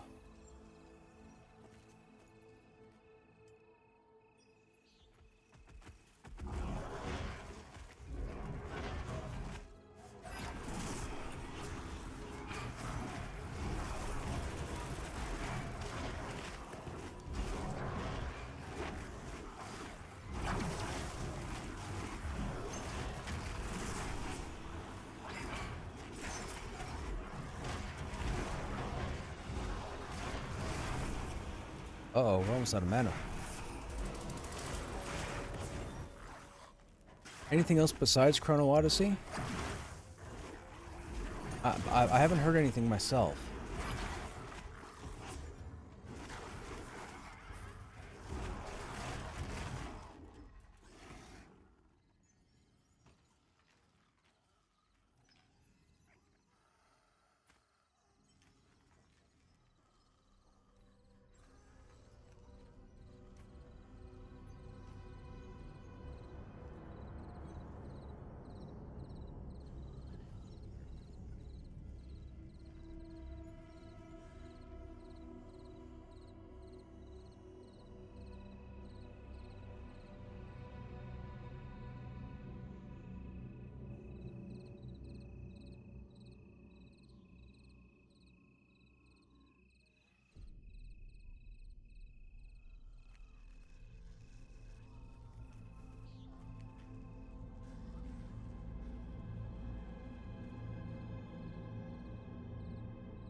Oh, Riot's MMO. Yeah. I forgot about that.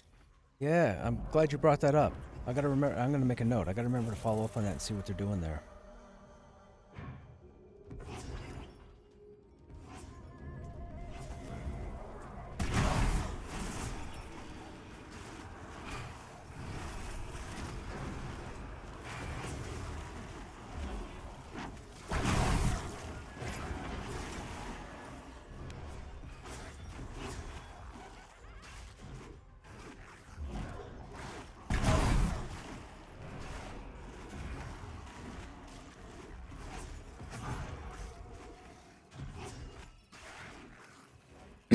Excuse me.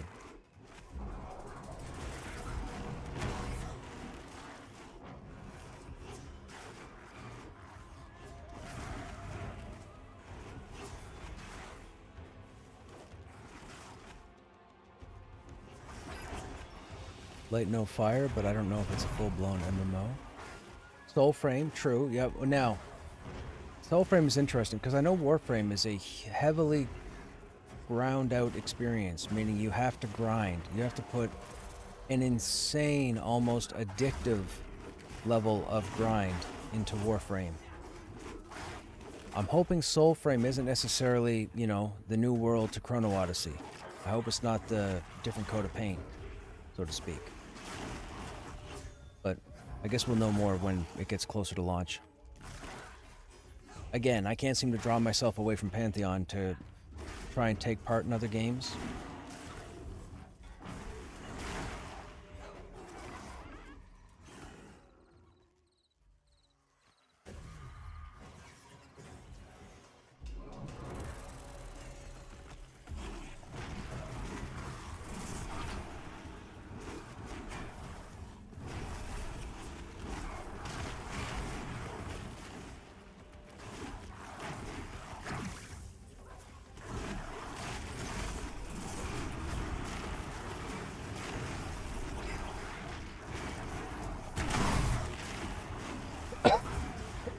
Excuse me.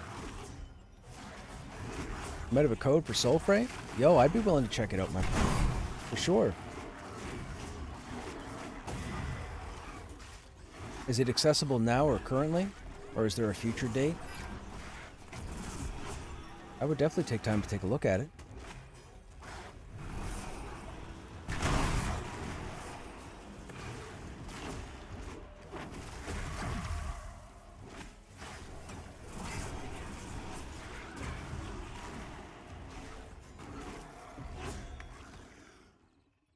Oh, gotcha. They came with the Founders Packs. Okay. Well, I would definitely be interested, Revolt. I can tell you that.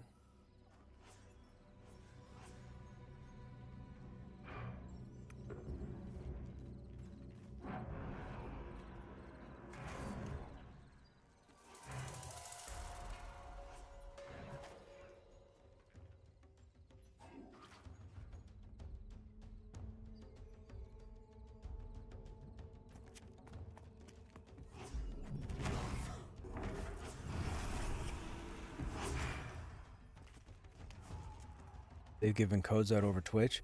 See, that's a man. I miss so many opportunities to tune into streams because I work and then I come home and then I'm here. Like, I don't give myself days off. And I probably should, to go around and see what's going on and tune in and see what people are up to or what people are following. But I never have time because I get home, I jump in here, and I'm usually hooking up with the group and away we go. My priorities are all messed up. Or maybe they're right where they need to be.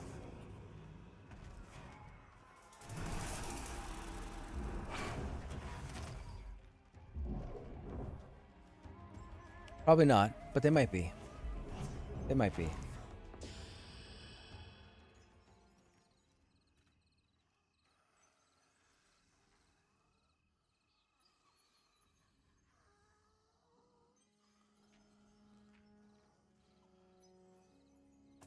Ah, fireworks.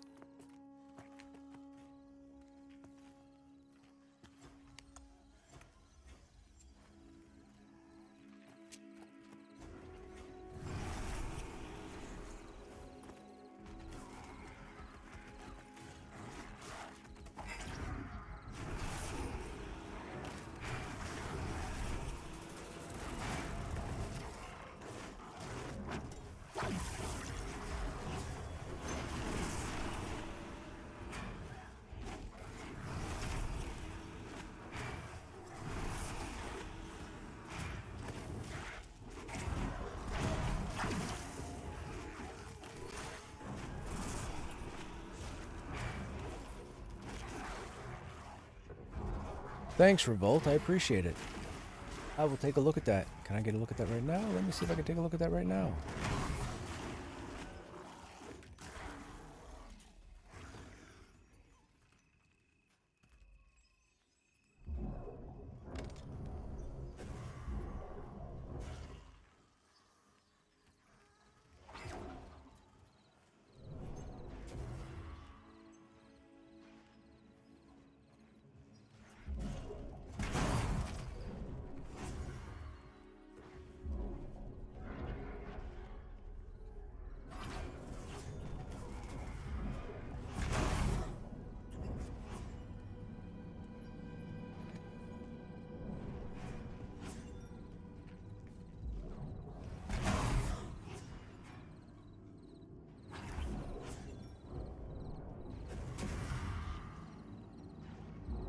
Hang on a second, chat.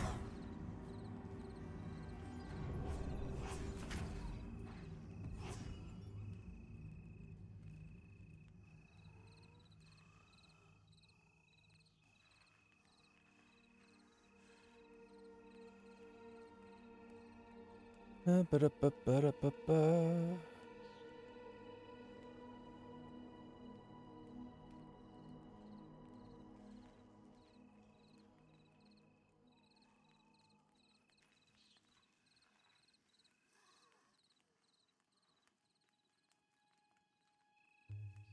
Uh-oh.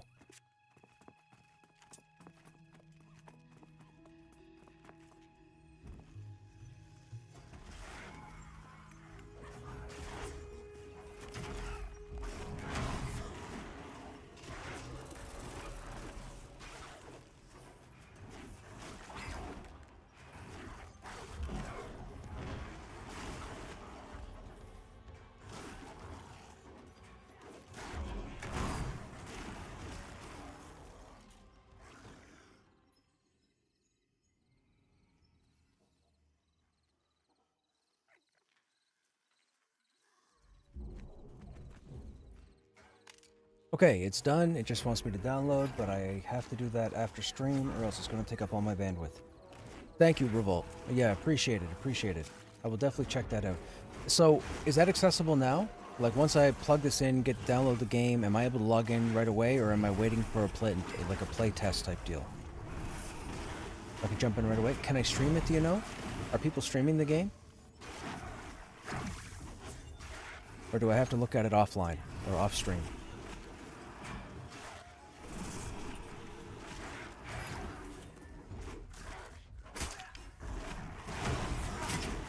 I can stream it. Okay. We'll take a look at it. We might actually take a look at it tomorrow or Tuesday. As early as. I don't have any plans Monday or Tuesday. There's no raids planned.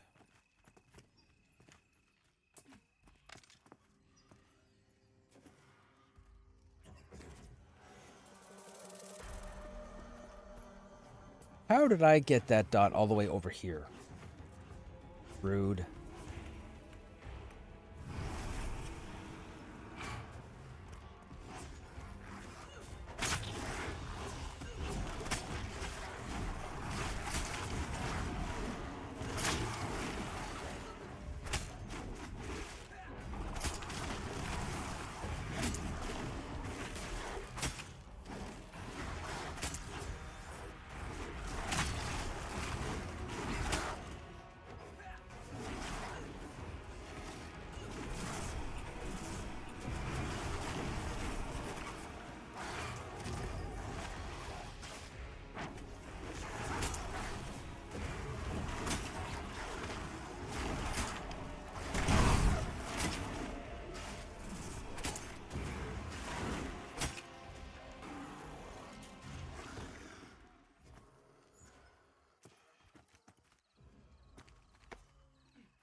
Wow, the Blood Mage effect hits us all the way over here.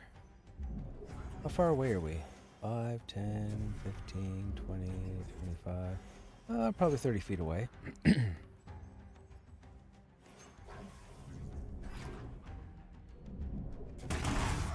Oh, excuse me. Sorry, chat. Coughs can't be helped. I try. I hope it's not permanent. I was told it would go away. It hasn't happened yet.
Oh, that blood mage is still up.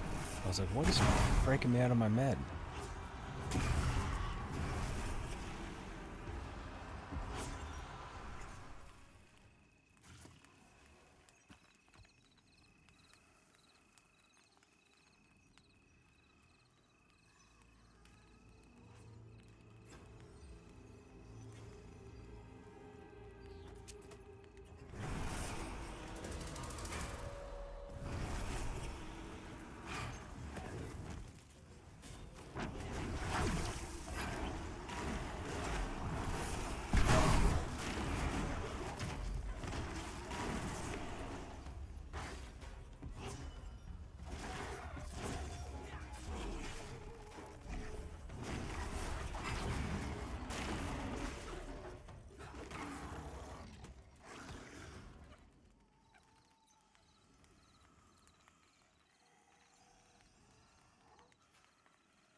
Now, Blood Reaver shouldn't get us out of our resting. A Soothsayer will do it, a Blood Mage will do it, and I think there's somebody else that'll do it, but I can't remember. But I think we should be okay with Reavers.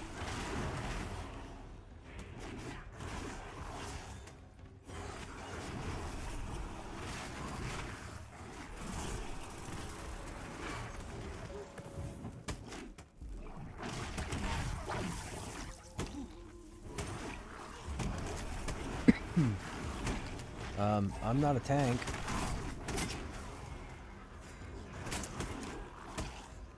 Guys.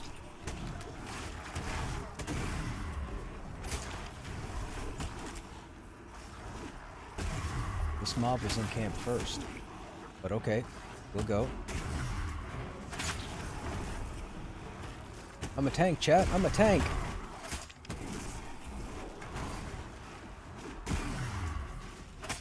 If anybody tells you Necros can't tank, hey, hey.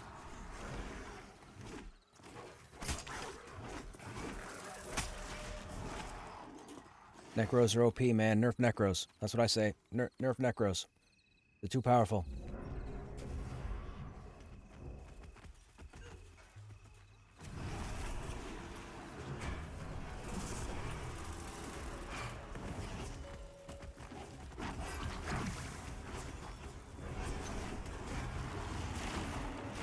Oh my. I don't have Mez up. It just dawned on me that I don't have Mez up.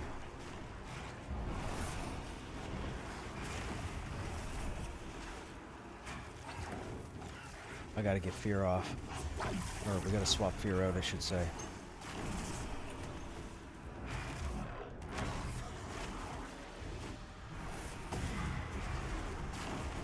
Where's the Blood Mage? We gotta limit that Blood Mage healing. Oh.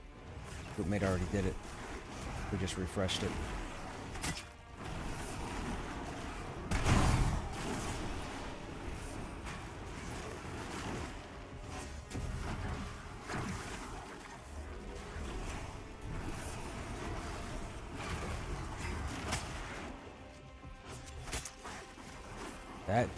This is crazy. Yo, Necros be running it. We just dotted all three of them up.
Wow, they both died at the same time.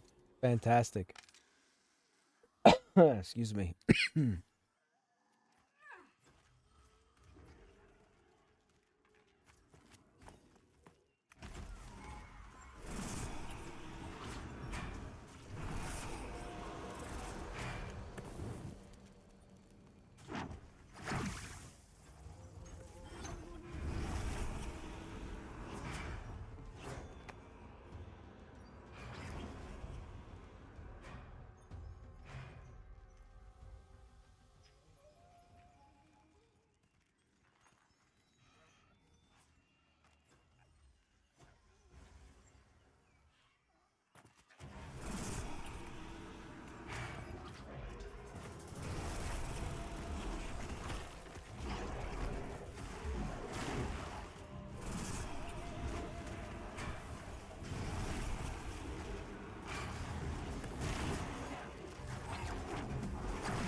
Okay, it looks like this group might be done. We have a few people taking off. Someone's got to do their laundry, and someone's going to log for the evening. So I'm trying to figure out, do I want to leave the Necro out here and switch to another tomb? Or do I want to stuck bind? Because in a lot of cases, the Necro is usually used when we're over here. Nah, you know what? We'll stuck bind. We can always run back over.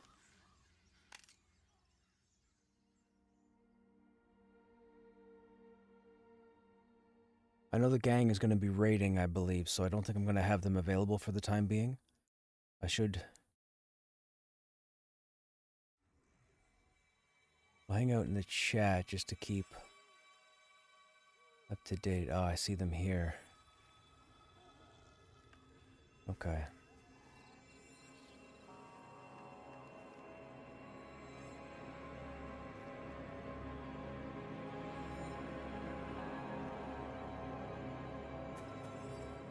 Should we stay in the Necro chat? What should we be on? We should probably find a group. We should probably see what's going on.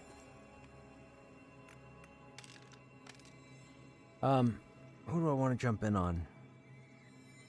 We got, so the Necro is 29, on their way to 30. When do we get the next pet? Is it 30? 32. I should go to the Necro trainer and check. Let's do that real quick.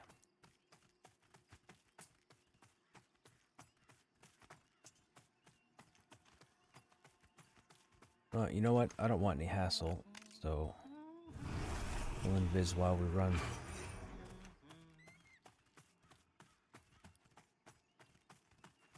I'd like to level the Necro because I want to get over to the Enclave so I can get the pet, the level 40 pet.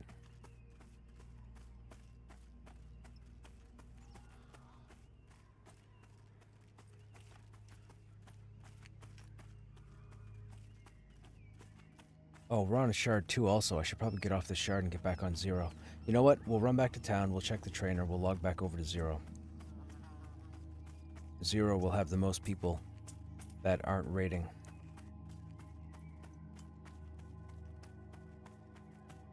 I should probably go check on the snow again.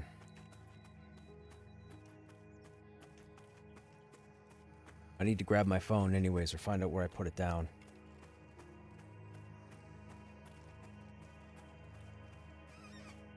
Or 29 is still too low for smoldering trenches. I think the fire will do me in. Although we do have our fire resist jewelry with us. So there is that. Yeah, but they start at 33, so everything's going to be dark orange. Yeah, so stuff won't land. I'd be like a pity party member.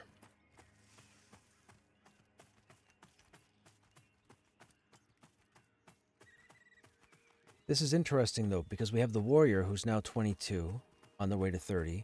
We have the Necro, who's on the way to 30. We have the Paladin, who is 30. I mean, the Monk is only, what, 17, 18?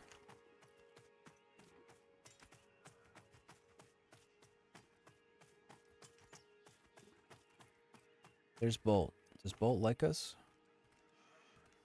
Yeah, Bolt likes us. Okay. Okay, Namari. What's the level cap? 50 right now. Will it be 50 at launch? I think so. I don't think they'll go to 60 at launch. I think 50 will be it. I could be wrong. I don't think so. I'm pretty sure they'll leave it at 50. There's no real level 50 raid content at the moment. The raid content, I believe, is scaled to level 45. So I think 50 will be the end game. They haven't decided on an end game, but I believe it'll be 50. I believe what's going to happen is come the spring, they're going to try and polish off as many level 50s as they can, meaning not all the classes in the game right now have all their kits loaded out to level 50. For example, the warrior only has their skills up to level 40. So even though I have 2 level 50 warriors, the highest skill I have is 40. I still need my 41 to 50 abilities, which aren't in the game at the moment. So in the spring, I feel like what they're going to do is they're going to try and get everybody to that point and then switch off the classes altogether and get the rest of the stuff worked on. I've never heard them say anything about going past 50. And we have no content in the game right now that goes beyond 50. So I'm pretty sure 50 is going to be their end game. Even if the game doesn't officially launch for, let's say, 2 years, I still think the end game is going to be 50. And to me, that would be the safe bet. You'd want to save 51 plus for expansions. But again, that's just my opinion. Everybody's got opinions. I feel like 50 is a safe place to be.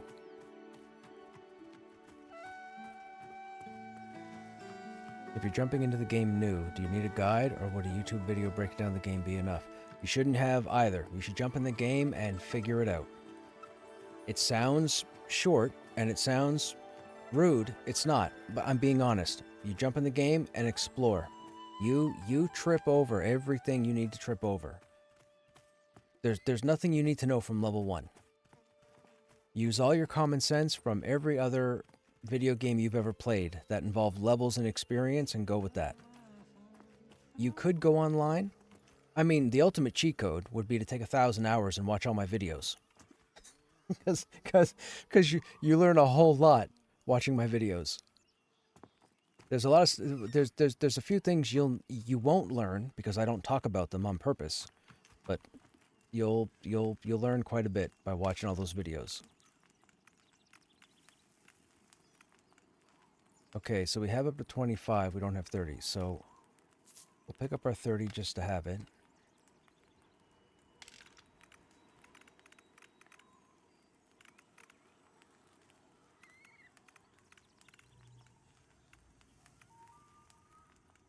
Oh, hang on now. Oh, we only have 2 gold. That's why I don't have my skills. Or I haven't been to a merchant in a long time. That's expensive. Shroud of Undeath is the upgrade to Veil of Undeath?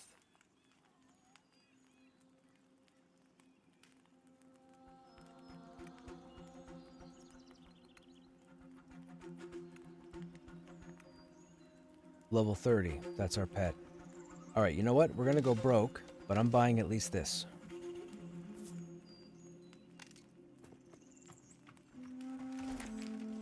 I'm having my pet.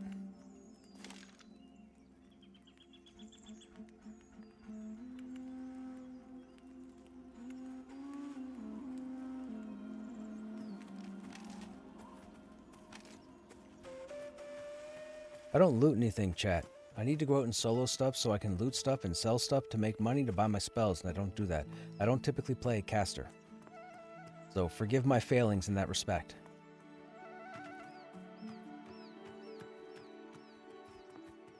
Maybe we should do that. I mean, really, it would pretty much be, what, orcs? We pretty much have to go to orcs and kill orcs and try and get weapons and armor off of them.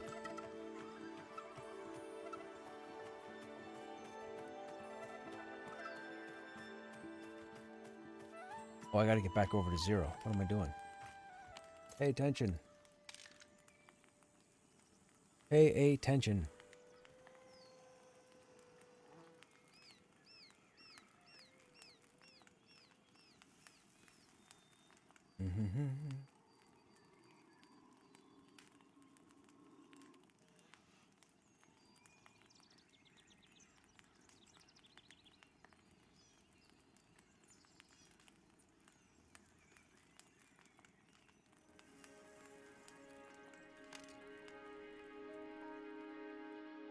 And we're probably going to get the login boss.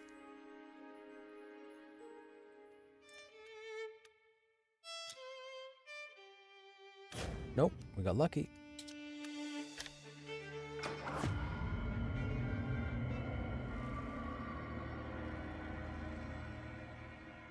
We have 2 level 50 warriors. Ridiculous.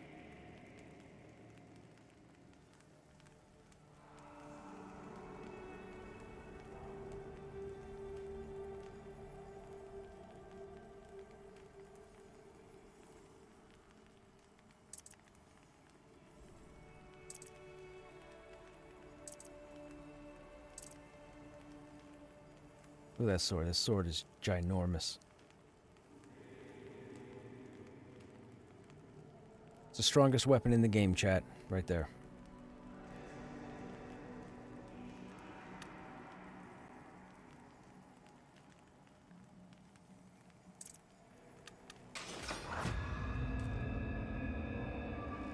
I would say this, Revolt. You're more than welcome to jump into the stream whenever I'm streaming and just ask questions. If you're playing your character and you can't find something or you can't figure something out and you got a question, feel free to ask it. But I wouldn't necessarily go and look for guides per se, especially with the spring update coming.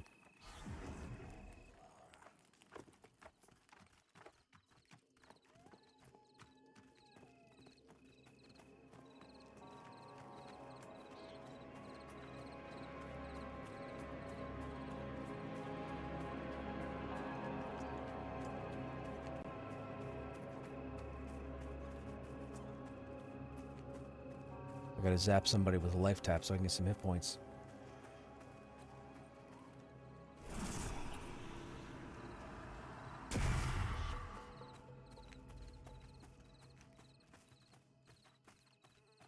Oh, what am I doing? I could just ride up.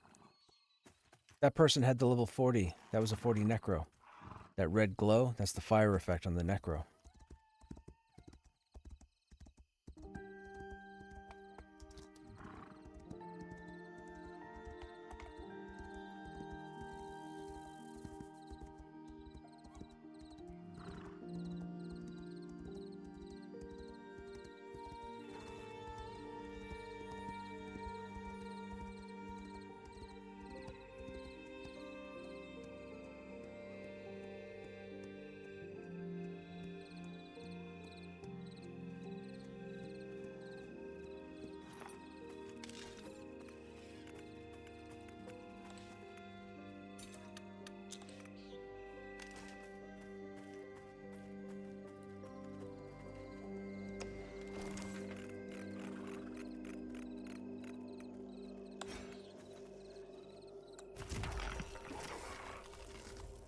Tame the horse. Don't kill it, pet. Just tame it.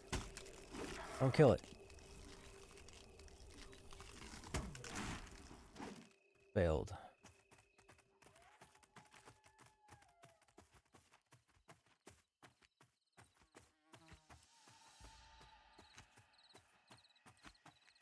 We got a skill up though, so that's important.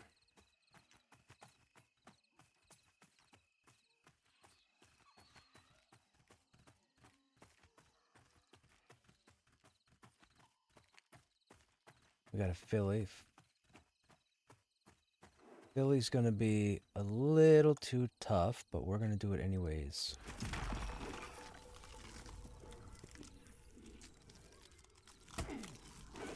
Why'd the horse jump forward? That was weird. Oh, maybe not. Hey! What'd the filly come out as? 1 speed. Oh, 8 endurance? Dude, 1 speed is yuck. Alright. Go away, mount. Oh, hang on a second. We got a life tap.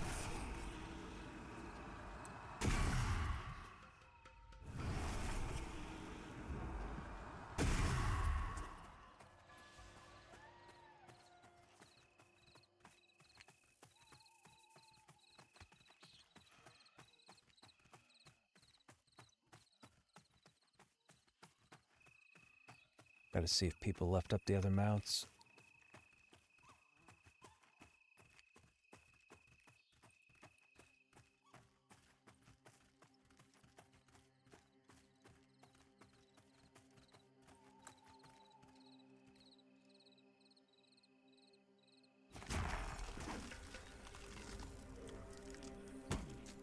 Come on, skill up.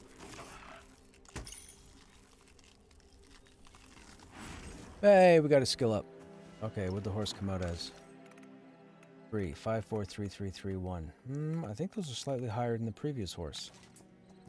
Let's take that back and stable it. Speed's the same. The other stats are a bonus.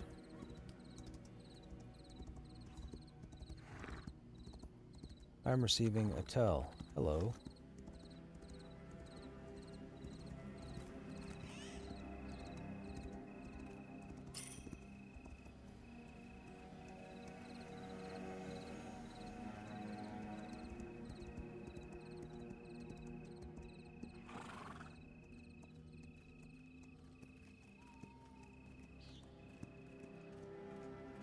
You guys in chat interested in checking out Lower Halnirs? Anybody not been down to Lower Halnirs? I have an offer to go down to Lower Halnirs.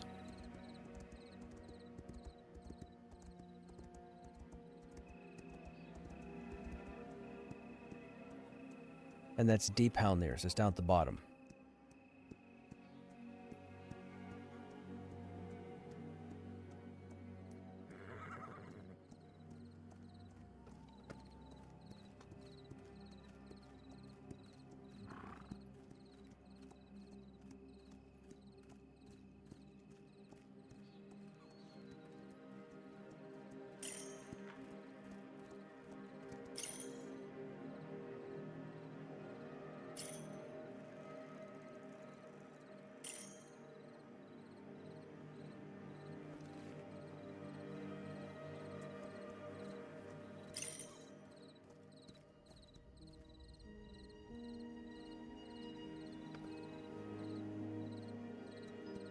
Okay, we're gonna go to Lower Halnirs, chat.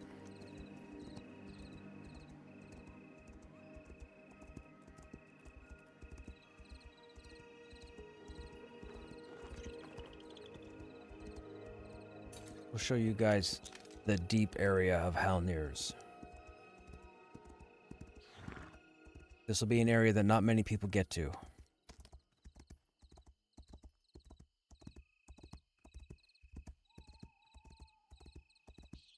It's pretty good. We got to show you Night Wolf Knoll earlier. Now we get to show you Deep Halnirs. You're gonna see a pretty colorful place where we're going.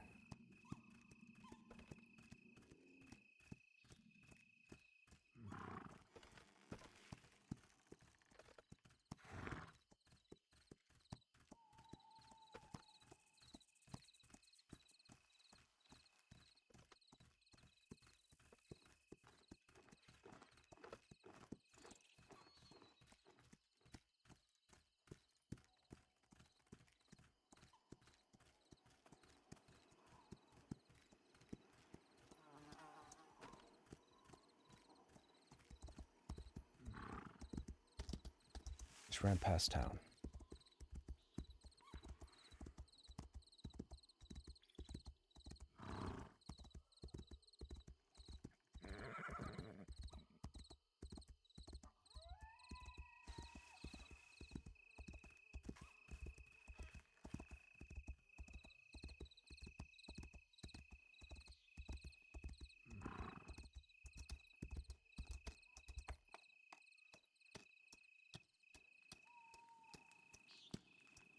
What are we dealing with? We got 32, 29, 20. Okay, all right. Everybody's going around the same level. We might actually see level 30 tonight, chat, which is fantastic. We'll get the new pet. I followed you for a while. I mostly lurk, especially over the last few years. A lot of life changes and don't have the time I used to have. This is the first real look I'm getting at the game. Oh, gotcha, Revolt. Right on. Well, thanks for hanging out. Have you heard what they're doing with the classes in ESO? Uh-oh. No. What do you mean? I remember when they went from veteran levels to champion points. I was a little annoyed. Well, I was a little annoyed and a little relieved. Veteran levels could be a nuisance because you're constantly looking at them. They're like EQ hell levels on steroids. There's a reason they got rid of them, because people kept looking at them 1,000 times over and seeing little to no progress. So they converted the champion points so people could worry about the individual points and not the whole big bar that was moving at -2 kilometers an hour. For those who know.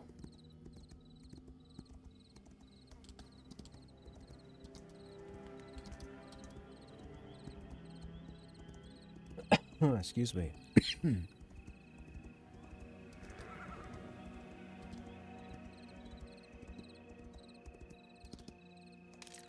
Alright, so we have 543331. 543331. Oh, this mount's better. Never mind. Well, that was a nuisance, but we'll have to pull the mount back out. And then use it to get over to Halnir's.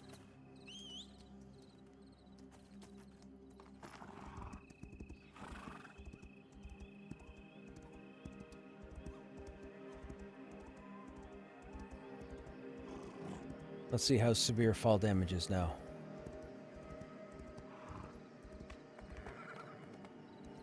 Oh, not bad.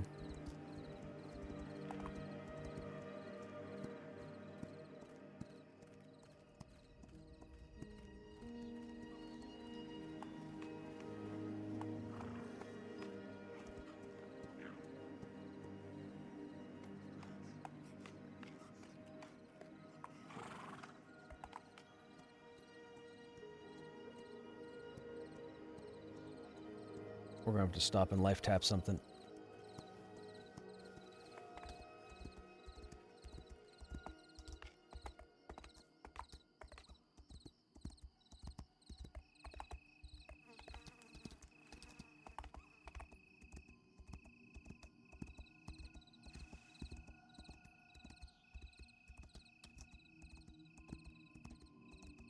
Wait, this is the easier way to go, I think.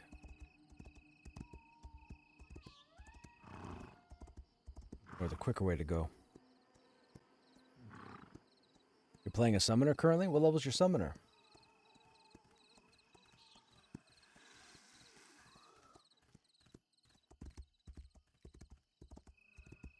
Okay, hang on, let me tag this, get some health.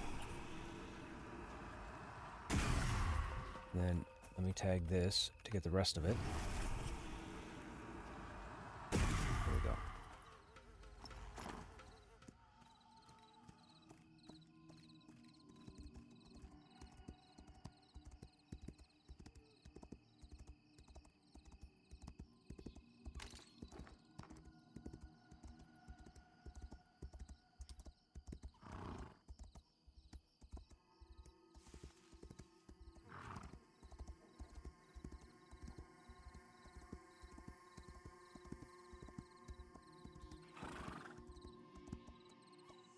They're doing an overhaul of the entire game, modernizing everything and doing a class over the course of 3 months in between. They're reworking classes and subclasses. Interesting. Maybe we'll revisit ESO. I enjoyed ESO. I enjoyed it quite a bit, but I was in EQ at the time, and EQ had my attention with raiding, so... There's a lot of MMOs that I was involved in, but EQ, because I was in a guild and raiding, EQ kept pulling me away from every other MMORPG. It was just that good of a game. Are you kidding? We had like 100 of the coolest, chillest gamers ever looking to raid. So when you have 72 cool-ass people all hanging out to try and get something done, it's a whale of a time. And unfortunately, like the WoW generation, the Final Fantasy generation, the Guild Wars 2 generation, they won't really know what it was like, dude. Unless you raided in EQ, you just don't realize. Because a lot of people would sit there, and I can say this because I've put up with these conversations over the last 10 years of streaming. But you would always have people come in and go, man, how do you raid with 71 people? That's just too many people. No, it's not. No, it's not. You just got to have the right people. That's all. You have the right people, it's some of the greatest experiences you'll ever have on the internet.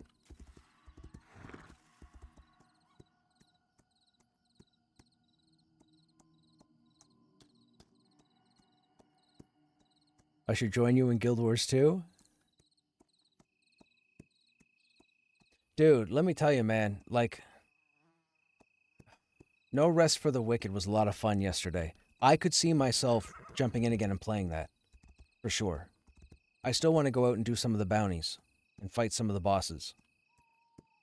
No Rest for the Wicked seems like it'd be a lot of fun. Which is funny because that game was on its way out twice. I did some research on that game's development.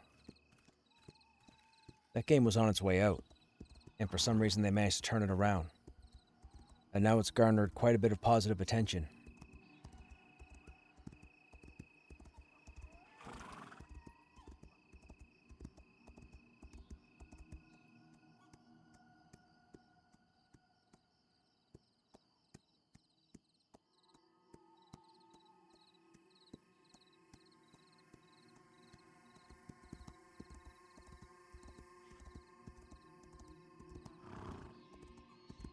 Am I over far enough? I'm not over far enough, am I?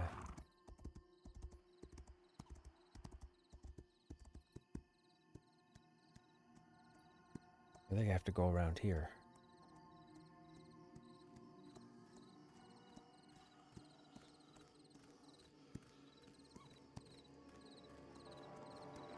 Wait a minute, am I turned around? Are these guys at HC? Oh, I am turned around. My bad. My bad. I was wondering why the lake was on my right-hand side.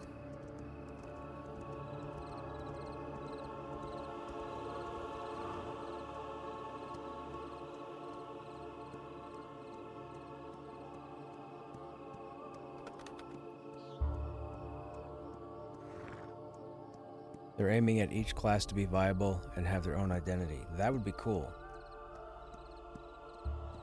What did we play? We played, what was the tank? Our weapon build was, I think it was sword and board, and then a staff. I think we had, was it Templar? I can't remember. We had heals, but we could tank. I can't remember.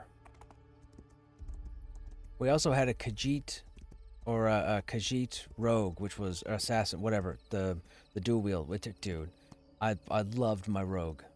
Scout, assassin, whatever. Absolutely loved it. In ESO. I don't know what it is. There's just something about tanking, man.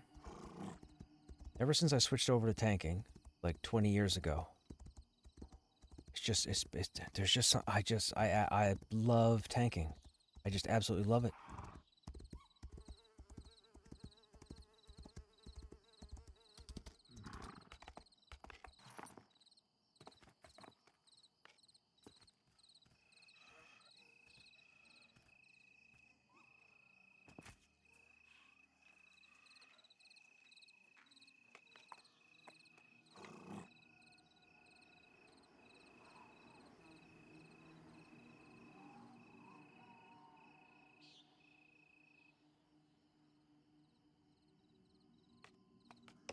We're not going to fear in here, so let's do... Where's our mez? Do we have an enchanter?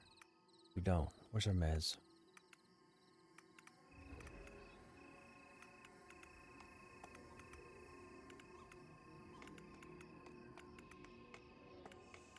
Dark Empathy's our heal, right? Crippling Terror. That's what I needed. And then we'll put Intellect as the last one.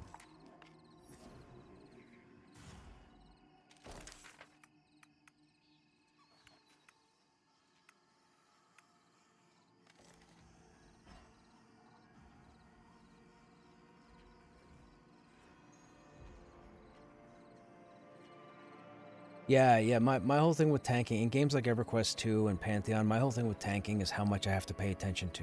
I need all the things. I gotta pay attention to what's in front of me, what my skills are doing, what order I'm using them in, their cooldowns. I need to look at the group to see what they're doing, where they're standing, their hit points. I get to watch so much as a tank.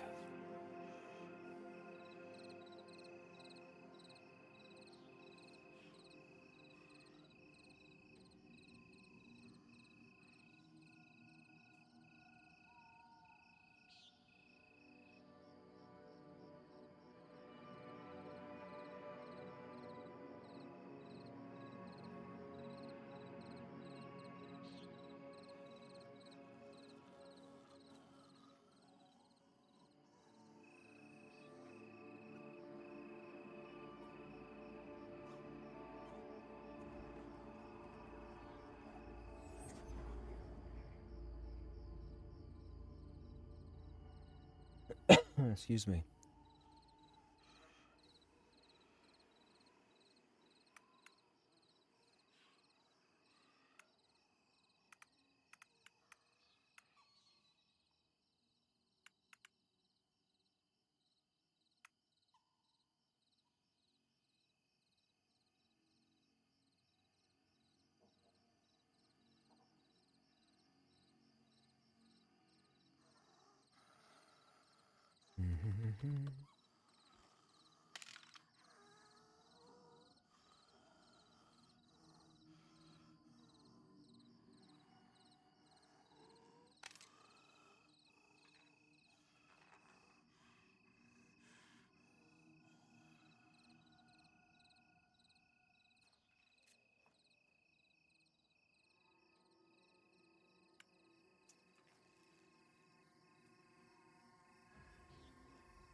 We're waiting on a 6th, chat. They want an enchanter.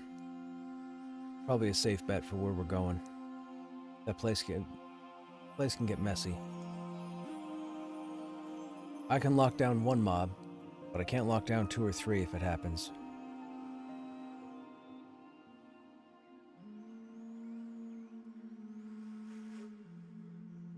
And where we're going, it's going to happen.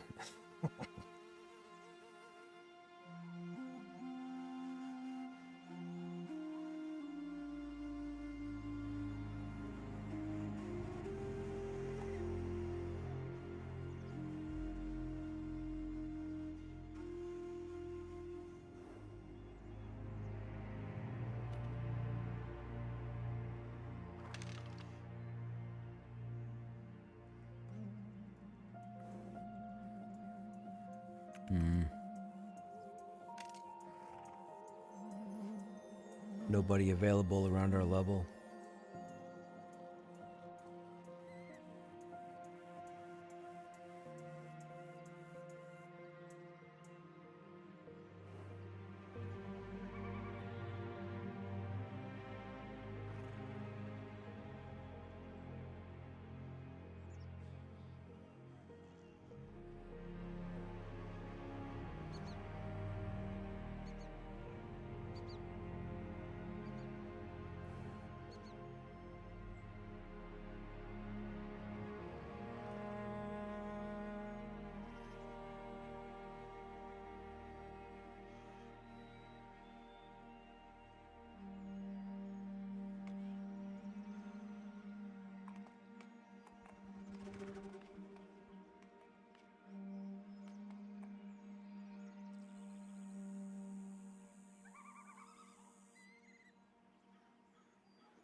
If you get bored or have time, they have a whole blog post talking about everything they're planning. Okay, I might actually check it out after the stream tonight, Revolt.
What level's the Necro? 29. We're on our way to 30.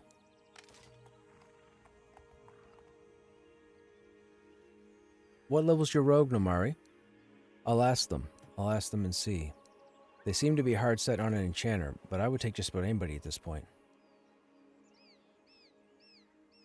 28? Let me see.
Waiting for a response, dude.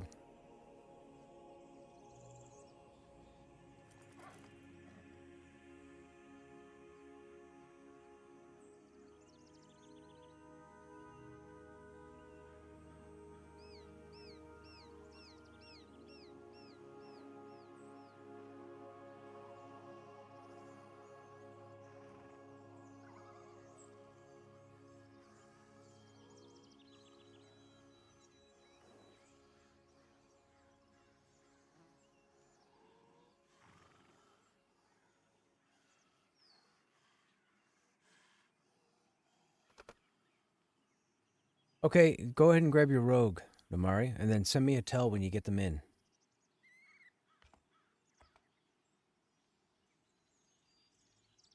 And we're on Shard 0. How would you describe the pace of combat in this game? Fast like WoW or slower like FF14? Slower like FF14.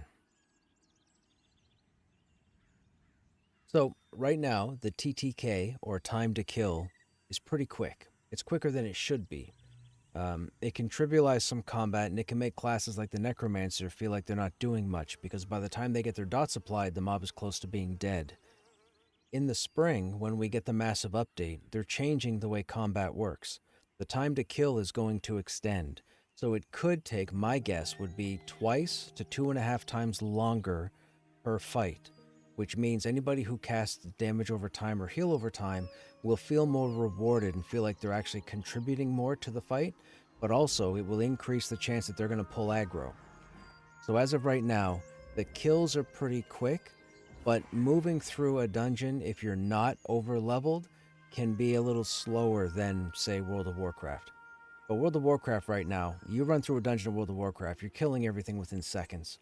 I've seen people run through dungeons, even on the classic servers. I've seen streamers like soda popping or what have you, streaming World of Warcraft, and they go into a fight, and then 7 seconds later the mobs are dead, which is crazy. But yeah, I would say, well, just keep watching what we do when we get in here, but you'll see that it's not necessarily the fastest combat, but it is involved. Everybody's doing something. It's not like in EQ where the warrior pretty much had two abilities, right? You hit your hate to get your threat to the top, and then you hit like bellow or whatever to maintain that threat through the encounter. Everybody's constantly doing something, which is nice.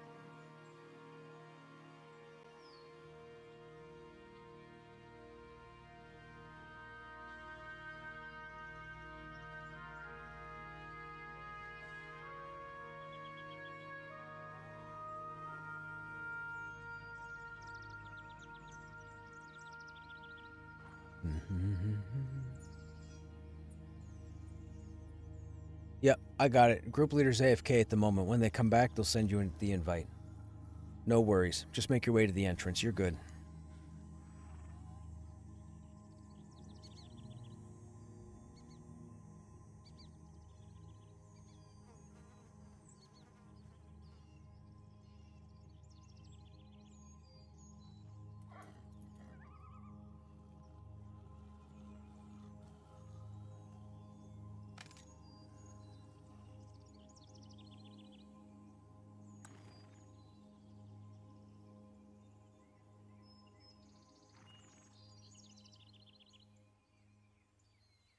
We're going to be focused on CC, Nomari, so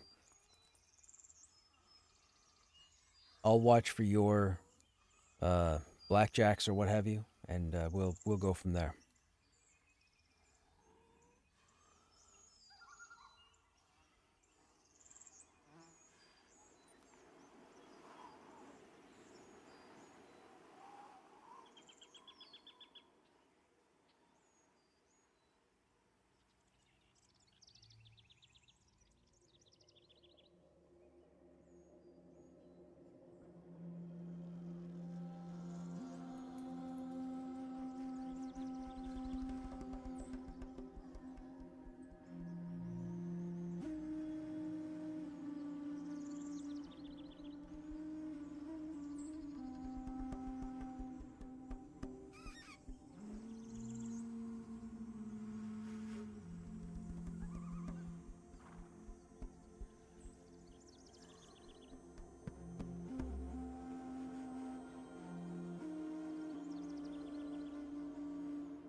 In we go.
Oh, I think it used to be, but I think there were problems with it back in the day, and I don't think I turned it back on again.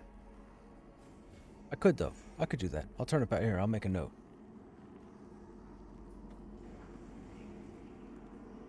I think. Or maybe it's... Could it be exclamation point follow? No. I don't know.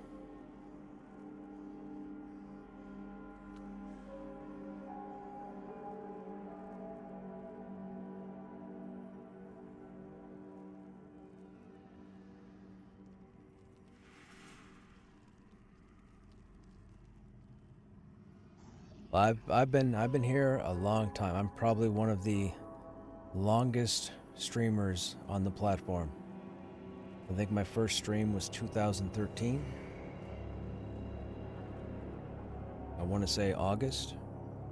Might have been July. I've been here a long time, but I spent a decade with EverQuest.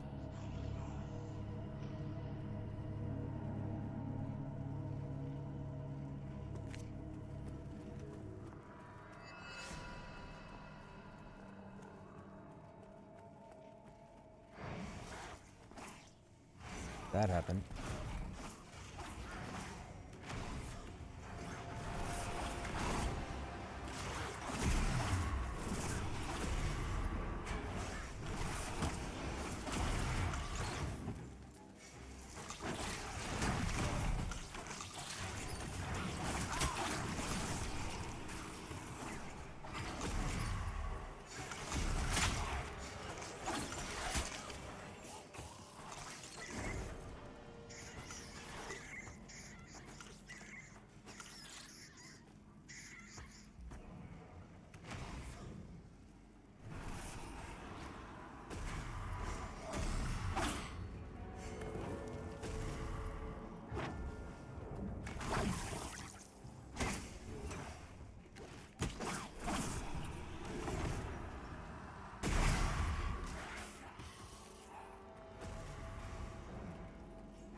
We just killed this guy. He's up again?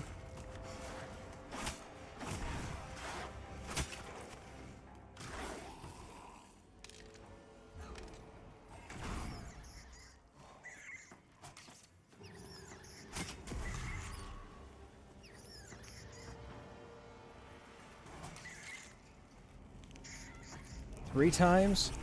How is he up 3 times? That's not even a trash mob. That's a named. That's that whole spawn thing they got going. 4 times. That's that whole spawn time thing they did. They removed placeholders, so now names must be spawning up in all their possible spots.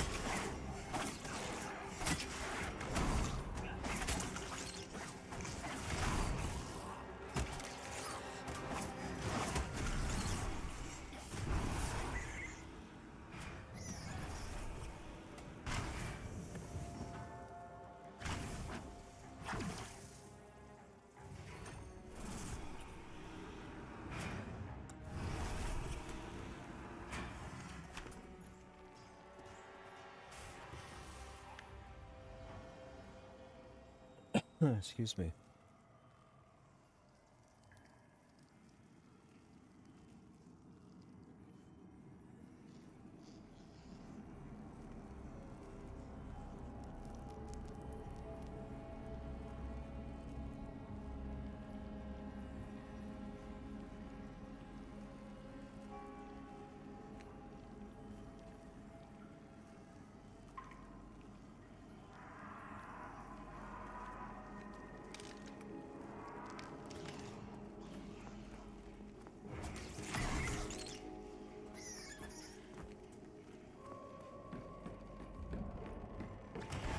A 5th one. Oh, okay, this is silly.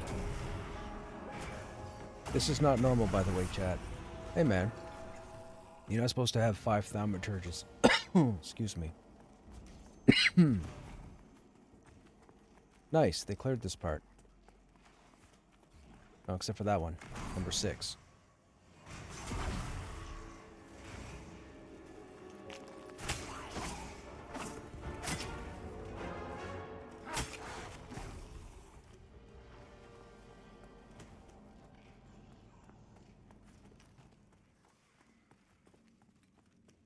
Uh-oh, that bug's back in where you can see mobs to the floor.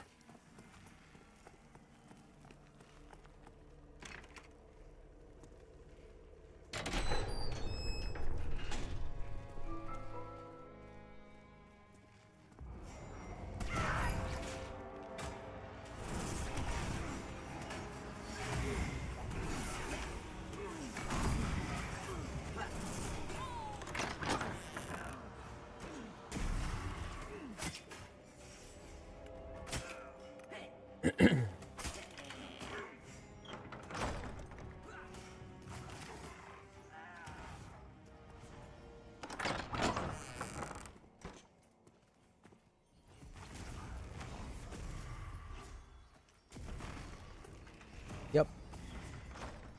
They're gonna go all the way down to the bottom.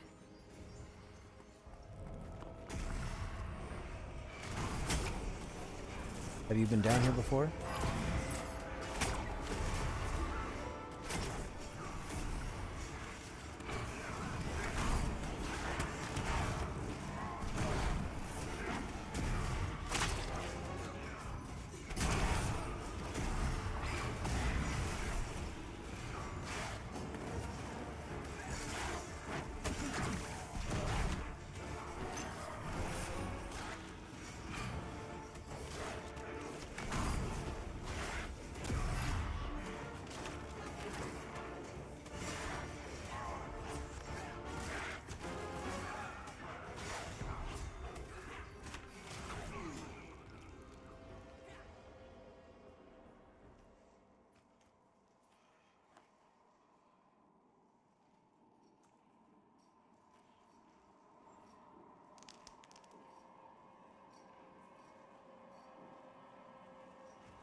Yeah, it's back behind Spooky there in the corner.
Back in a while, get my son ready for bed, but I'll lose trip. Okay, Revolt, no worries, man.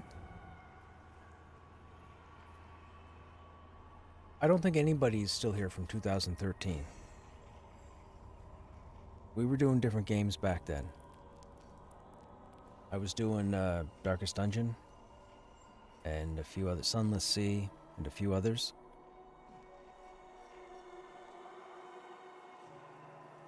I mean, EQ I had just started, I think, when I started streaming. Well, sorry. When I started streaming, I had just jumped into EQ again after having played. I think we just finished Sunless Sea. It's a long story. It's a story for another time, but that's what got me into EQ for a decade. So then from 2013 to 2023, or COVID, I was doing EQ. And then I managed to get into Pantheon, and I haven't looked back. We've played a couple of games since then on stream, and I'd like to play more, but for some reason I keep coming back to Pantheon.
That's more than two. That was three.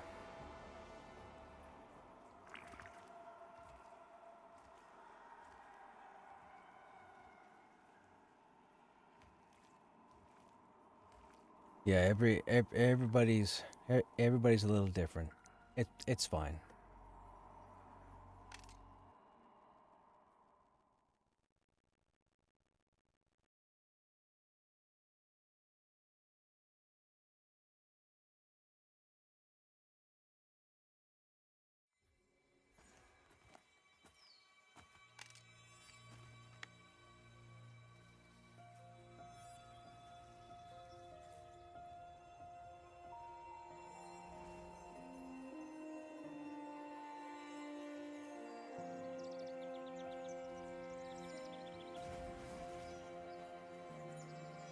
Thankfully, we're right here.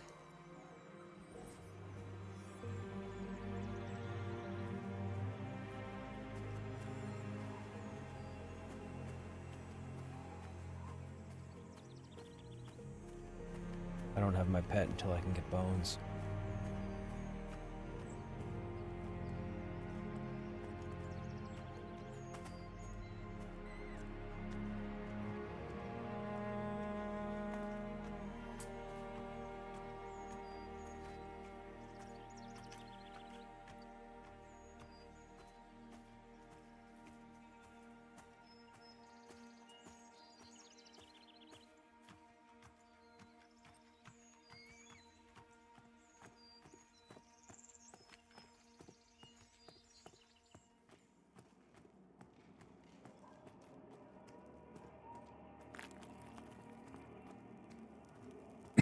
Excuse me.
I summoned Megs' corpse so we could get the key off of it.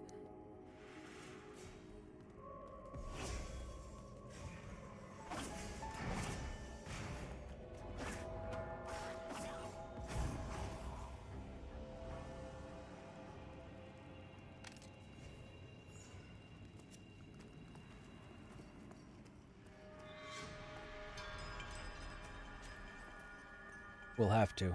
They all aggroed.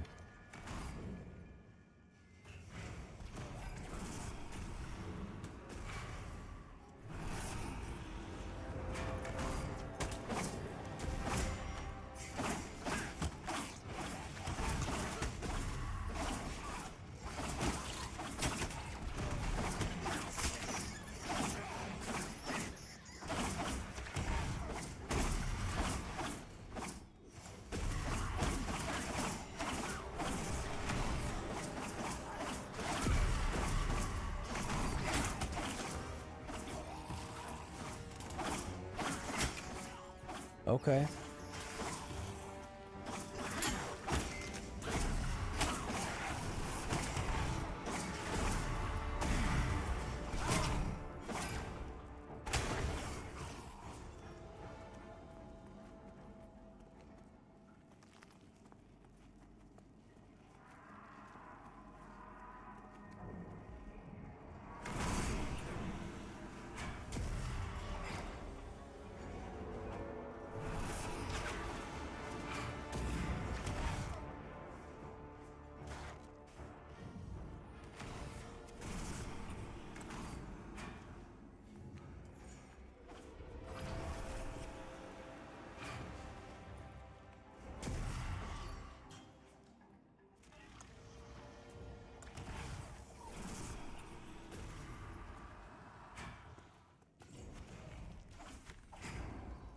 That's the dude with the key.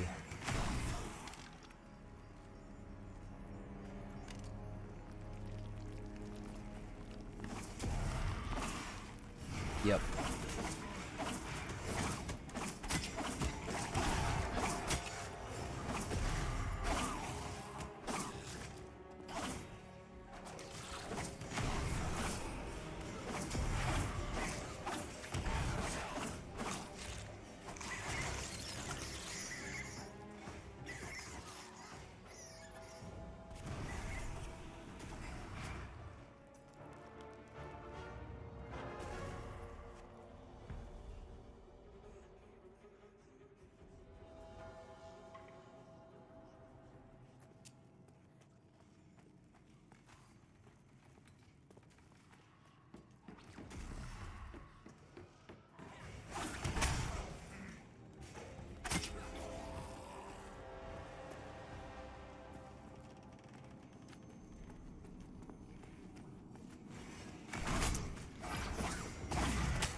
Excuse me.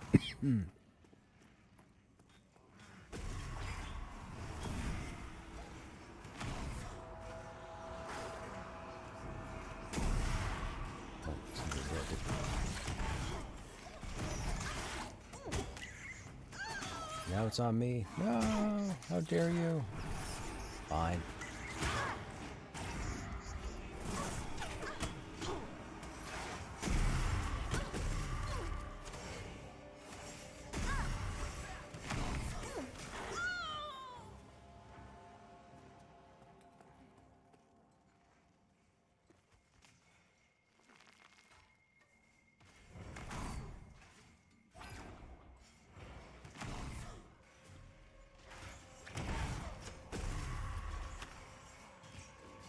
Yeah.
Oh no.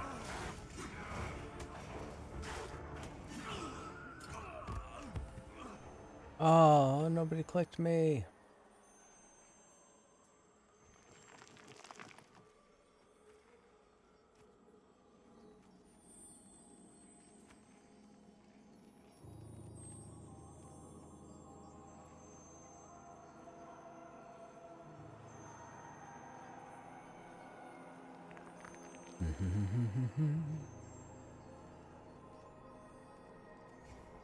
We're good here.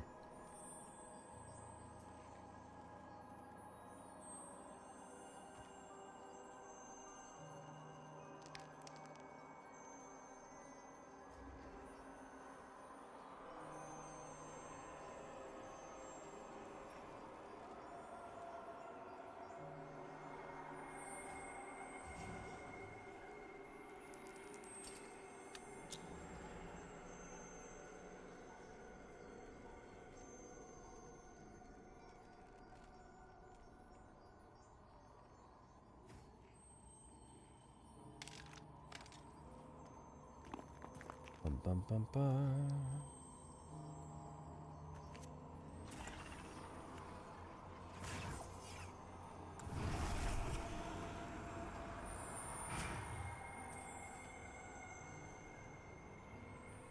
Hey Ryan, I'm really disappointed in Ash. Yeah. It's an unfortunate situation, man.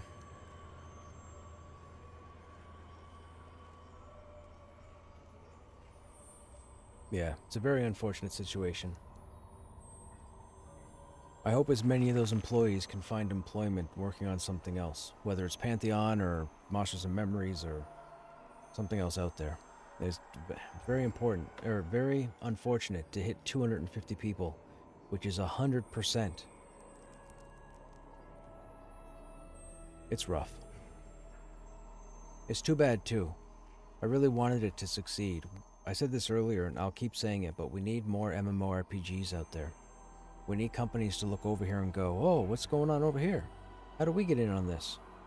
Right now, with all the MMOs shutting down, New World, Ashes of Creation, Crowfall, Chronicles of Illyria, our hopes are dying out. But Pantheon is still going, and Pantheon is going to make it because they've already been covered for the length of their development. So, at least we have Pantheon.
I did not just hear that. I think they want me to stop playing.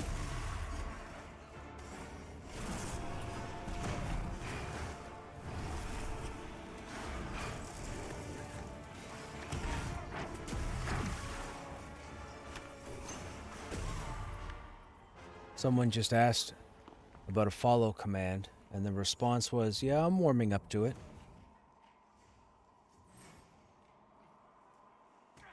That's a problem.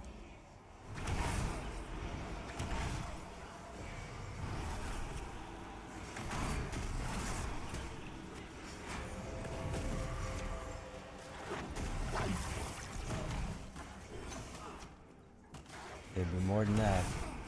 People will have 5 or 6.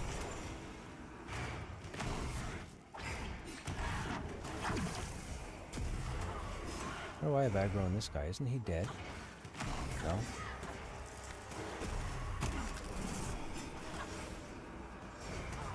He is now.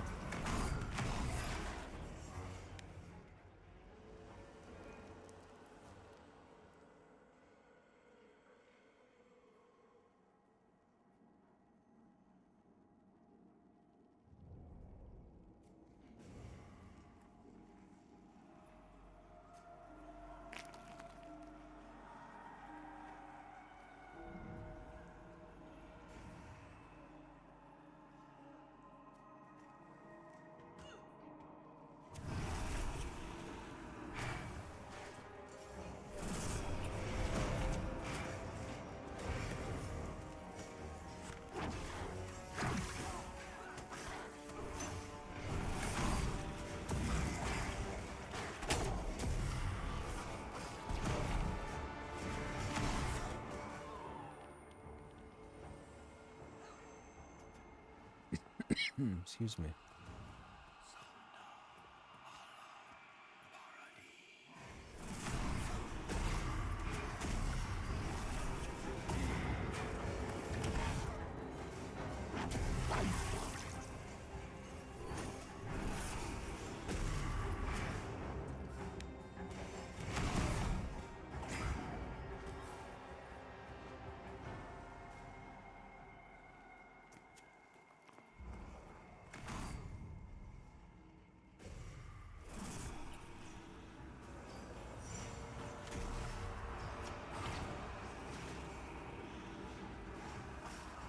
It's fine.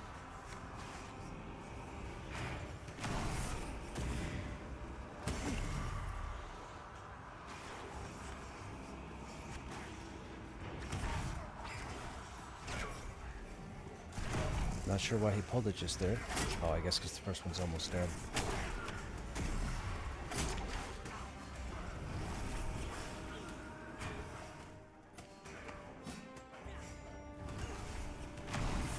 Whoa, whoa, whoa, whoa.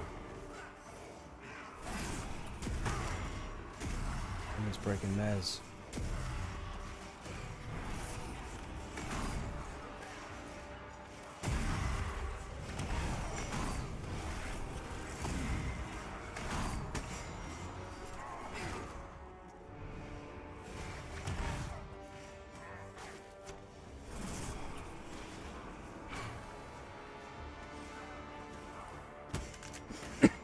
Excuse me. Oh, yikes.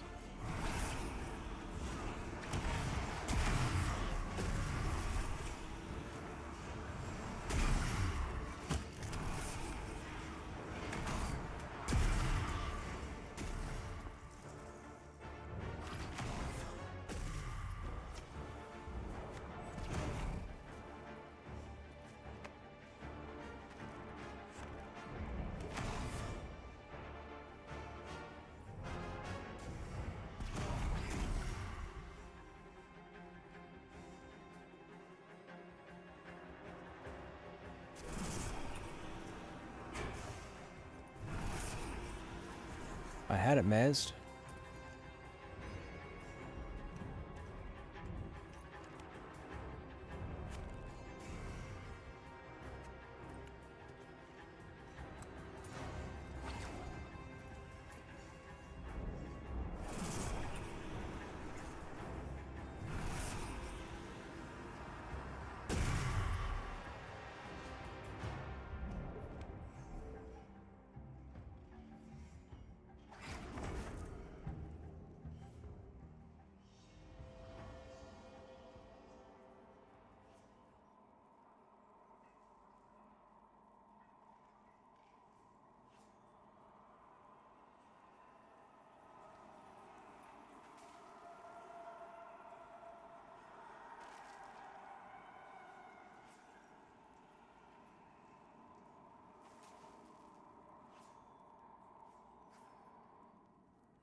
The two door mobs spawned at the absolute worst time. That's why they aggroed.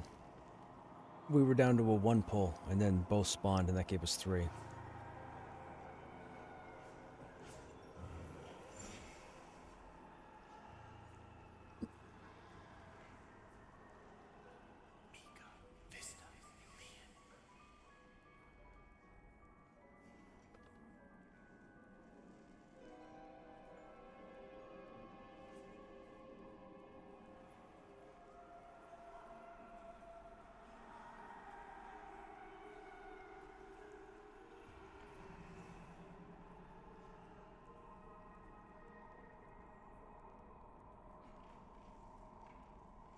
Thankfully, I was able to get my mana back. That's good.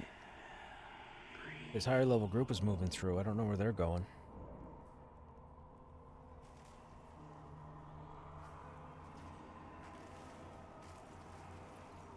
I think they're like 45. I mean, is there anything really down here for them? Who is Armand?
Excuse me.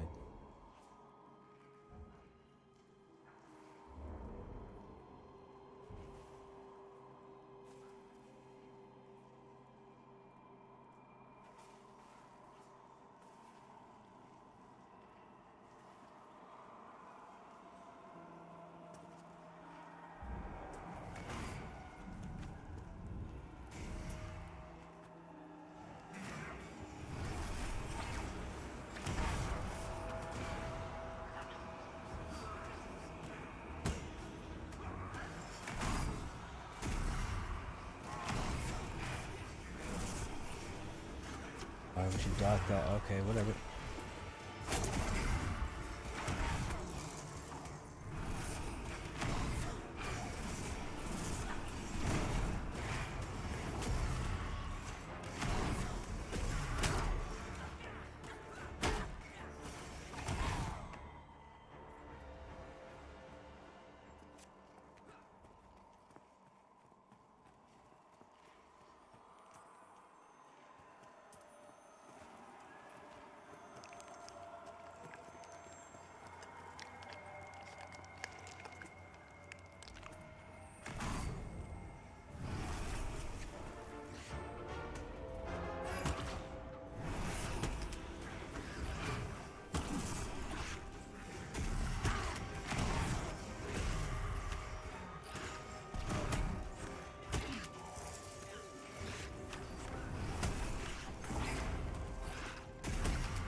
Told yous.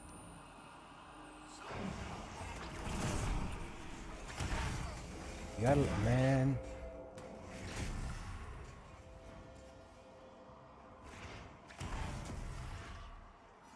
Can't loot until he's dead.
Oh, come on, pets.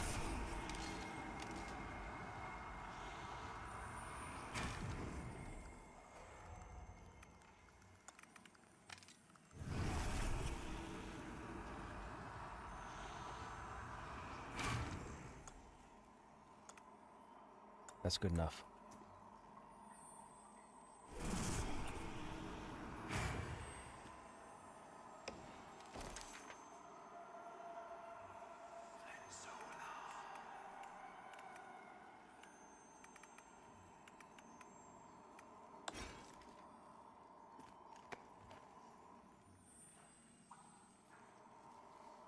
I think Art needs a bit of mana. There it comes.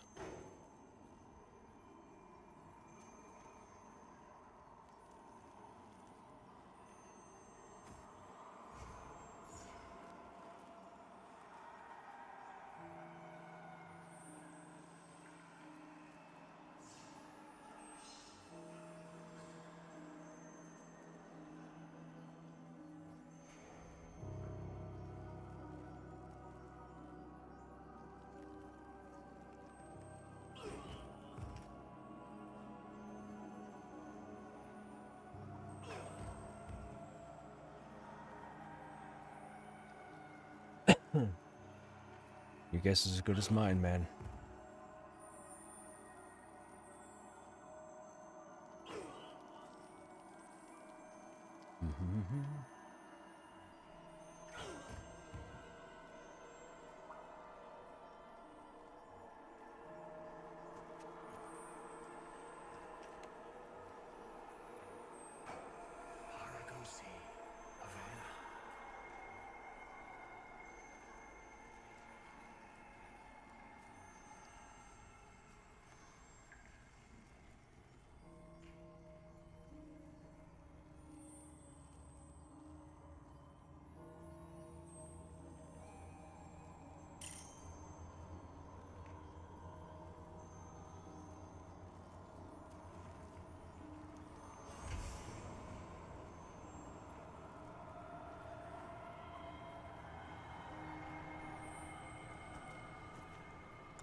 I'm away from that gen. They got a mob back here.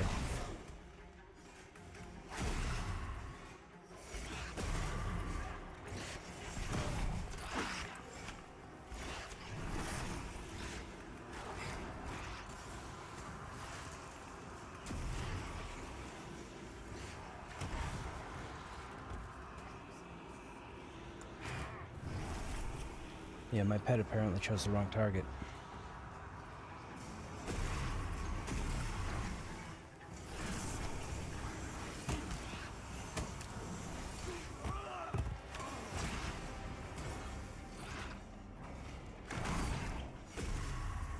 That was close.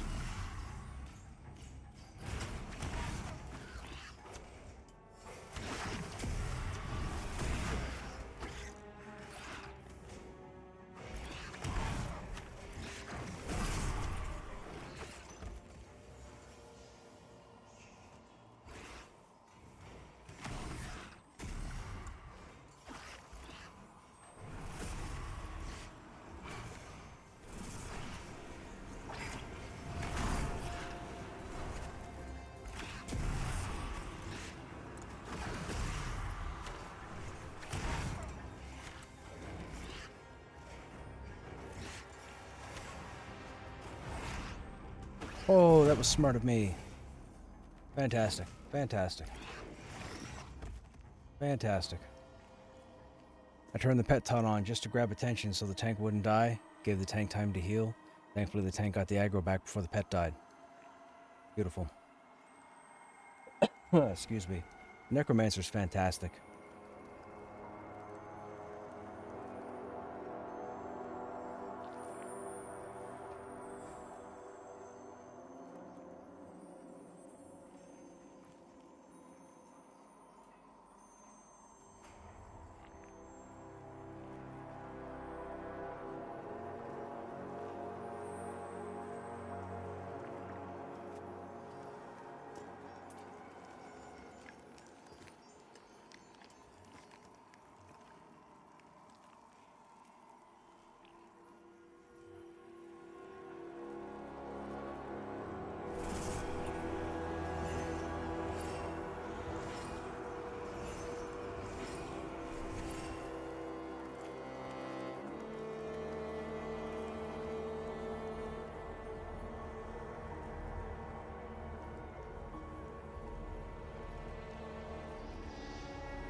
Oh, excuse me.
We're fine. That dude didn't cast anything. I don't think... these guys don't realize who they're grouped with. That might not have been the best pull, but I'll wait for the ad. No ad, okay? How dare he track to beam me?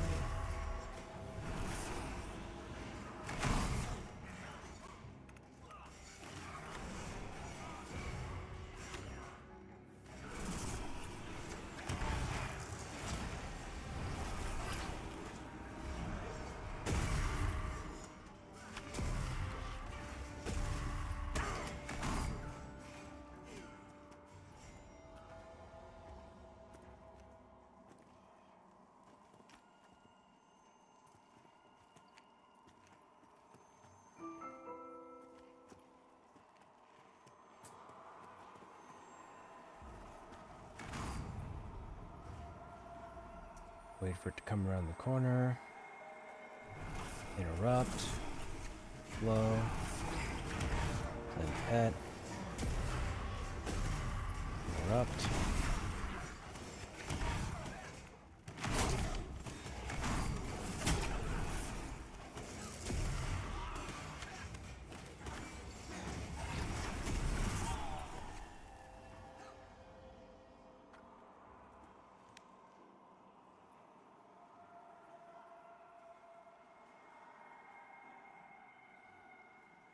This is Lower Halnir's chat. This can be a very tricky place. This is going to open up to what we call the Pillar of Light camp. It's also going to open up to the golems, and then there's a dragon down below, but you can't really interact with the dragon at the moment. He's stuck in the wall. It's not a bug. It's just he doesn't have any dialogue.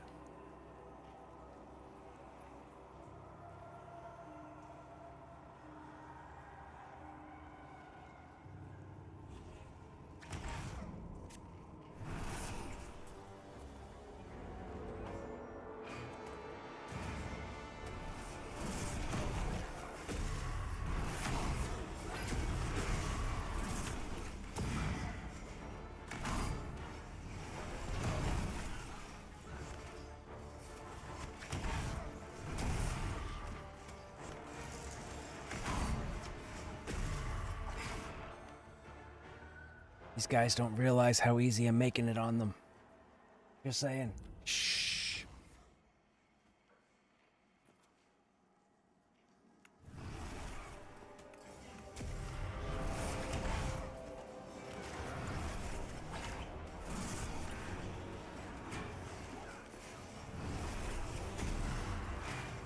This one we can't do much because it's iron-willed.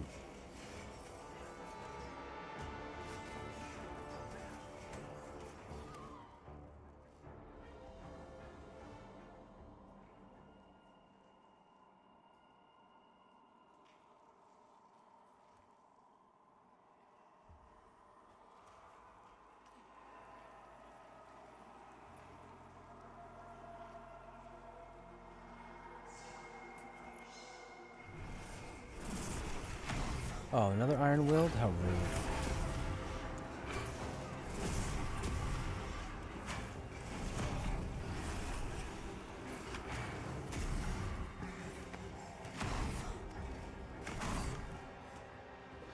Excuse me.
It's looking at me. Don't let it hit me.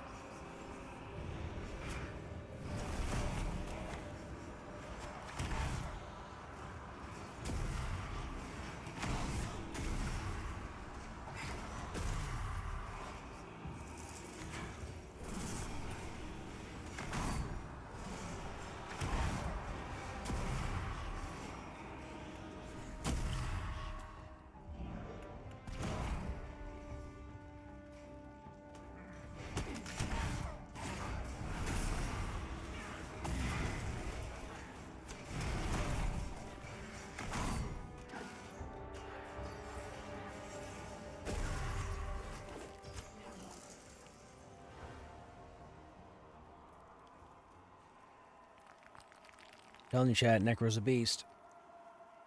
Necro is a beast. I have made this clear down here so easy right now.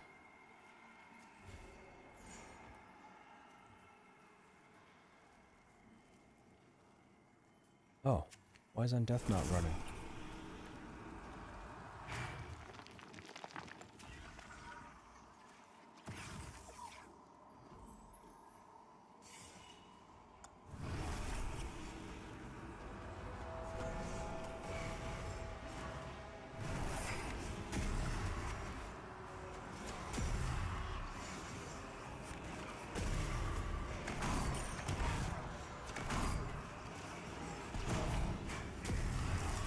Oh, why would you deep...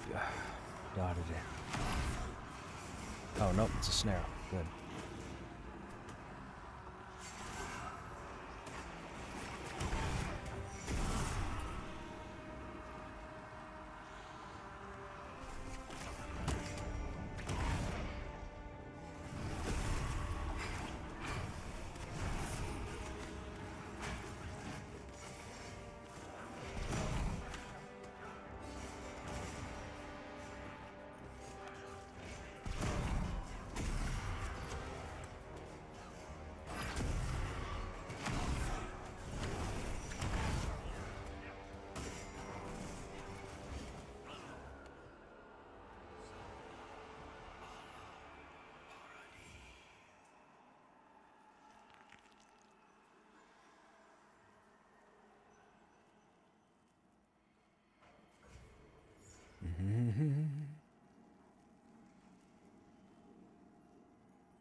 What is happening?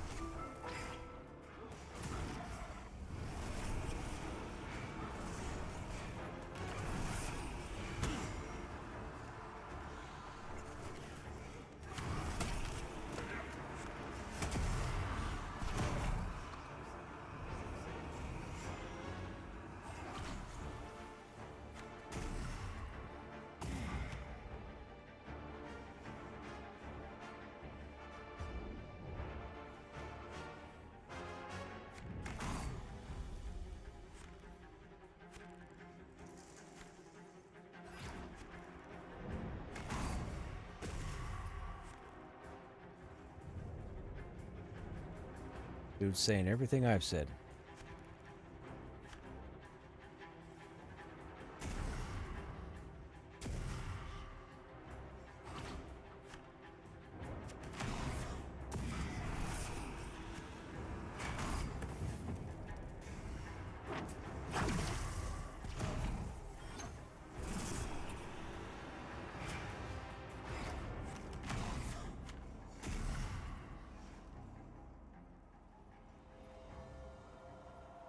I'm tuning into Joppa's stream at the moment, chat, so he's saying everything I was saying earlier.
Hey man, what's going on?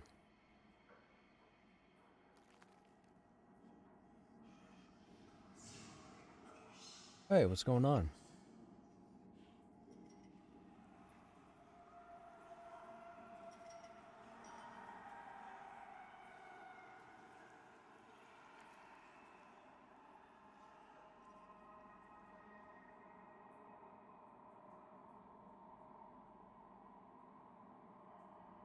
I heard you guys got it to phase 5. You got it to the last phase, but unfortunately people died.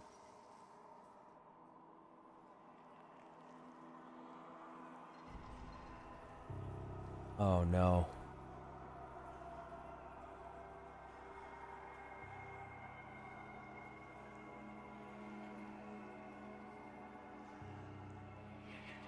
She despawns. Yeah.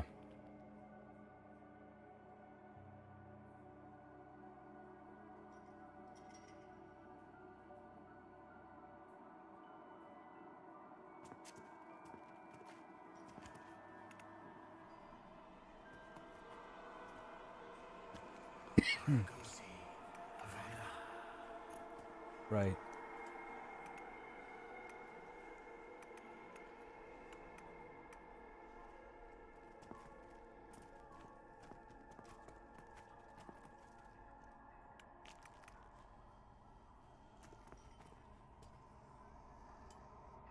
Yeah. This group. I've been chilling most of the day. We're having our bad weather right now, and I wasn't sure how available I was going to be. So I've checked on it a couple of times so far, but it's pretty much been a chill day. So I was soloing for a bit, and then I was over in Nightwolf Knoll for a little bit, and then that group ended, and I came back over here, and then I got a tell asking if I'd go down to lower HC. I was like, sure. So I came down here with these guys. I don't know who these guys are. And then Rallick had mentioned that he was available with the tune in our level range, and here we are.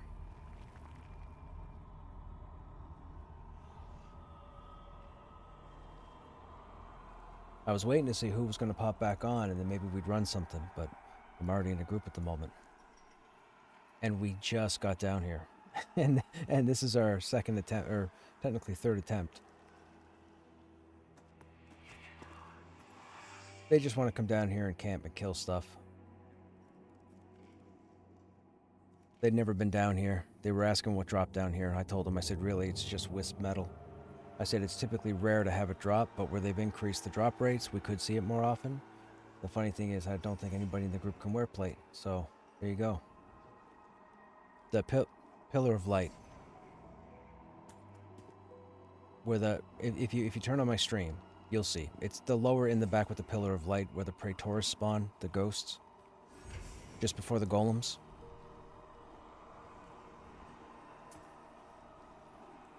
Yep.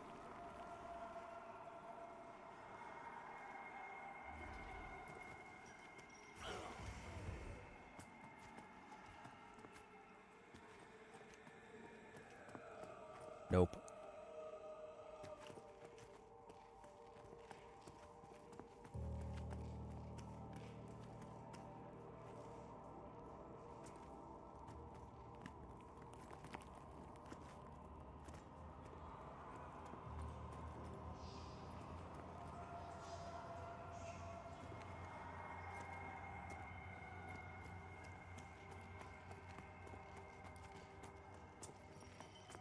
Okay, what are you guys working on?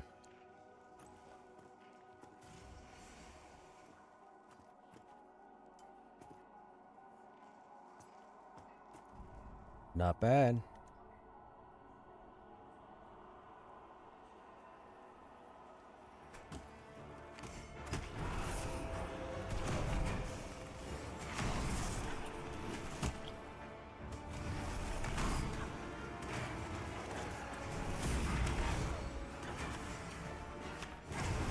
As they should be, you know. I mean, realistically, they shouldn't be 100% successful, even though they are, in some cases.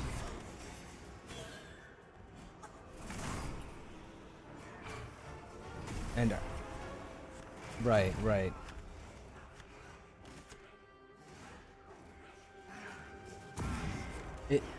If you could get her to phase 5, yeah. If you can get her to phase 5, haste would have ended it.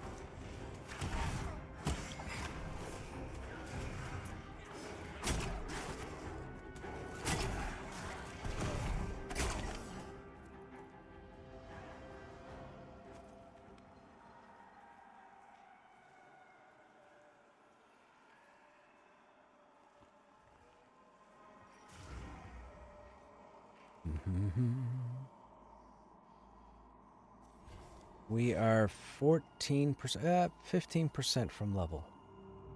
And my new pet.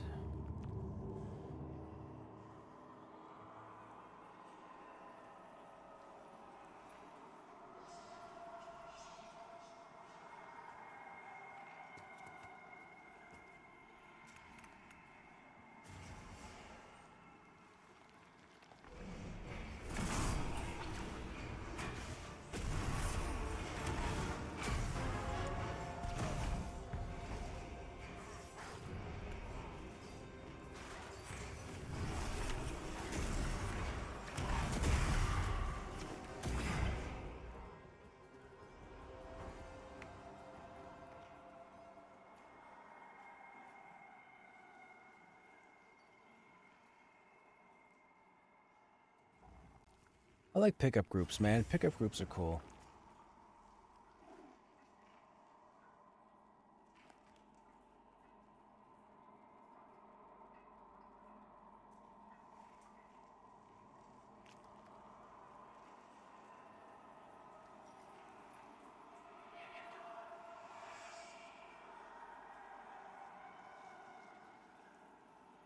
Now it's just a matter of respawns. We're just waiting on respawns.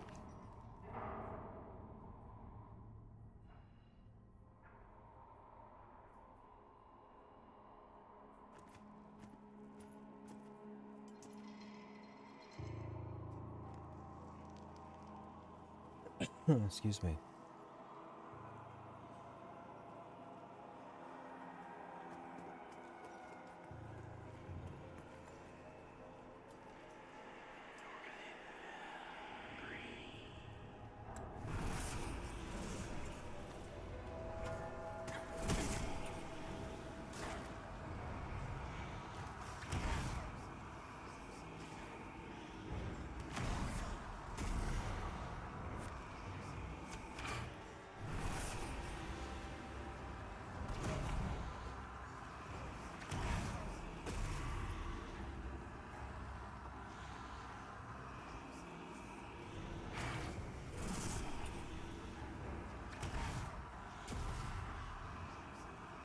Oh, yikes.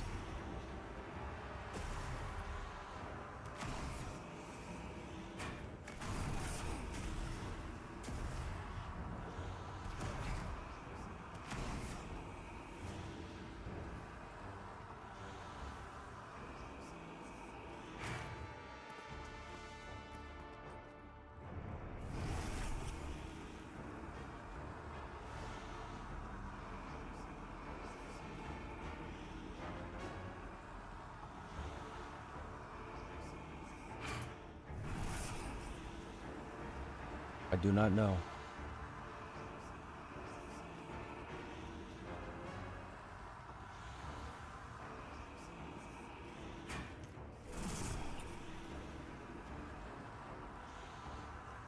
I'm gonna have so much hate. I don't understand what we're waiting on.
Says he'll get it back. Get it back, Danny. Get it back.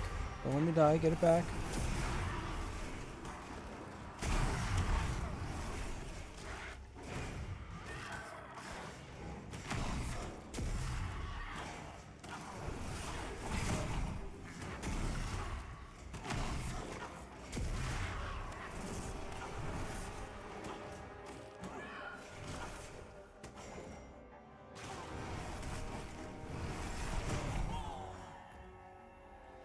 If I'm not busy mezzing, I can, or if I'm not busy holding off mobs, I can make this easy for the group.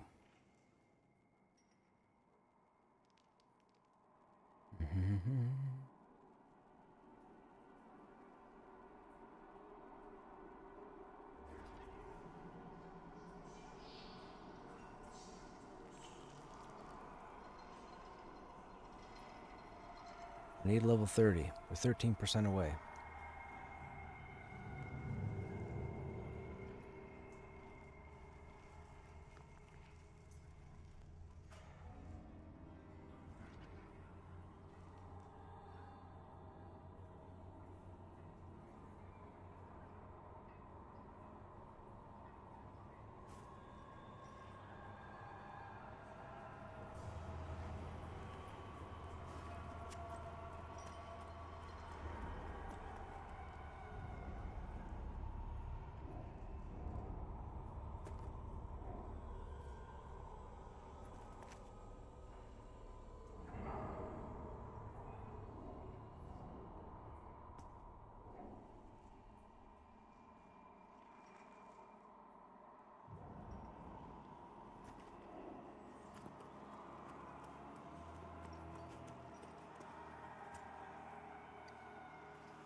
Oh, Kellogg's has cornflakes.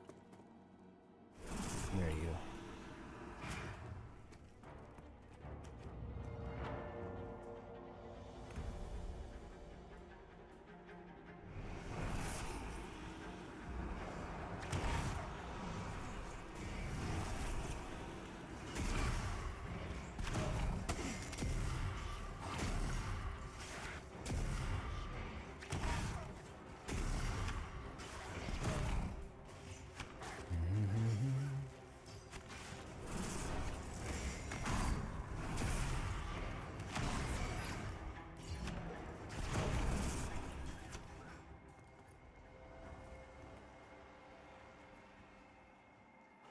Oh, he's gonna want me to mez.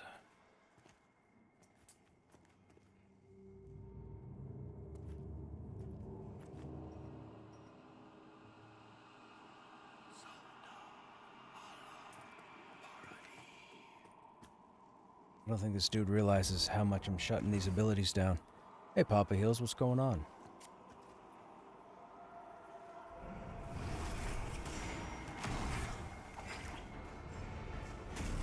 Oh, he's iron-willed.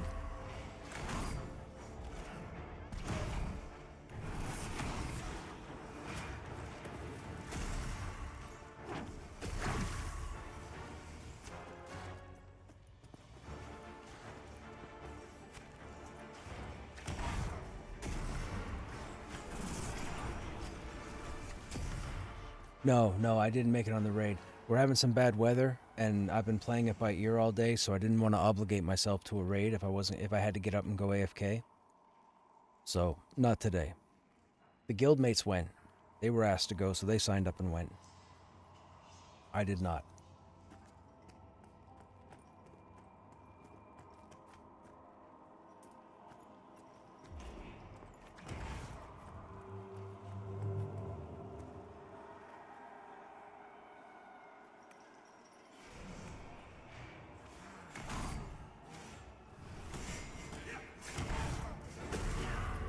If anything at all, I would say position based on the ability used. So if there's like an AoE and you might be too close, or a frontal, or if the mob turns, maybe. But there's nothing here that would point blank AoE wreck everybody.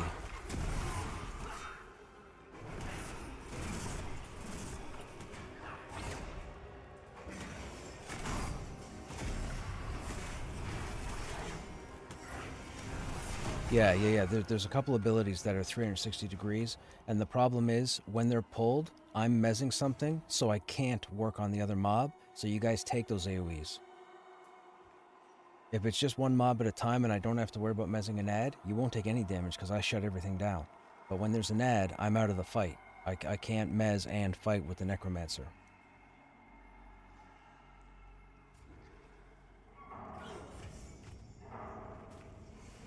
No, but I can utilize my crowd control abilities to neutralize abilities on certain mobs, but if I'm focused on that mob. But if I'm mezzing another mob, I'm out of that first fight, so I can't do anything about it. So every time those go off, you get hit. The whole time down here, this time, none of you took any damage. You were all at full health because I shut everything down.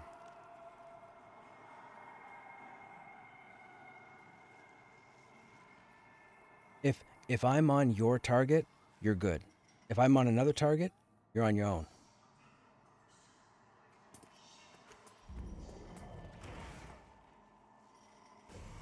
So he tagged the Evoker, so we'll mezz the Cultist.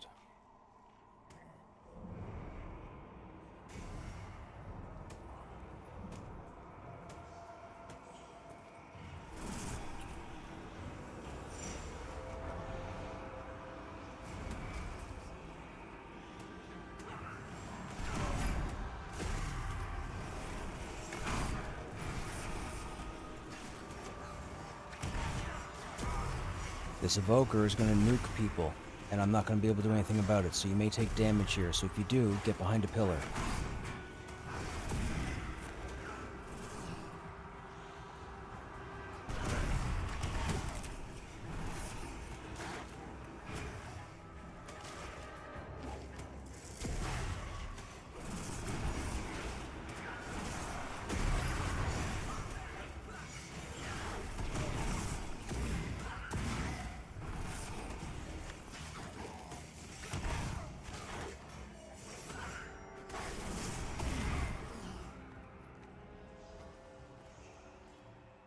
See right there? You took absolutely no damage.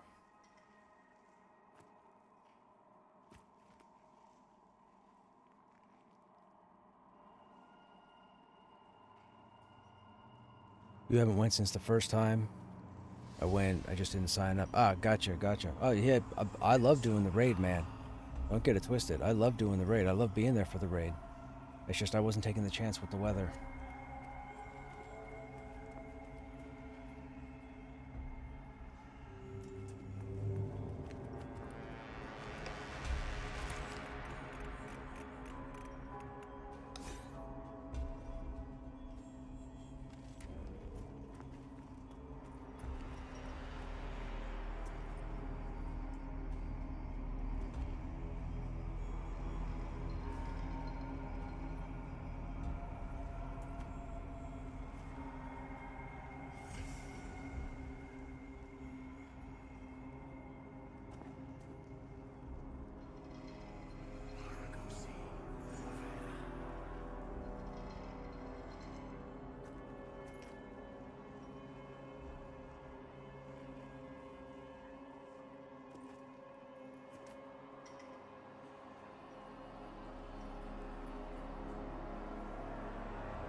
They got 2 or 3 clerics I might sign up against soon, but I've been playing my outs. Well, I mean, they could definitely use a cleric, man. You can never have enough clerics. That's for sure. Especially to keep the main tank up.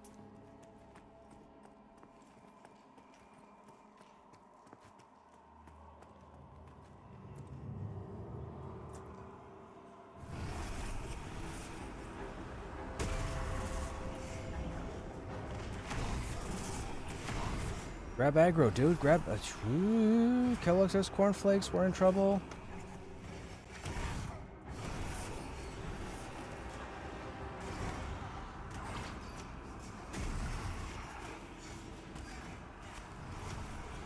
Heal? Anybody?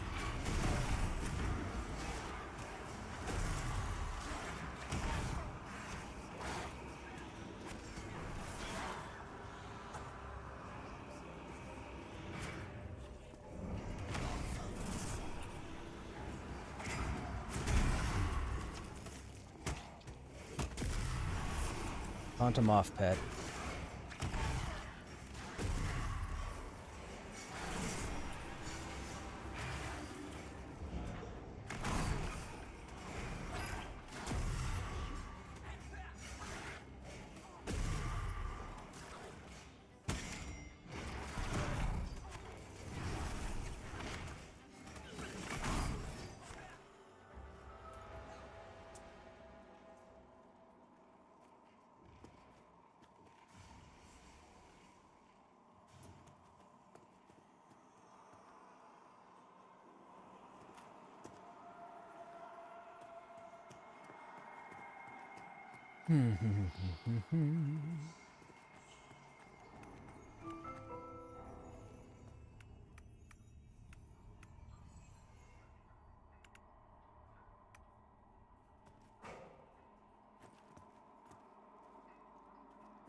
What do you mean?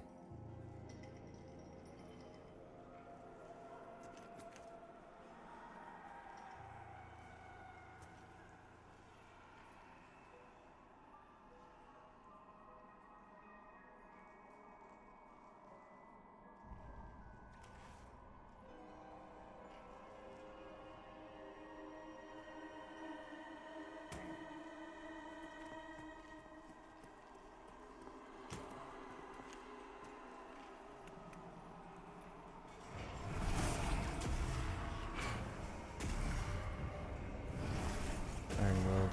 Good enough?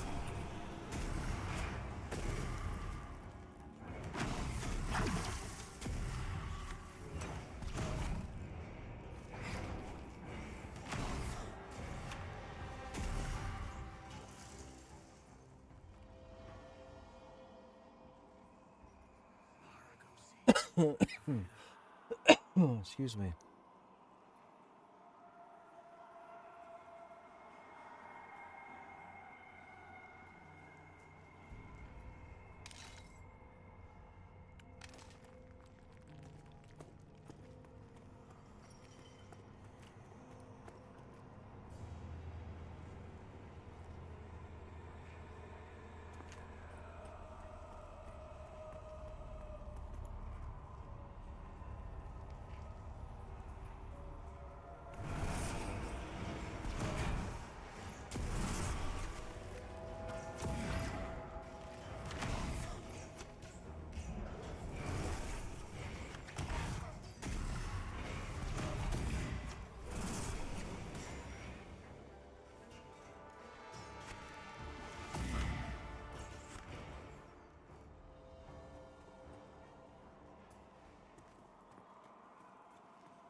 Will you be going through what, Eastern Plains?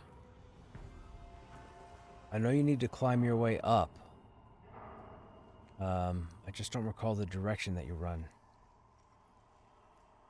I want to say north, I want to say if you try and head straight north, if you zone over from Silent Plains into Eastern Plains and run straight north as far as you can go, I think you come to an opening that will zone you over.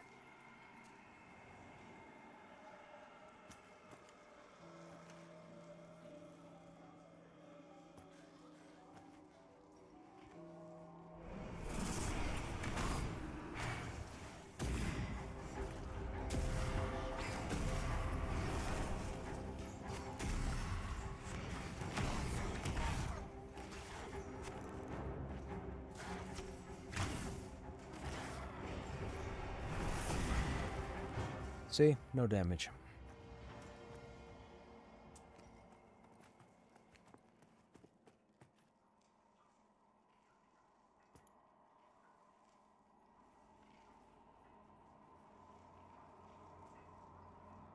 Yep.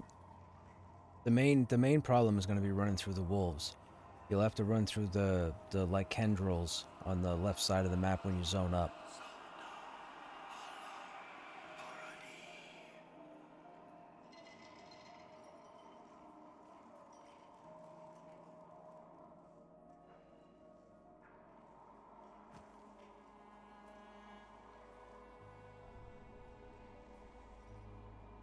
Shadowhand's going to teleport.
You're fine. You haven't taken any damage.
Perfect.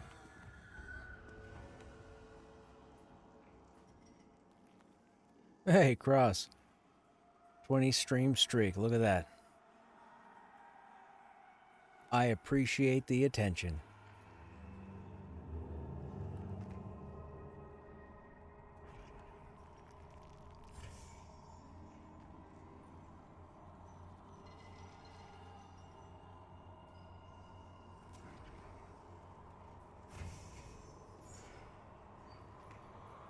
Quite possibly.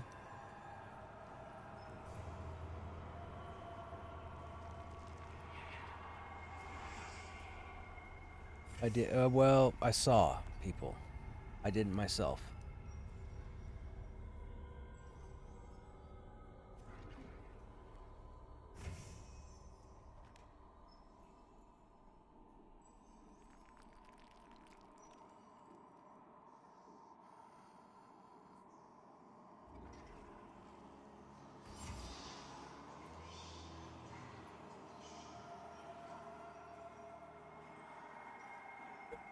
Excuse me.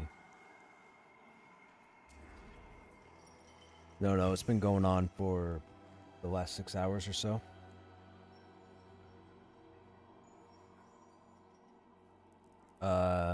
It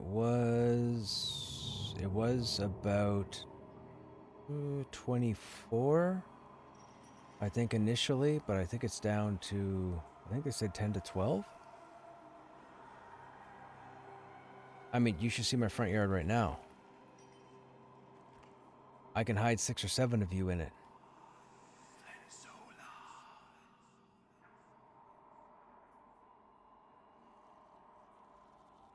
This time we have the wind.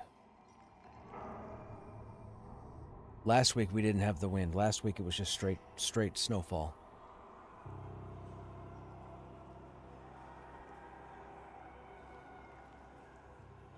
I don't think so. They got a hold of me today. They were setting up hotel rooms for my team just to get them closer to the office for tomorrow. I declined. So if I don't get in, I don't get in.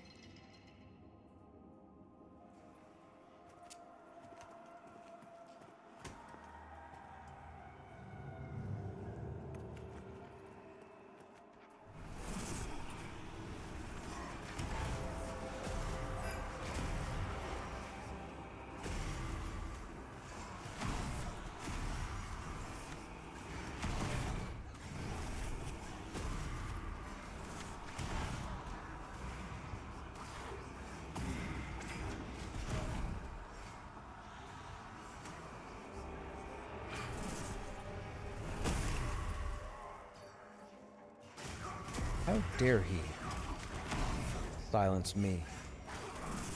Rude.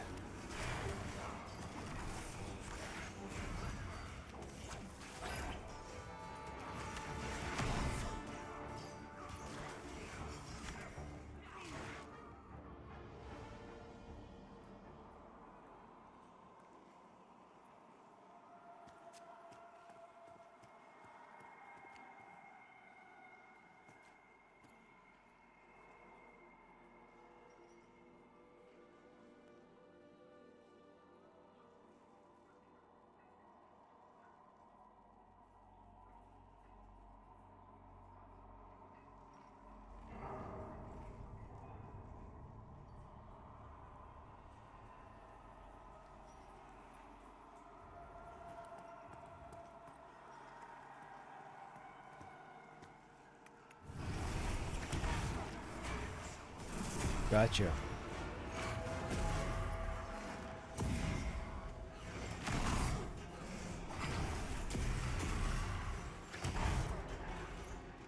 Ooh, that guy melted.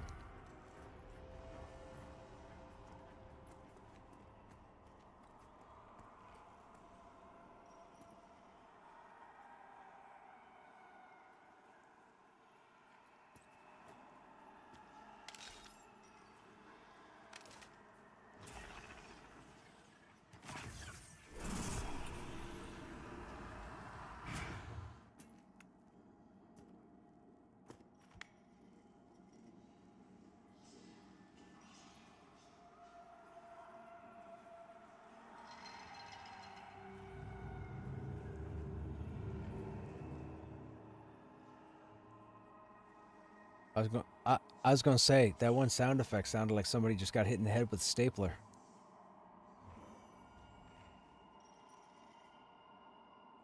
Okay. Yeah, it sounds like the clack of a stapler as it goes up at, as you bounce it off something.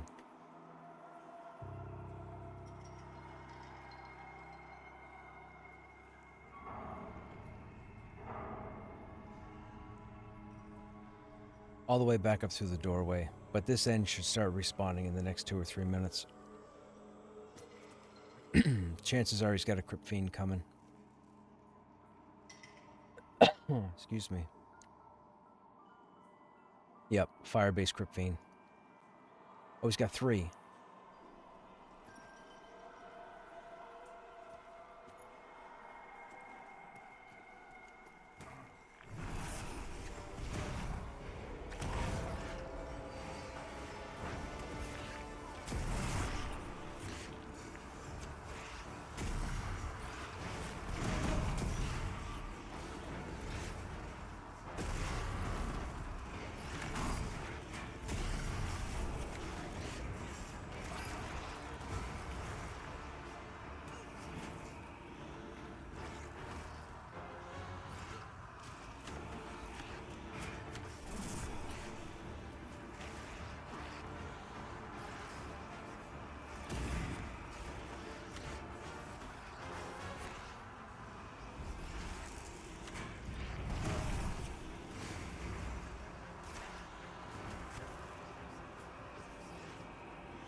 Oh my goodness. A dark presence is focused on this place?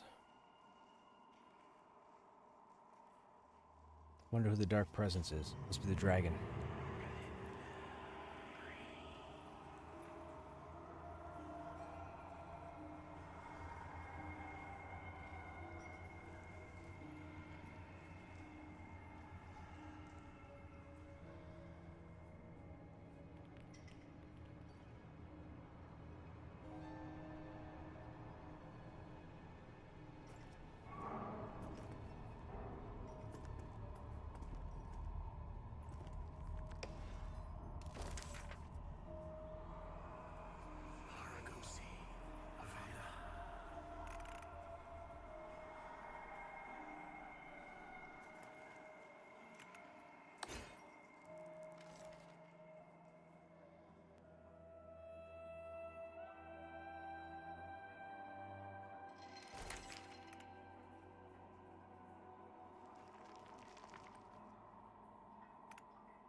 I think it might be time for me to check the snow again, chat.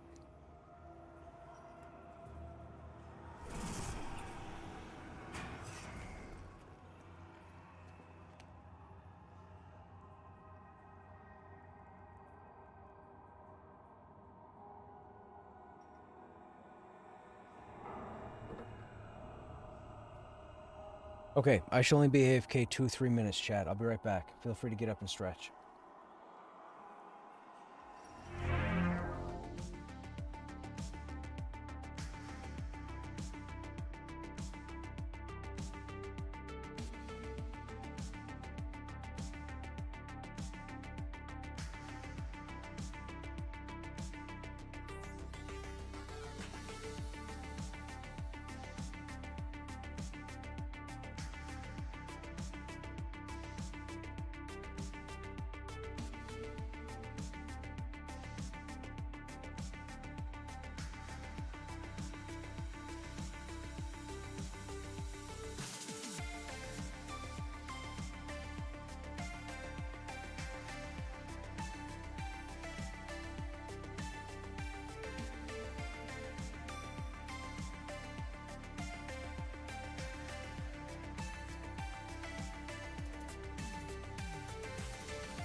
Okay, we're back.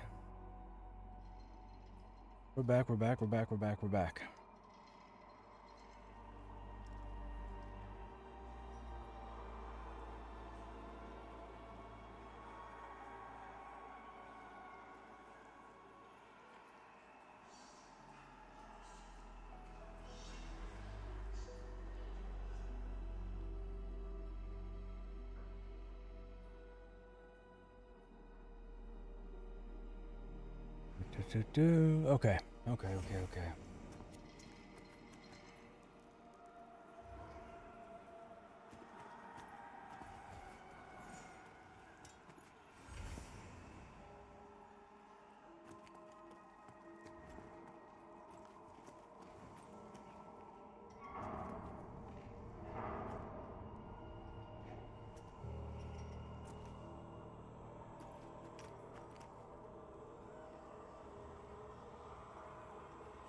We can't screw this up, chat. We're so close. We're so close. We're 2 kills away.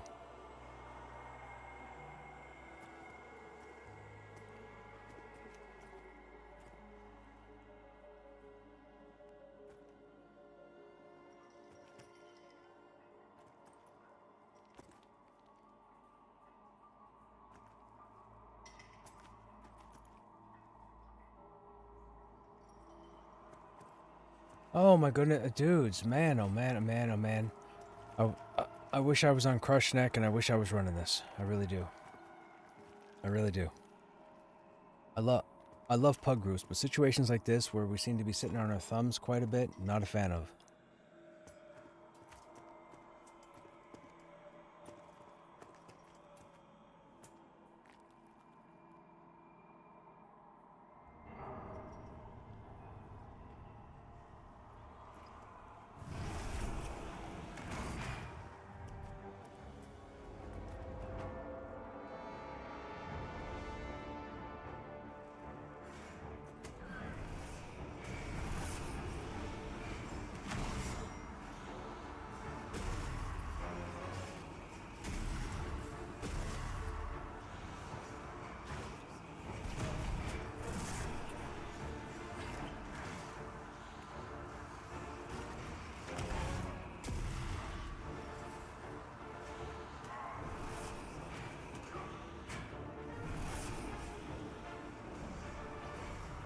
Gotta watch this guy, make sure he doesn't investigate.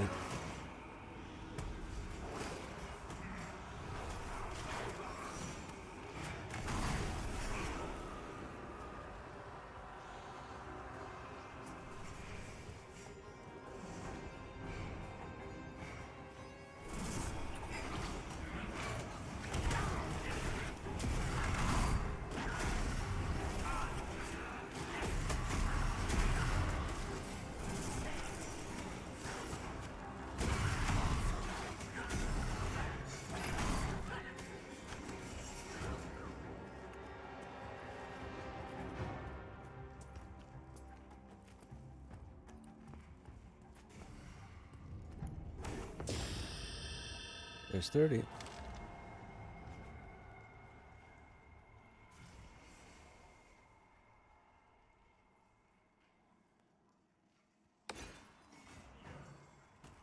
Yeah.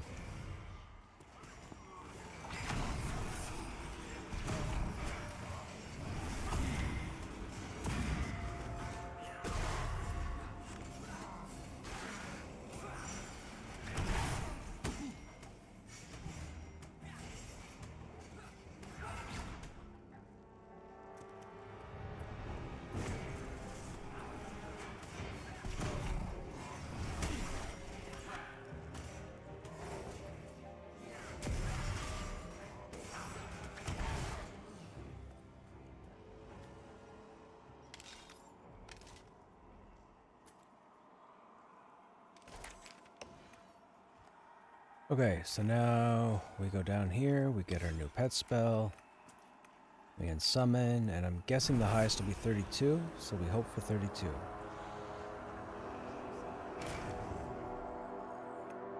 32. Who could ask for anything more? Toyota. Alright.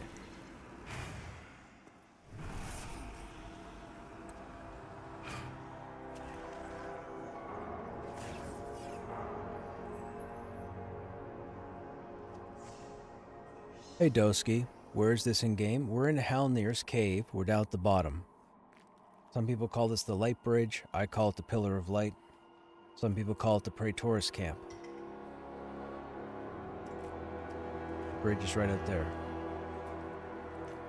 Golems are down here, and there's a dragon stuck in a wall over here.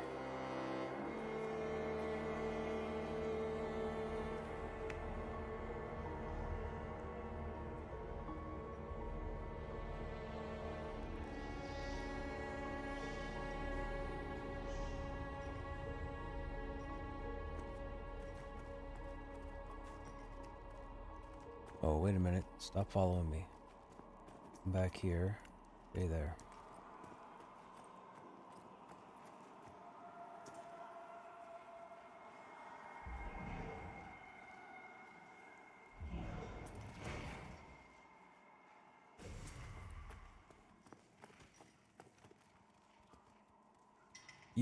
Wabash isn't a level to go to the... Wabash isn't the person you want to talk to. It's half price.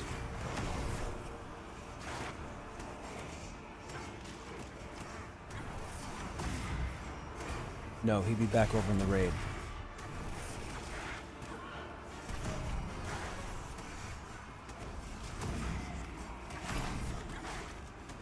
Gotcha.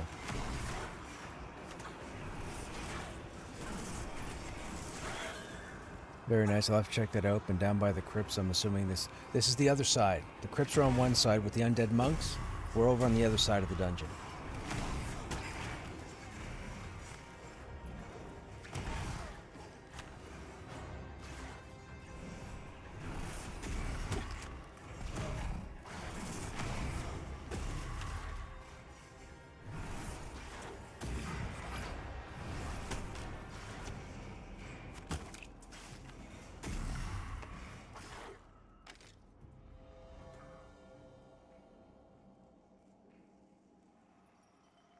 Yeah, so when you go into Halnir's, you're going to go into the ghost area. So you're going to go past the bag area. The bag spawns in the bridge chamber. You're going to go past the bridge chamber. You're going to go up, down, and around to what's called the safe room, where the Black Rose soldiers start. You're going to clear through the Black Rose soldier... Uh-oh.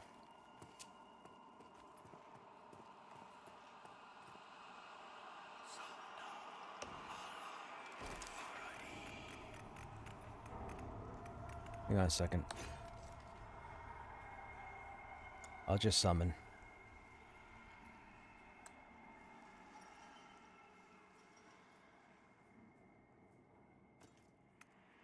Apparently I can't summon. Go ahead and drag him.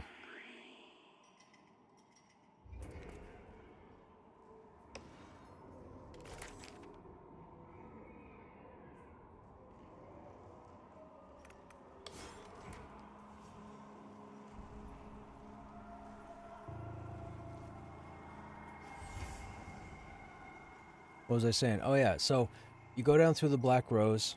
You go down into the jail area where the ghost safe room is, if you're familiar. You go down those steps to where the ghosts are. You hang a right. You go down halfway. Hang a left. There are more stairs going down. You're going to fall through the ground. You're going to have to fight a bunch of cripplings. You're going to run through the crippling area, turn left, and go all the way straight down. And it brings you up here, and then you just come down through here, pull all this stuff, then come over here, pull this stuff, and then set up here. Or if you're a higher level, you can hit this ladder, climb down, and fight these guys, and all these guys over here.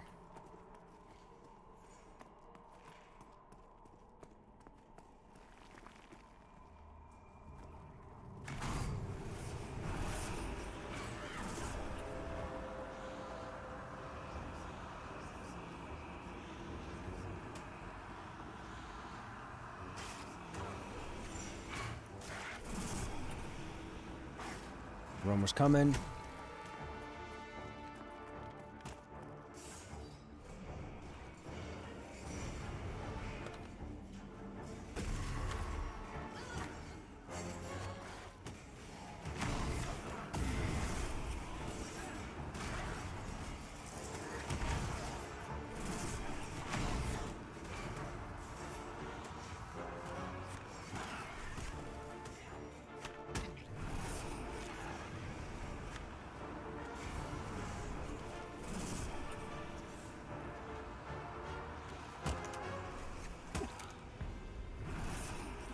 Oh, he's dotted. Is he dotted? He's not dotted. We're dead.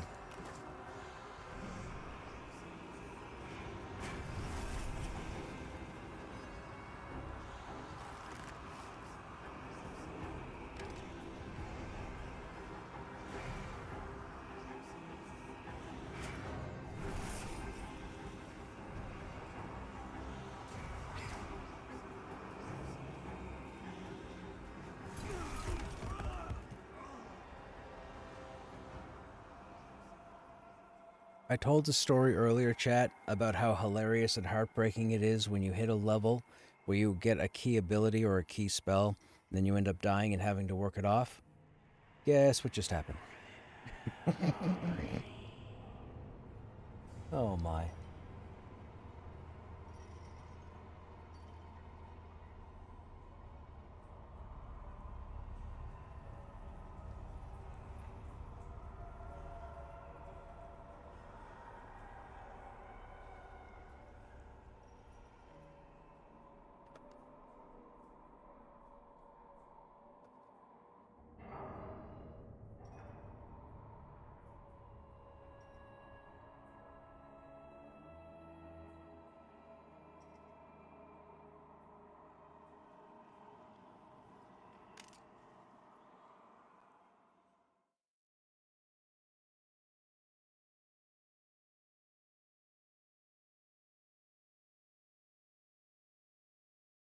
Mm-hmm.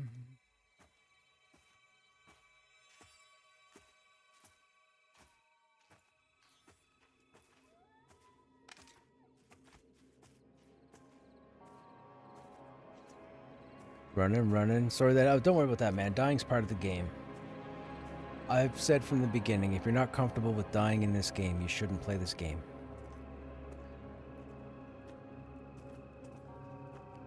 How do I like necromancers? I don't play them enough, but I will tell you. I have 8 warriors. I've played through 8 warriors. I've been playing for a few years now.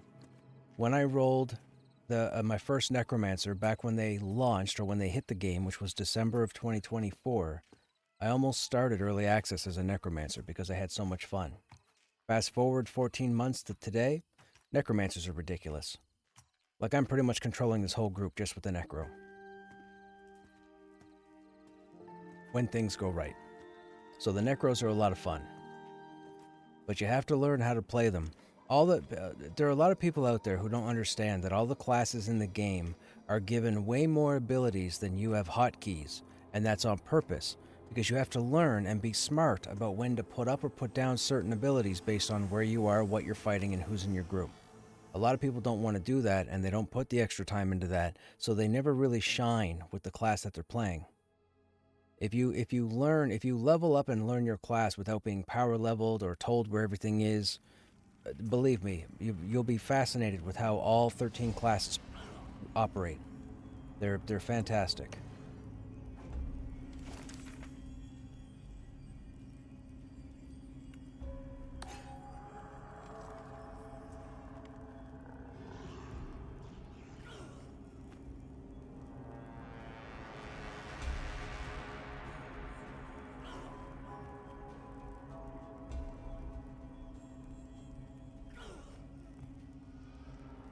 Excuse me.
Okay, let's see how we do with our summons. Oh, I need mana. No, I don't.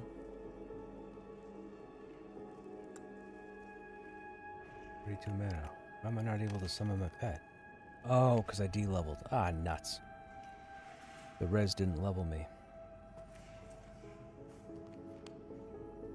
We'll have to wait. I'm not going to waste bone chips on lesser level.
Sorry for long messages. Not at all, man. If you got questions to ask, ask.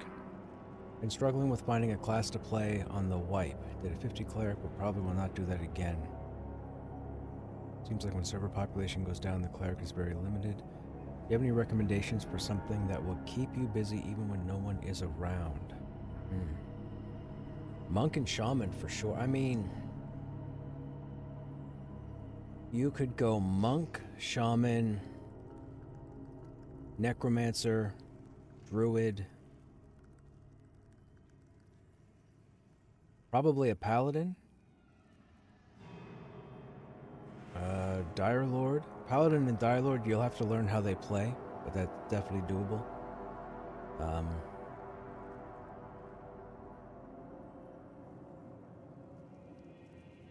Enchanter. Quite a few classes where you might jump into the game, you might not find a group, but you want to find something to do while you have an hour or two to kill or whatnot. A couple things I will tell people. Regardless of whether or not you're jumping in the game to do something other than grouping, the minute you get in, the first thing you do is /LFG.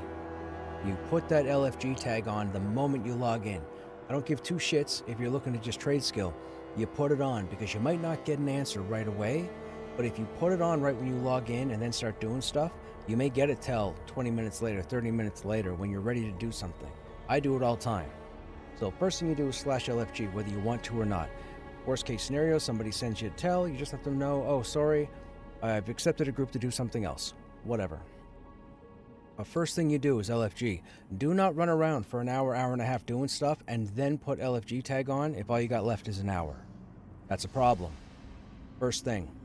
And what you should do is jump in, LFG. If someone sends you a tell in the first 5 or 10 minutes, whatever you're doing, drop it, do the group, and then save whatever you were going to do at the beginning for the end of your gameplay or what have you. If you don't do that, you're shooting yourselves in the feet every time. It's your own fault. You got to think about that. You could be the most liked, well-known person on the server, but if you're not showing that you're ready to go from the get-go, you won't get a group.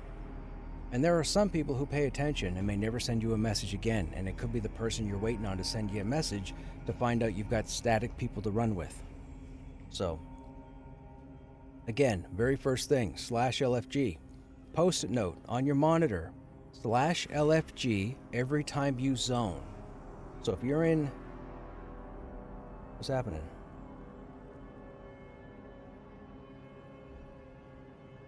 Oh, okay, another person's leaving. Yeah, so anyways, /LFG right off the get-go. I don't care who you are, what your attitude is. If you don't do it right away, it's your own fault if you don't get a group. You're going to get butthurt and complain, it's on you. Nobody else. You. But I would say you probably have 6 or 7 classes you could jump into that will always give you something to do. It'll give you a lot of practice, too. The monk will give you a lot of practice.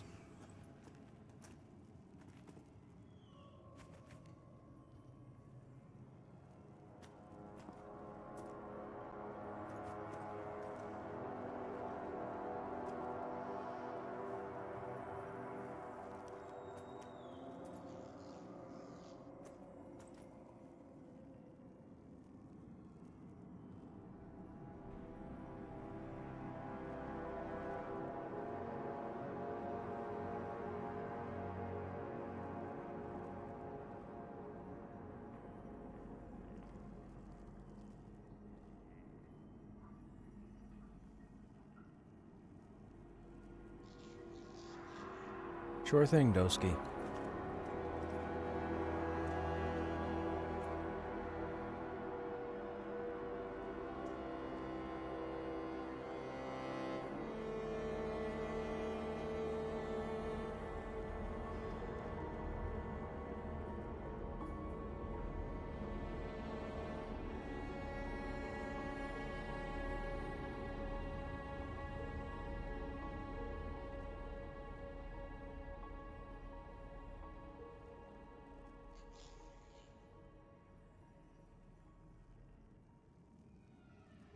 I got a voicemail I gotta check real quick, chat. Just give me a moment.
Sorry, chat. My neighbor called and left a message. It's too late now.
If I hit the door, I don't lose invis, right? Oh, I don't have my body. I can't get in.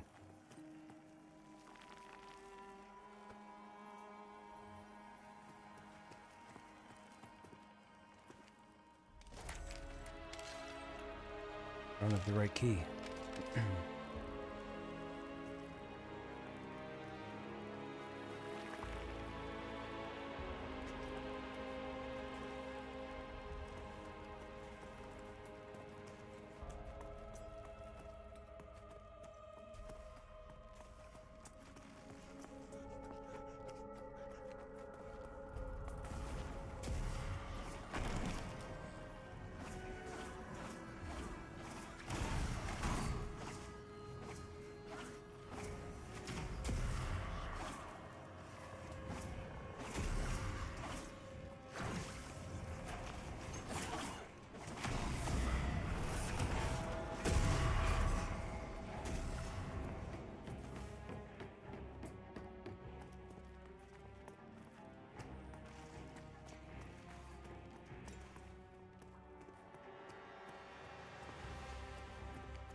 Come on.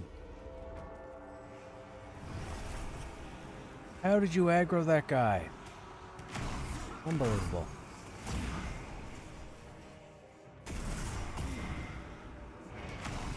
And he's got a shield wall.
That's not good. That's not good. That's not good. Stop, stop, stop, stop, stop, stop, stop.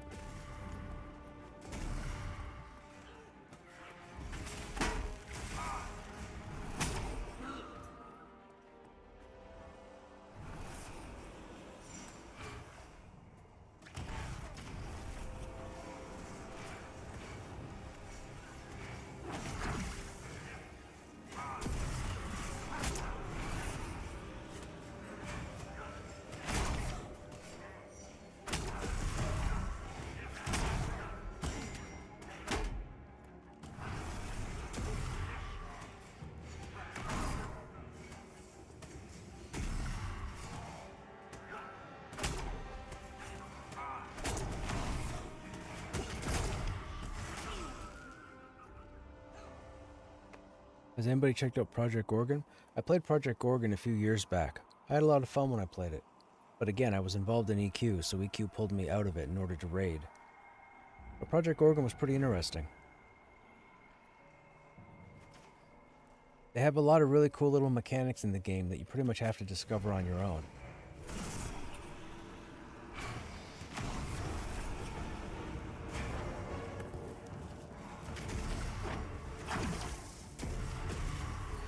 I mean, if you're looking for an MMO to jump into for a bit that's different, I highly recommend it. Highly recommend it.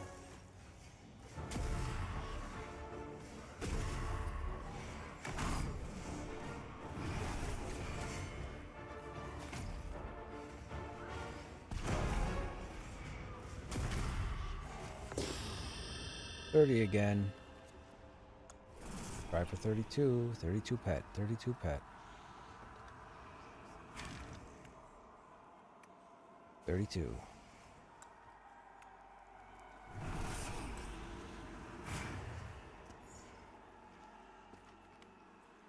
Oh no.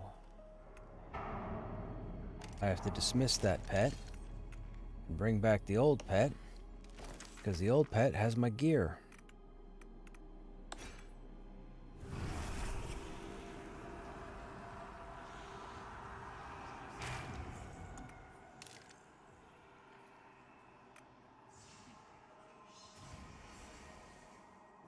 You have to do this, chat, every time you get your next tier pet for a necro.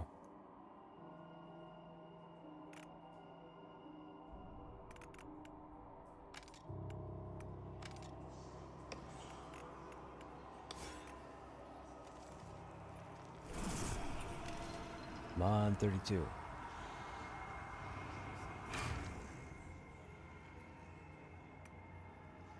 Nope.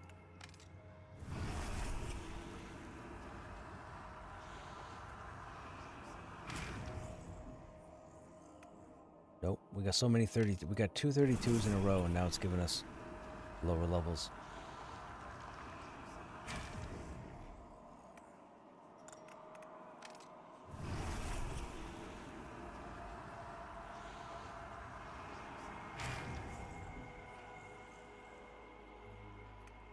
$32. Perfect.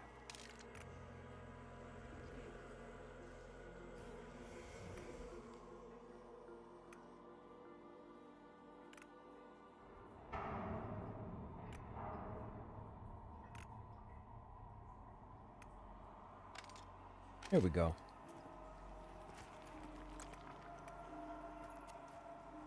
They didn't get rid of the no, not until the spring. My understanding is what they're gonna do is they're gonna create different level bone chips.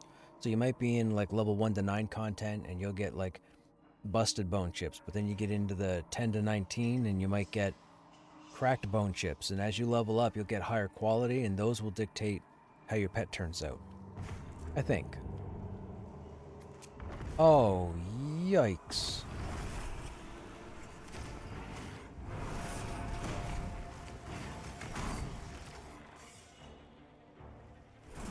You can't mess the shepherds.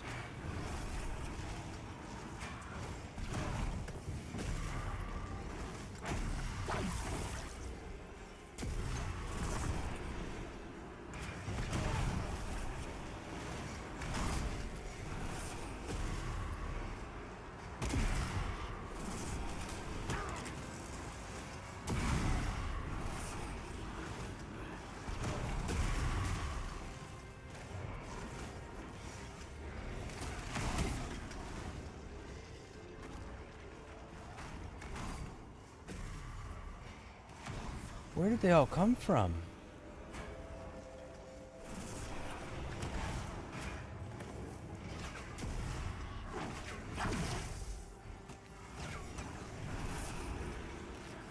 That is a pull that should not happen.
Yeah, that's a good question. I don't know.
Wherever they are, I don't have access to it. I just scrolled down. I don't see anything.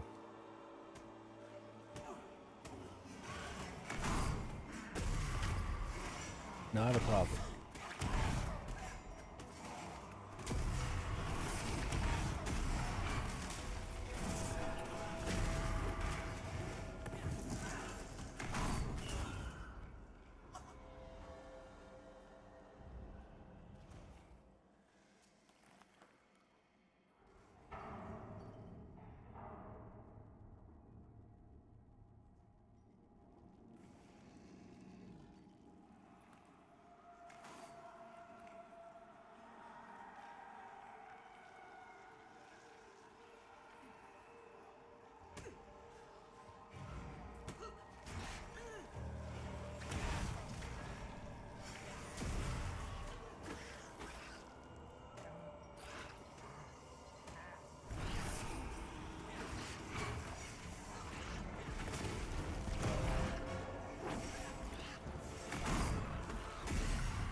I have tried twice now to drain intellect, and both times the mob is dead or done something to stop me from doing it.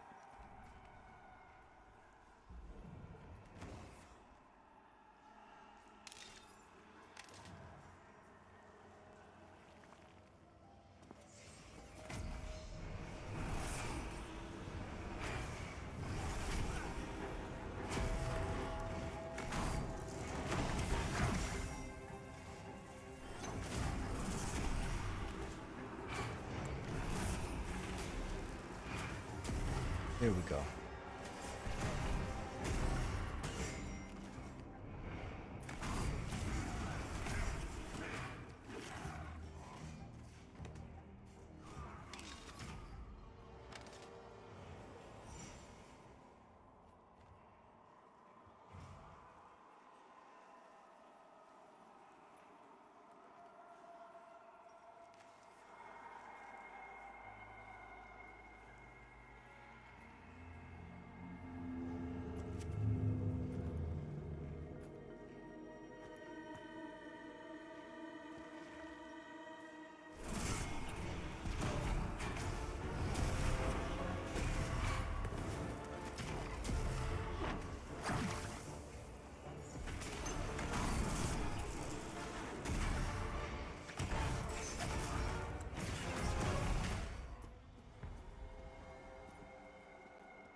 Anybody else in chat working on anything in Pantheon?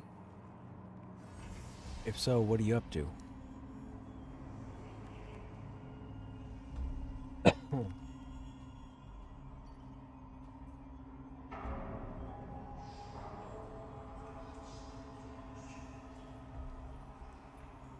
play a real man's game? You're an EQ?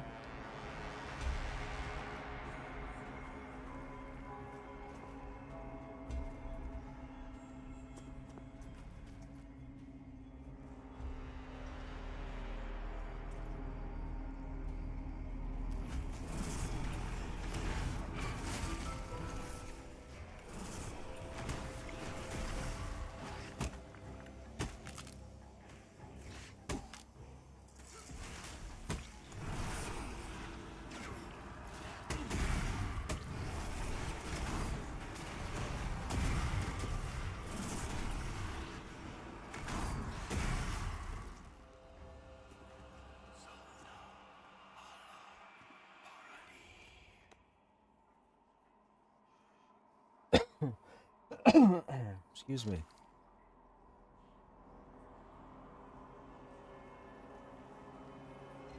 Actually contemplating checking out a TLP? Oh, buddy. You'd be sucked in even deeper, man. You get to a TLP. Hey, gamer for real, how you doing?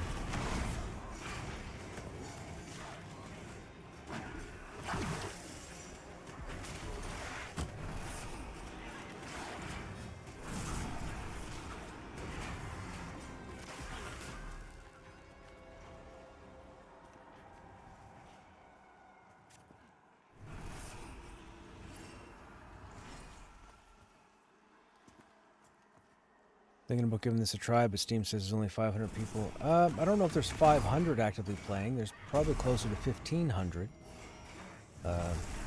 You're obviously more than welcome to jump into the game, of course.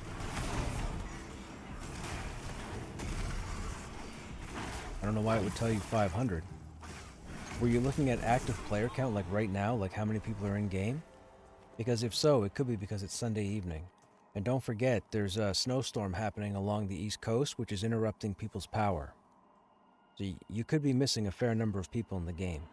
But there are more than 500 people playing the game, I assure you.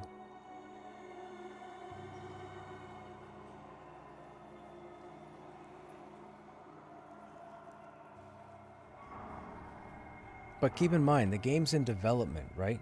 So this is a game being worked on. Yeah, and Steam only shows people in the Steam client, not in the actual game client. There are two different clients. There's the one that people got off their website, which you can't get anymore, and then there's the one on Steam. I don't use the Steam client. I use the OG client.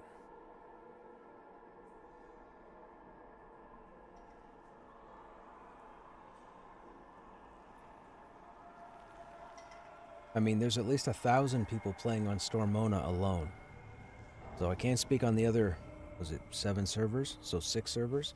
I can't speak for the other servers, but Stormona has probably 1,000 people playing right now. But again, I say this, the game is in development. It's not a fully fleshed out game. So you're not expecting to have 10,000 people here. When it launches, officially, you'll have probably 10,000 people here or more. But people don't want to take part in a game where there's a fear of losing your character due to character wipes. Welcome to a game in development.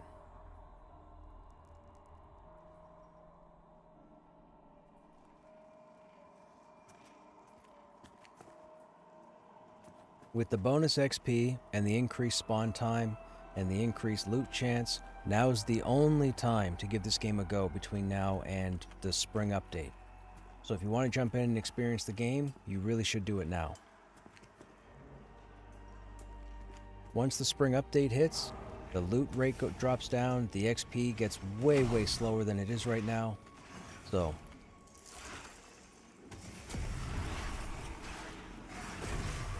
and I mean way slower. Like it gets slower than it was before they put it up.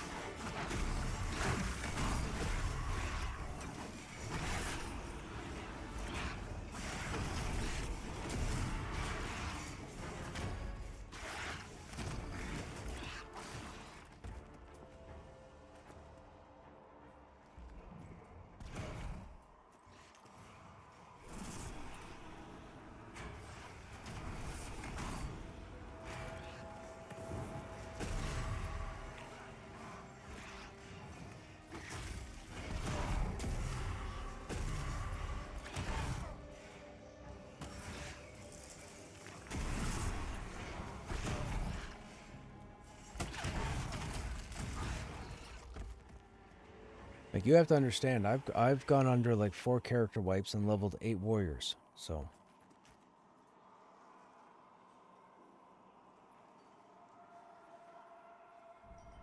I'm in this until it launches, period. I've lost multiple characters to character wipes. I don't care.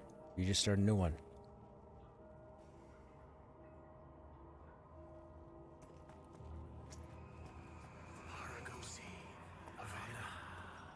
Don't worry, when the game comes out and everything's working fine, you can thank me then. I'm a patient person. I'll wait.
That's the wizard familiar.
That's gotta be that's gotta be a shadow hand out there, right? I think it's a shadow hand.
Oh, you're gonna get us killed.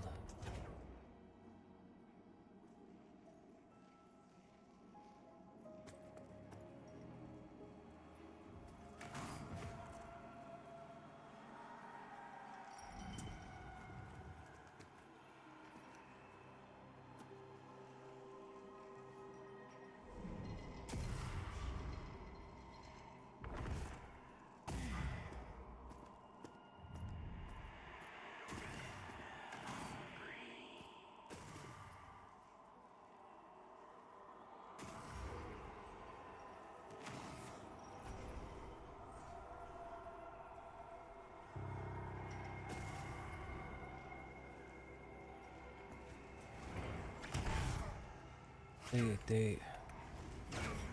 Oh man, oh man, oh man, we're in trouble.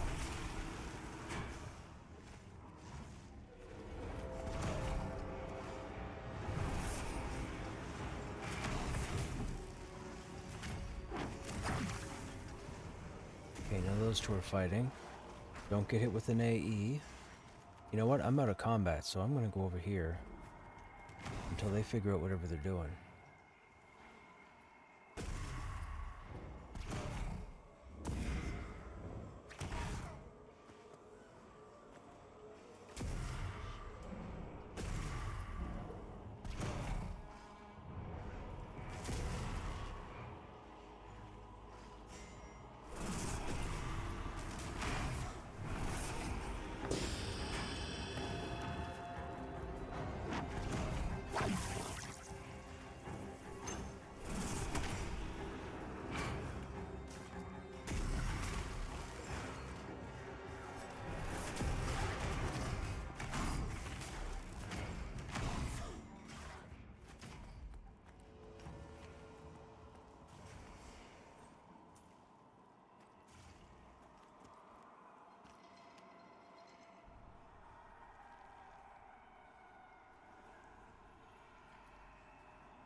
Okay, chat, that's the end of the group for this evening. That's going to be the end of the stream. I'm going to go out and clear out my front steps, and then I'm going to go to bed. Those of you that are still here, we had a pretty productive day today, so I hope you guys enjoyed your time. Those of you who are new to the channel, thanks for hanging out if you're still here. Hope you guys learned some stuff about the game. Hope you guys give the game a try, at least between now and the spring update. Anyhow, tomorrow being Monday, we should be in game as usual, probably around 7 p.m. Eastern. Depending on what's going on tomorrow, we might be a little bit early. It all depends on work and the weather. Anyhow, as always, you guys have yourselves a good evening or a good day, and I hope to see you guys in the next stream. Take care.